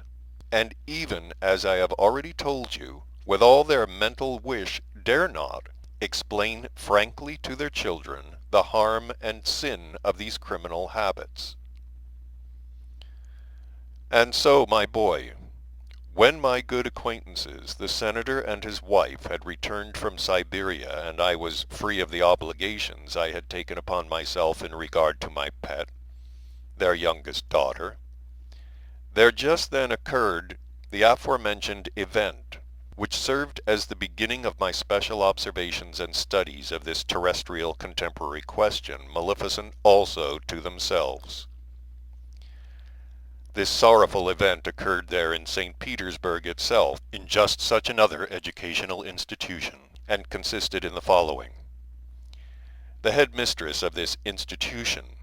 finding that one of her pupils had behaved contrary to their famous regulations of decency, reprimanded her so harshly and so unfairly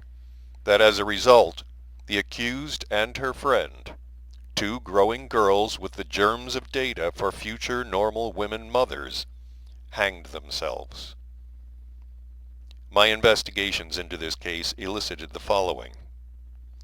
It appeared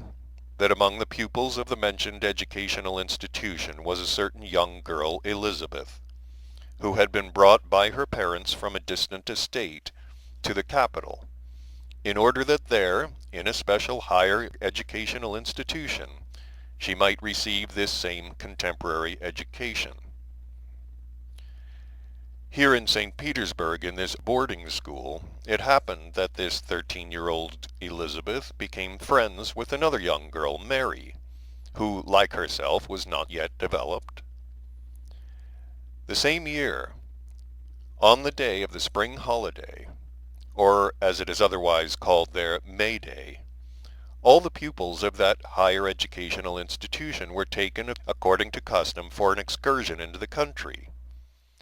And these two bosom friends happened to be in different groups, which were walking at some distance from each other. Out in the fields, Elizabeth chanced to see a certain quadruped animal called there a bull, and very much wishing for some reason or other that her bosom friend Mary should not miss seeing this dear quadruped animal, she shouted, "Mary, Mary, look! There goes a bull. No sooner had she uttered the word bull, than all, as they are called, governesses, swarmed round this Elizabeth, and flung at her all kinds of cruel preachings. How could one utter the word bull? Does not that quadruped animal occupy itself with what no well-brought-up person would on any account speak of, and still less a pupil of such a genteel institution? While the governesses were persecuting this poor Elizabeth, all the pupils of the Institute gathered around, and the head-mistress herself came up, who, having learned what it was all about, began in her turn to reproach Elizabeth. "Shame on you," she said, "to utter such a word which is considered so very, very indecent." At last Elizabeth could contain herself no longer, and she asked amid her tears, "What then ought I to have called that quadruped animal if it actually was a bull?" "The word," said the headmistress, "by which you call that animal, any of the scum call it. But you, since you are here at the Institute, are not of that scum, so you should always find out how to call indecent things by names which do not sound indecent to the ear. For instance, when you saw that indecent animal and wanted your friend to look at it, you might have shouted, 'Mary, look, there goes a beefsteak,' or 'Mary, look yonder, there goes something that is very good to eat when we are hungry,' and so forth." From all this poor Elizabeth became so nervous, especially as this reprimanding took place in the presence of all her friends, that she could not restrain herself, and cried out with all her might, "Oh, you wretched old maids, striped hobgoblins, spawn of deepest hell! Because I called a thing by its name, you immediately begin to suck my blood. Be thrice damned." Having said these last words, she fell, as they say there, in a faint, followed in turn by the fainting of the headmistress herself and of several class mistresses and governesses. The class mistresses and governesses of this genteel institution, who had not fainted, then raised such a hubbub as really only occurs at what is called the market, where Jewesses from the town of Berdichev exclusively bargain. The result of it all was that when the class mistresses and governesses who had fainted revived, they then and there held in the field, under the presidency of this same headmistress of the institution, what is called a teachers' council, by whose sentence it was decided immediately on return to town to telegraph Elizabeth's father to come for his daughter, as she was expelled from the Institute with loss of right to enter any other similar institute in the Russian Empire. The same day, an hour after the pupils were sent home, one of what are called the porters of the Institute happened to find in the woodshed that two as yet undeveloped growing future mothers were hanging by ropes fastened to the beams. In Mary's pocket was found a note with the contents, "Together with my dear Elizabeth, I do not wish to live any longer with such nonentities as you,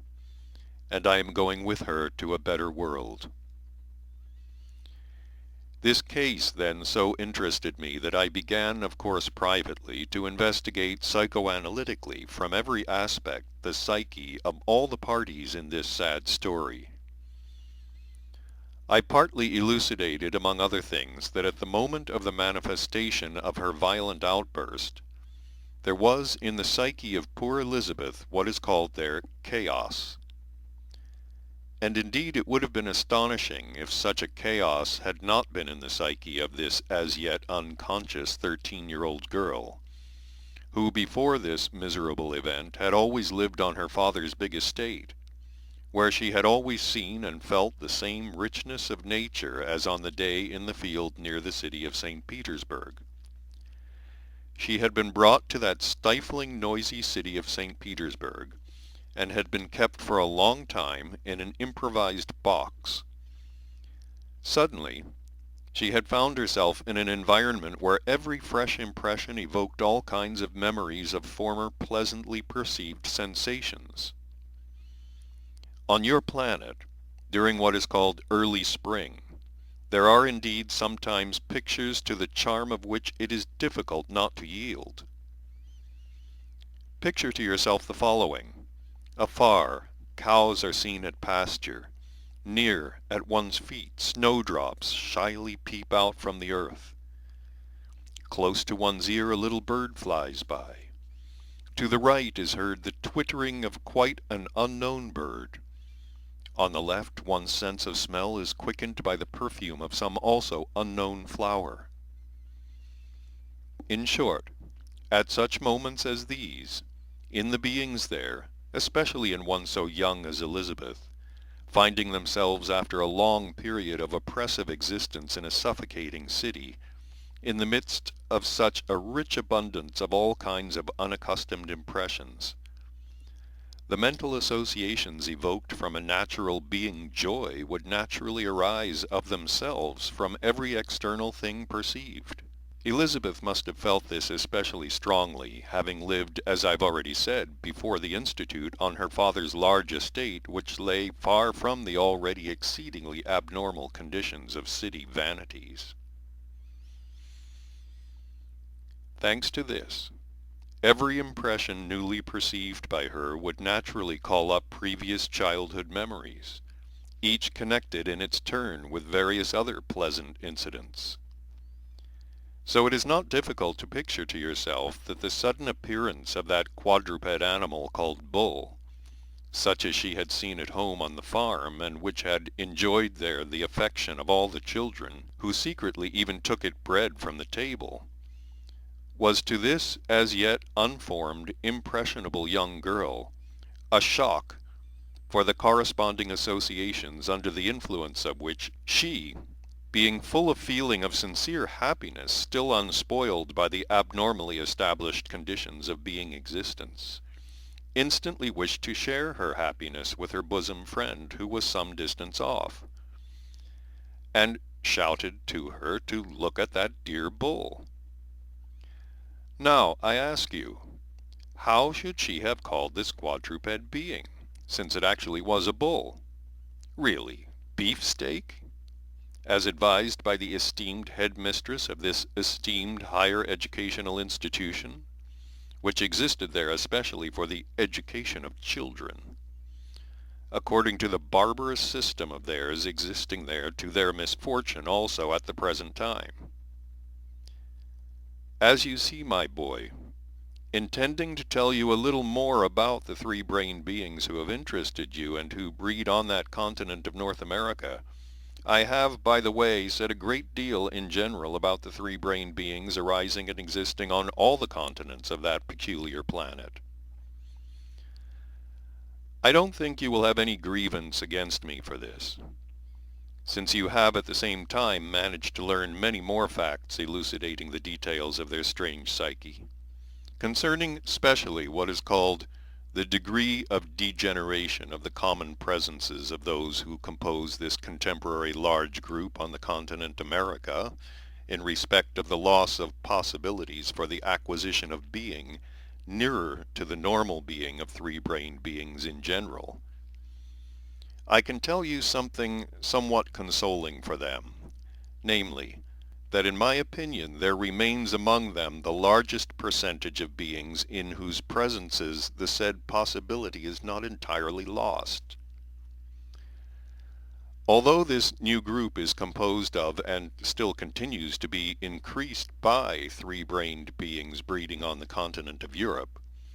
where for such beings with the aforementioned possibilities it is already necessary, particularly in present times, as our wise teacher Mullah Nasr-ed-Din says on such occasions, to look specially with the most powerful electric arc lamps. Nevertheless, I repeat, in this large group there is a larger percentage of such beings than on the continent of Europe. It seems to me that this has happened because there have migrated there, and still now migrate from the continent of Europe,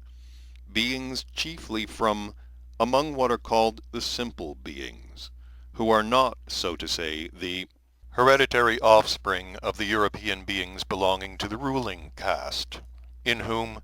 thanks to transmission by inheritance from generation to generation during long centuries of predisposition to Hasnamussian properties,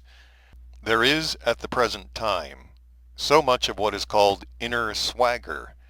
that it would never permit them to blend with the general mass in order to strive together with common efforts to become such three-brained beings as they should be. Thanks only to the fact that among the three-brained beings breeding on that continent there were only very few of the offspring of the ruling caste,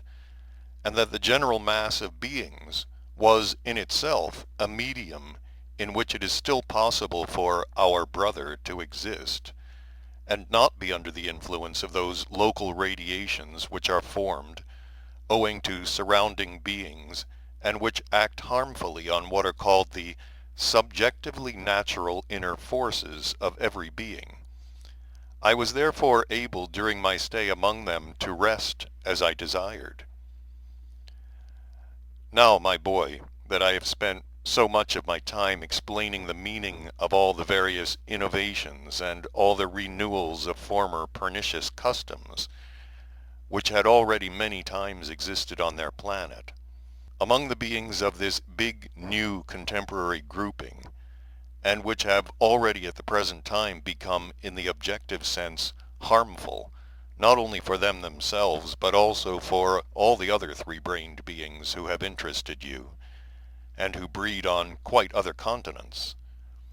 It is therefore, in my opinion, already unavoidably necessary for a, so to say, closing chord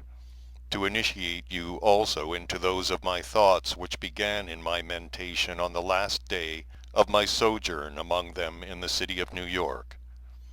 and which ended on the steamer as it was moving away from that continent toward the east.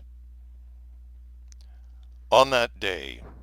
I was sitting in one of the singular cafes there named Child's, situated at what is called Columbus Circle, awaiting the beings from the continent Europe who had accompanied me to this continent, to go with them to the dock of the outgoing steamer. And I was looking out of the window at the various passing beings from among the inhabitants of that city, who, although according to automatized perception, were distinguishable on that day in exterior appearance. Of course, chiefly due to the usage, recently fixed in them more than in any other beings of any other continents, of becoming slaves to always that same maleficent terrestrial invention which they call fashion, nevertheless somehow seemed to me, in respect of their inner content, particularly alike. Observing them, I thought just about the final deduction I had made the day before, that in the present period of the flow of the hero pass in the common planetary process of the ordinary existence of those, in general, strange three-brained beings, the source of the intensive manifestation of that already long established particularity of the general totality of their strange psyche, which one of the highest sacred individuals once characterized by the words, the periodic fundamental source of the issuing of new causes of abnormality, is represented just by the beings of this new grouping. The shock for the beginning of associations, and for my further active meditations this time, was the constatation I happened to make of the fact that everything constituting what is called the totality of the subjective appearance of each one of them, such as clothes, gestures, manners, and in general all the established usages which all three-brained beings acquire in the ordinary process of their collective existence, is a totally exact imitation, exclusively only of all that exists among the beings of various other independent groupings breeding on other continents. An imitation of just that which is considered by the free beings of these other groupings, that is to say, by those beings among them who have already experienced and consequently been disappointed in everything the process of ordinary existence can give, as unworthy of manifestation by beings similar to them. This accidental constatation of mine at once very much astonished me, chiefly because I was already informed from every aspect and wholly convinced that in the present period everywhere on this planet, the beings of almost all the other groupings, those recently formed, as well as those which are at a very advanced stage of their community, imitate to the full all the innovations of the beings of this still quite recently formed grouping, and enthusiastically adopt these innovations in the process of their ordinary existence. And at the same time, all the external manifestations of the beings of this new grouping, and consequently the inner subjective significance which engenders these external manifestations, consist only of that which, as I've already said, has become to the great grief of the free beings of these other independent groupings fixed and inherent in the common presences of the ordinary beings of these groupings. In consequence of this unexpected constatation of mine, there then arose in me a highly intensive impulse of curiosity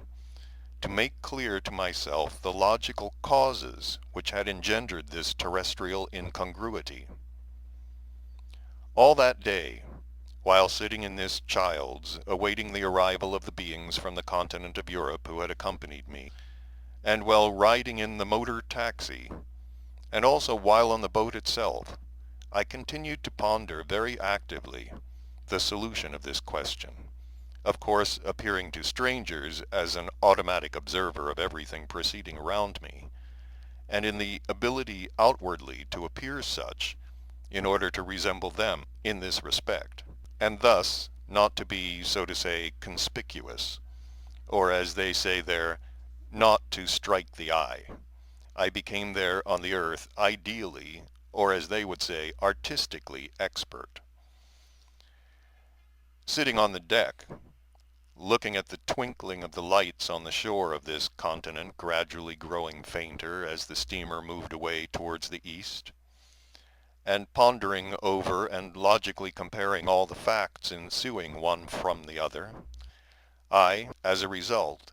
made it almost entirely clear to myself just why and how the said incongruity could have arisen on this ill-fated planet. At the beginning of these ponderings of mine, I established many facts which had enabled this to arise, but afterwards, when I began successively to exclude those which inevitably ensue, as is done in such cases, then as a result, one fact became clear to me, which, though at first glance insignificant, astonished even me, and which as it turned out was all the time and still is the originating cause of this abnormality there. And that is to say, it turned out that owing to the consequences of that same famous education of theirs, so many times mentioned by me, there inevitably arise in the common presence of each of them, in general, during his age of preparatory for responsible existence, to whatever independent group he may belong, data for the definite conviction that in the former epochs on their planet, the beings similar to them had never perfected themselves to that reason to which their contemporaries have attained,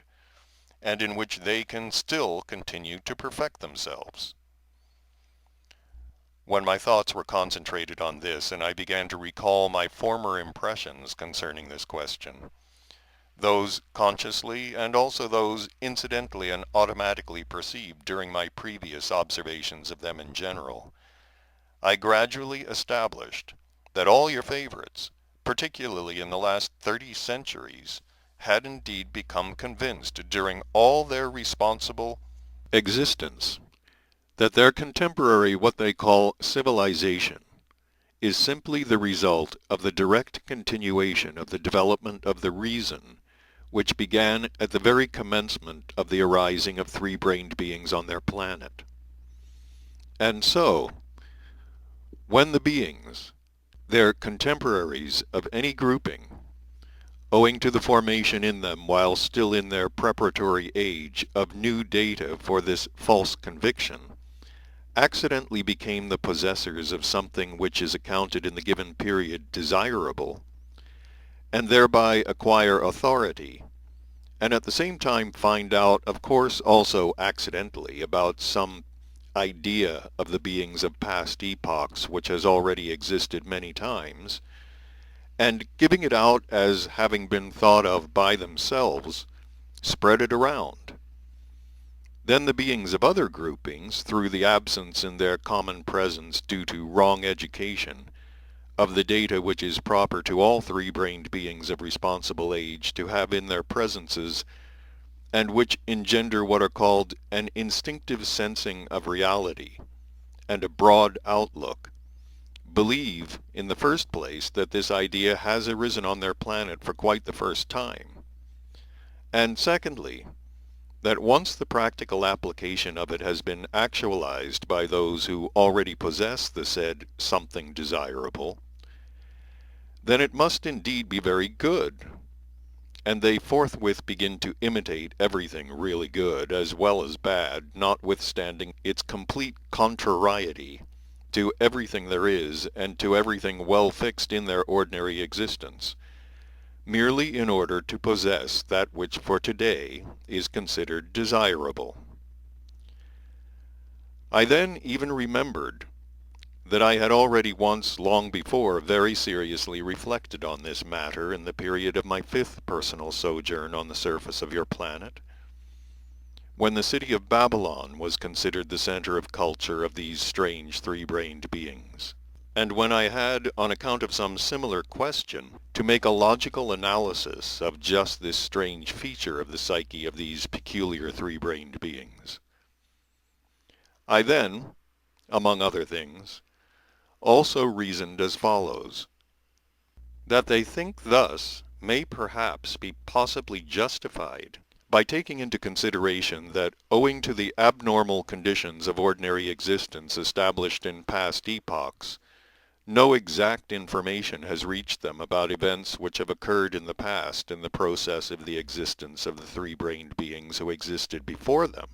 on their planet. But how is it possible to admit that up till now there has not arisen in the mentation of any one of them, in whom it has already been established that even until quite recently there does sometimes proceed a something similar to the process of comparative logic, at least the following simple and almost, as they themselves would call it, childish idea. And namely, if, as they themselves say, and are even certain, that their planet has already existed many, many centuries with their species on it, beings similar to them, that is to say, beings who could mentate, and that many, many millions of them must have also arisen and existed before them, would there really have not been then, from among these many, many millions, at least a few beings who could also have invented for the well-being of their contemporaries all kinds of comforts, as in the given case these contemporary American beings are now inventing, and all the others are uncritically and even rapturously imitating, as, for example, comfortable seats in the water closets, preserves, and so on and so forth? This unpardonable lack of thought is all the more strange in that they themselves admit the existence of many, as they now call them, ancient sages, and also do not deny the great amount of most varied information which has come down to them concerning the many objective truths elucidated by these sages, which information, by the way, certain of your favorites at the present time are, without any remorse of conscience, giving out as having been thought of by themselves, and exploiting to the full for their various egoistic aims, without at all suspecting that the totality of the results of these wiseacrings of theirs will inevitably lead their descendants, sooner or later, to total destruction. This particularity of their mentation,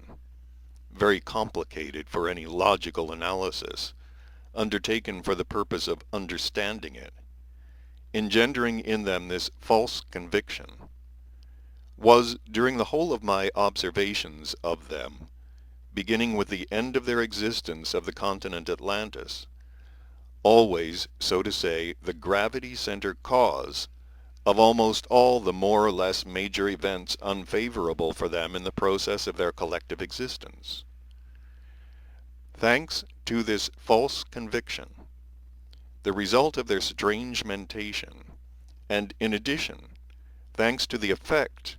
on the totality of the functioning of their feelings,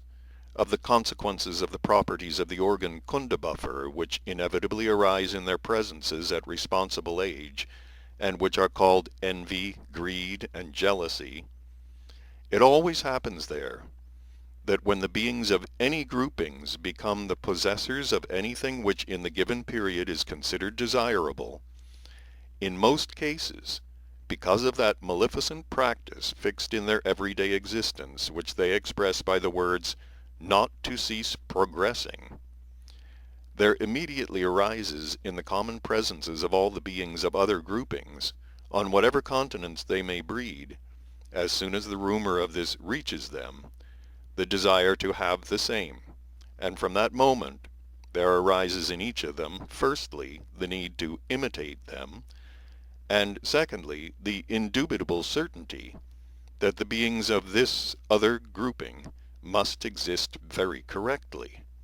since they have been able to acquire just what in the given period is accounted desirable. In this connection, the so to say piquancy of the strangeness of the mentation of your favorites is that there never occurs in their mentation the process called to ponder, in order to understand, if only approximately, the true causes of the possession by others of that on account of which there arise in them envy, greed, jealousy, and so on.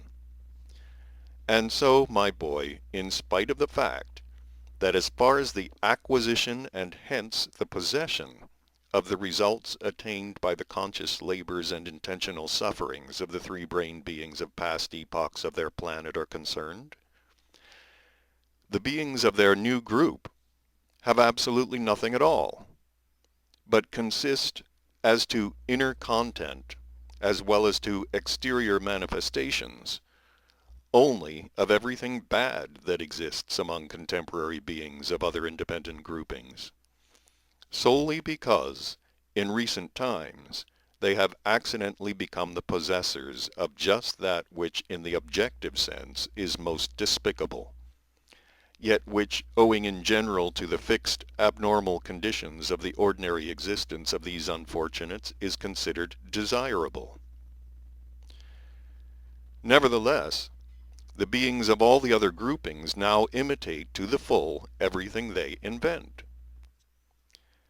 Of all the maleficent inventions of the beings of this contemporary grouping which have accidentally acquired authority,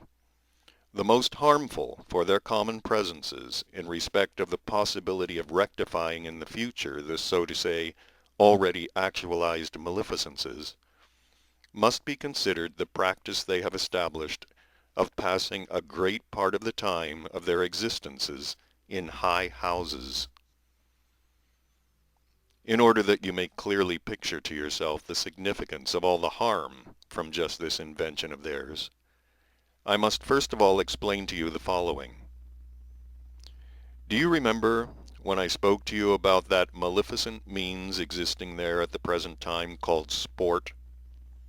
I said that the duration of the existence of these favorites of yours was in the beginning also fulasnatamnian, that is to say, they had to exist until their body Kesgen was completely coated in them and perfected up to the required gradation of reason, and that afterwards, when very abnormal conditions of ordinary being existence began to be established there, great nature was constrained to actualize their presences and also the subsequent process of their existence on the principle of itoklanos, that is, according to the results of certain surrounding causes. Thereafter, one of these causes has also been the degree of the density of vibrations of their second being food. That is, as they themselves would say, the degree of condensation of the air they breathe. The point is that this cosmic formation, which serves as the second being food for beings, is also composed, according to the second fundamental common cosmic law of the sacred Triamazikamno, and is also actualized by means of its three heterogeneous cosmic substances. And namely, the first is the emanation of the sun of that system in which this same definite cosmic arising serves as the second food for beings. The second are the substances transformed on that planet itself on which the beings fed by this food exist. And the third are those substances which are transformed through the other planets of this system and which come to the given planet through their radiations. And so,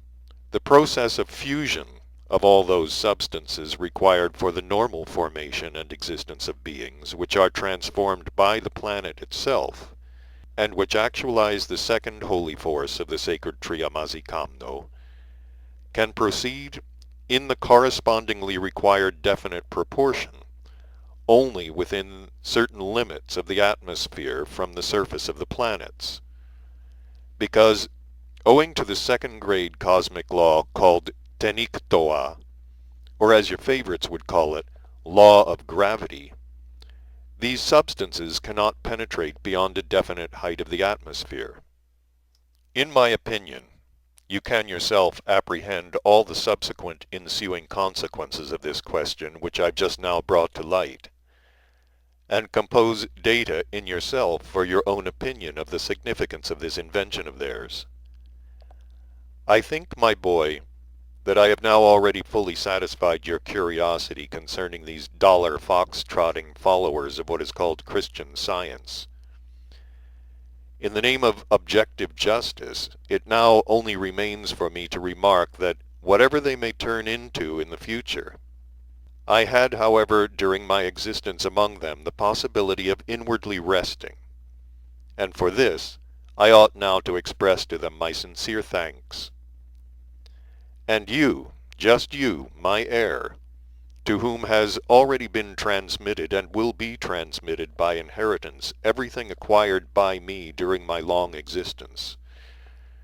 Of course, only in so far as you yourself will deserve it by your own conscientious being existence and honorable service to the all-common Father Maintainer, our endlessness. I command you, if you happen for some reason or other to be on the planet Earth, to visit without fail the city of New York, or if by that time this city should no longer exist,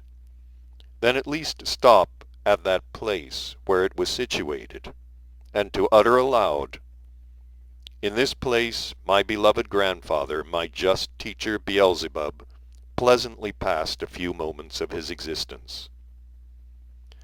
I even charge you, of course again as the heir to whom, as in general, will devolve the fulfillment of the obligations which his predecessor took upon himself, and which for some reason or other were left unfulfilled, specially to turn your attention to and to elucidate a question which greatly interested me, and which I personally was unable to elucidate, as it was still premature to do so.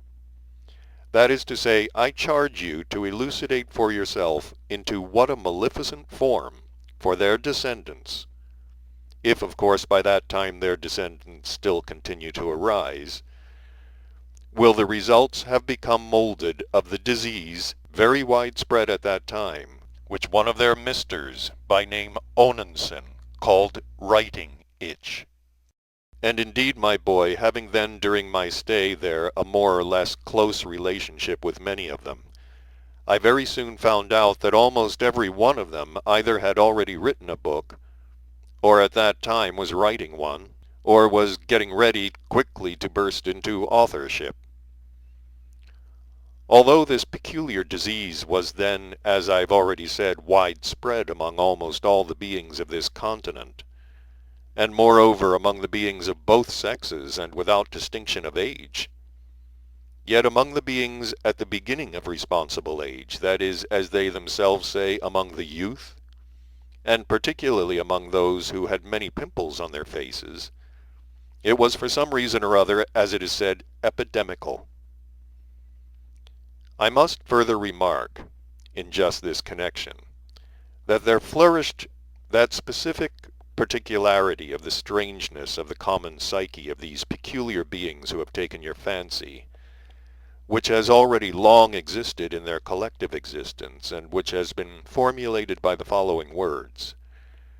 the concentration of interests on an idea which has accidentally become the question of the day. Here also, many of them who turned out to be a little, as it is said there, more cunning, and in whom the data for the being impulse called instinctively to refrain from all manifestations which may lead surrounding beings similar to oneself into error, were more atrophied, organized various what are called schools, and composed all kinds of manuals into which much attention was given to showing in detail just what the sequence of words should be so that all compositions should be better perceived and assimilated by the reader. And thus all those attending these schools, and all readers of these manuals, being themselves in regard to being and in regard to information concerning reality exactly such types as our teacher Mullah Nasruddin defined by the words nullities with an atmosphere of unendurable vibrations, began, according to these indications, to wiseacre. And since in the first place, thanks to various other abnormalities fixed in the conditions of the ordinary existence of the beings of this new grouping, the process of reading has previously in general become an organic need of theirs, and secondly, that it was possible to appreciate the contents of any composition exclusively only by reading it through. And all the other beings of this continent, seduced, what is more, by all kinds of, as they say, their loud titles, read and read. Then, parallel with this, it was definitely noticeable how their mentation, which had already, so to say, become diluted without this, continued to become more diluted and still more diluted. I did not lightly say that if by that time their descendants still continue to arise, because among other things I then noticed that same extraordinary particularity in respect of the consequences of this new formation of the planetary body of beings of the female sex,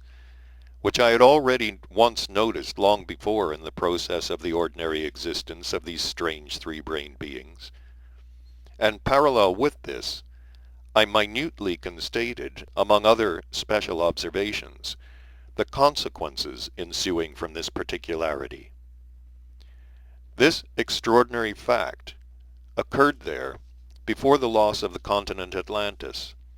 in the process of the existence of a small group of three-brained beings who were concentrated from various large groupings of that time, and who existed in isolation on the then famous island called Balachanira, situated on the west of Atlantis, and which was engulfed within the planet at the same time as Atlantis itself. The continuation of the race of this small group ceased, owing to this same strange particularity of the formation of the planetary body of the beings of the female sex. And this form of cessation of the race was then called by the learned members of the Society Achaldan Desubsentoziroso. This extraordinary particularity was that several centuries before the final cessation of their race, there began gradually to narrow in the beings of the female sex what is called the pelvis. The progressiveness of this narrowing was such that 2 centuries before the final cessation of their race, they were already producing all the accidental conceptions in them and the, so to say, haphazard forming of these conceptions for their appearance, as is said there, in God's world, by the means then called citric, namely by means of what is now called Caesarean operations. At this point of Beelzebub's tales, what is called a cross-current, or agitation, began in the ether, which penetrated the whole of the ship Karnak. This signified that the passengers of the ship Karnak were summoned to the Jamjampal, that is, that refectory of the ship in which all the passengers together periodically fed on the second and first being foods. So Beelzebub, Hassein, and Ahun ceased their conversation and hastily went off to the Jamjampal.